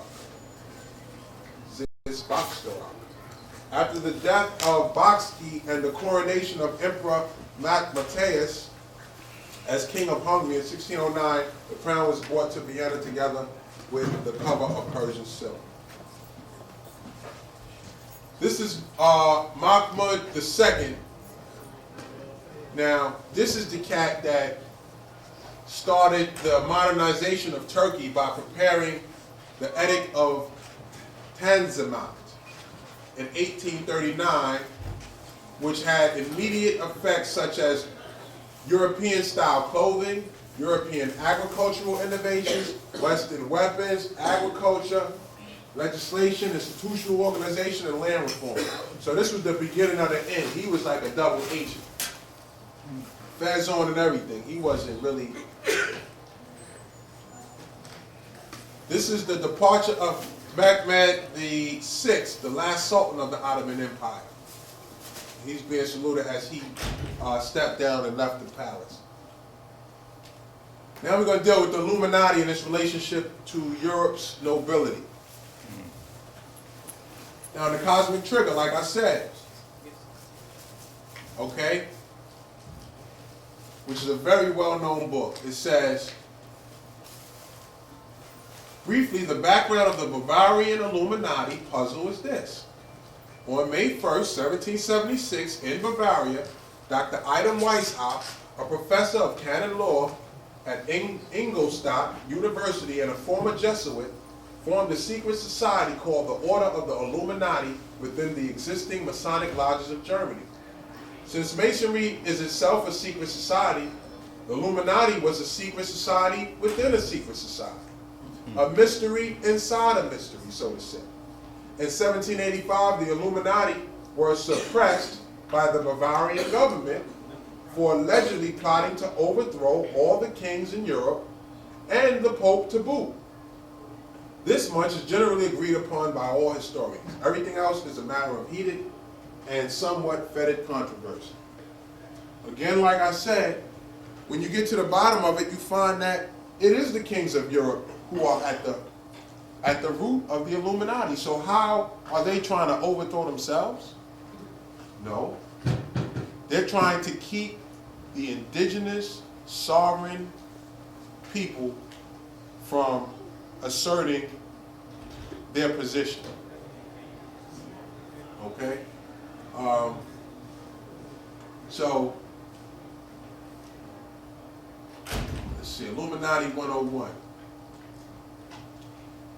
In 1785, on March 2nd, the Bavarian monarch issued the second edict against secret societies, specifically naming the Illuminati and Freemasonry. Shortly after, a considerable amount of important documents were concealed or put to the flames. This second ban was more forceful. It left no room for evasion. The government and forces were given weapons to wage an effective command. Weishaupt had already left his post at the university 2 weeks earlier, obviously knowing about the approaching storm. He fled across the border to Regensburg and finally settled at Gotha under the protection of Illuminati member Duke of Saxe-Gotha.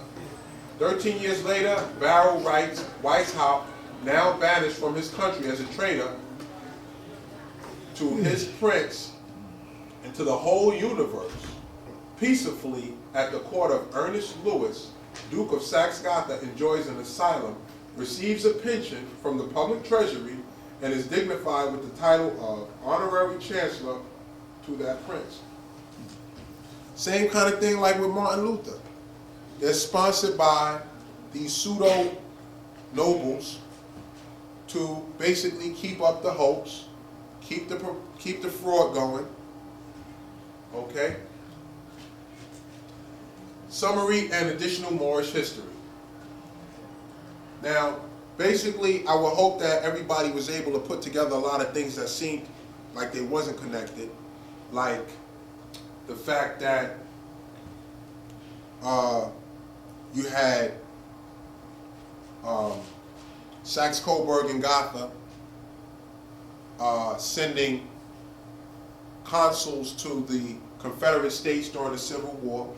You also have, at Coburg is the same place where Martin Luther starts the Protestant Reformation, which is synonymous with the German Revolution and the beginning of the destabilization of the Holy Roman Empire.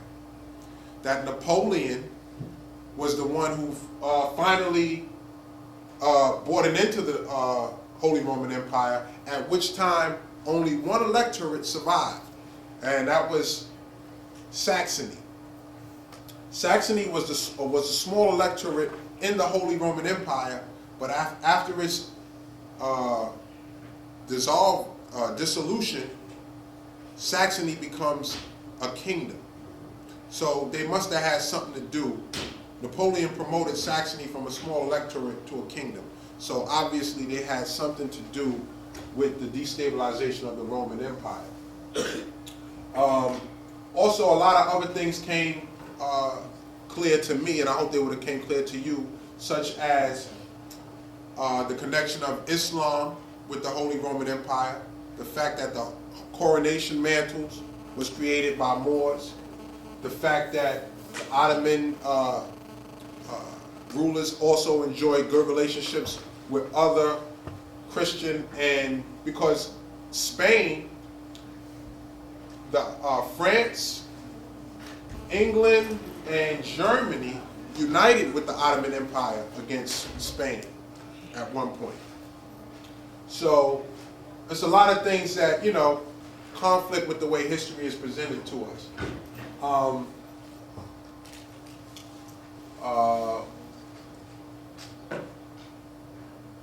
The fact that the Duke of Saxe-Coburg and Gotha was also arrested and tried as a Nazi not too long ago. So these things are all coming clearer as we look at this Holy Roman Empire and realize what true sovereignty is, and the fact that it's rooted in the indigenous family and the indigenous people of the land. This is the Haupt clan of Hesse. Again, Hesse, when you do your research, and when I did the research into the Illuminati, I found that the Rothschilds are part of this dynasty here. These are the Haupts of Transylvania. Now this is interesting because, again, Transylvania was under the rule of the Ottomans, who we know came to the aid of the indigenous people before. And here we have Haupts of Hesse with Moorish heads, and this looks a little more like a Turkish man here. So we see the Haupt von Segenfeld, and we see the Haupts of Hesse. Okay, and remember, the Haupts were the ruling noble class of Transylvania. It's another Haupt's coat of arms. This is St. Peter's Basilica in Vatican. What's interesting here is they have Moors here, but they also have, like this guy here, because you can zoom in close on these images, and you'll see European features, but then you'll see Moorish features on the other guy. And you know, they try to, being that they used a dark colored stone or whatever they were carving from, they made everybody the same color. But clearly, you have Moors there, then you have some dark-skinned European features there as well. This is a picture I took myself when I went to Spain on a fact-finding mission to do some Moorish research. And this is in the Royal Palace in Madrid, the Christian monarch's palace. Now, this is to me kind of bugged, because the Habsburgs are supposed to be the original nobles of Spain. and Austria. And yet, these Moors are laying down the coats of arms in that palace in the royal. This room is where all the thrones are at. So I found it interesting because they didn't get rid of this fresco in the ceiling, and they're laying down the coats of arms. Yeah, they got some Europeans with them helping them, but they are still at the helm. And I don't know if it was that relationship. And this looks like a Islamic turban right here. So this is something that, you know, is a little unexplainable to me. But again, even in Spain, we see that the original coats of arms was laid down by Moors. This is a picture also in the royal palace in Spain of a probably a Spaniard of mixed origin. Looks like, you know, like got a little afro or whatever. He kind of reminds me of Medici, Alexandro de Medici. This is Saint Zeno of Verona. This is just images, a few images of Moorish information that I really didn't have a lot of knowledge about, but I just found it interesting about this saint in Verona in 300 AD. Okay, it was said that his birth date is controversial, but is placed sometime in the early 4th century in Mauritania near Algiers, North Africa. It's not clear whether there were 2 or more separate men with the same name, because the dates don't match his name with the inscription under this statue do not match the dates on record for the Bishop of Verona at that time. So a lot of history has been distorted. This is a coat of arms found in Verona, Italy. Saraceni. Kind of sounds like Saracen. Corsica, Italy. Now when you get to Corsica, they try to say that the bandana is a representative of a slave that, you know, got freed, or this is to commemorate the freedom of the Moors. That's all a bunch of crap. We already know that the Moors are the indigenous nobles of every part of the planet. Sardinia, Italy. These are all present coats of arms still in effect to this day. The Medici family, people who commissioned Michelangelo and everybody. Alessandro de' Medici, the first Duke of Florence. In 1492, he was ran out of Florence at the same time that the Moors were being expelled from Spain. And it's interesting because he was reinstated by the Holy Roman Emperor and the General Pappenheim, who came in and regulated the Habsburgs and everybody, and reinstated, conquered the city, and backed the installment of Alessandro de' Medici as the first Duke of Florence. So here again, now what's interesting again, here we have at a time where it's a lot of mixing going on, okay, because we don't get a chance to see any pictures of his other relatives or how they looked or whatever, but he was called the Moor, and his family was an Italian family of merchants, bankers, rulers, patrons, and collectors. They dominated the political and cultural life of Florence. Members of his family were also Holy Roman Emperors. Members of his family were also archbishops of Freising, Bavaria, the archdiocese of the Bavarian Holy Roman Empire. This is a cameo portrait of Alessandro de' Medici at the museum. Here we have a plate, Pesaro, Italy, about 1540. Okay, notice the Moor coat of arms up here. In the upper left section of the plate is Cardinal Antonio Pucci's shield. Okay, this was the cardinal at that time. And Antonio was created cardinal in 1531 and adopted by Pope Clement VII. Giulio de' Medici. Again, as I showed you, the Medici family, they were a very powerful family, and they had people who were popes, bishops, and emperors. At the urging of his uncle, Cardinal Lorenzo Pucci, this explains why the shield contains the Medici balls on the left and the Moor's head device of the Pucci family on the right, surmounted by the cardinal's hat. Okay, that brings the presentation to an end. I want to thank everybody for being patient and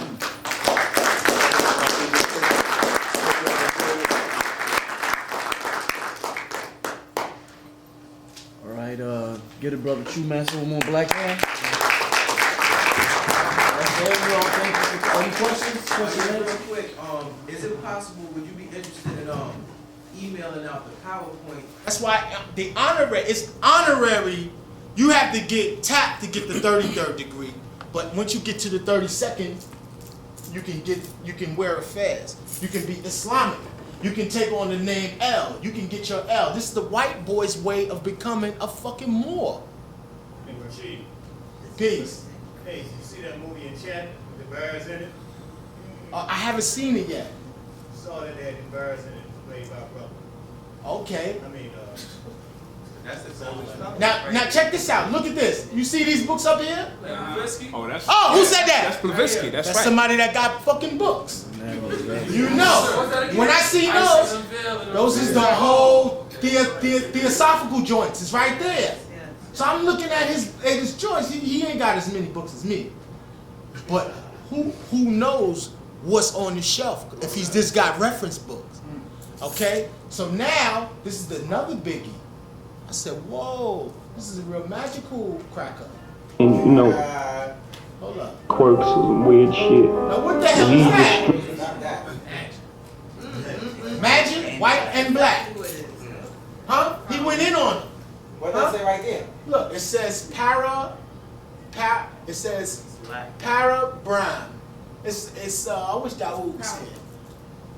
Dawood knows shit like this. He's right outside. He is? Yeah, he's outside. Well, we gotta ask him what this para brown means, because he always speak about, anybody that know any of Dawood's stuff, Dawood was one of the first people talking about occultism, Kabbalah, and all of the dark magic from the beginning. So this is very interesting, but this deals with that hermetic bit of magic, the stuff that the Moors left before the expulsion, right? So if you want to tap into any Moorish magic, go to New Orleans and get some hoodoo and watch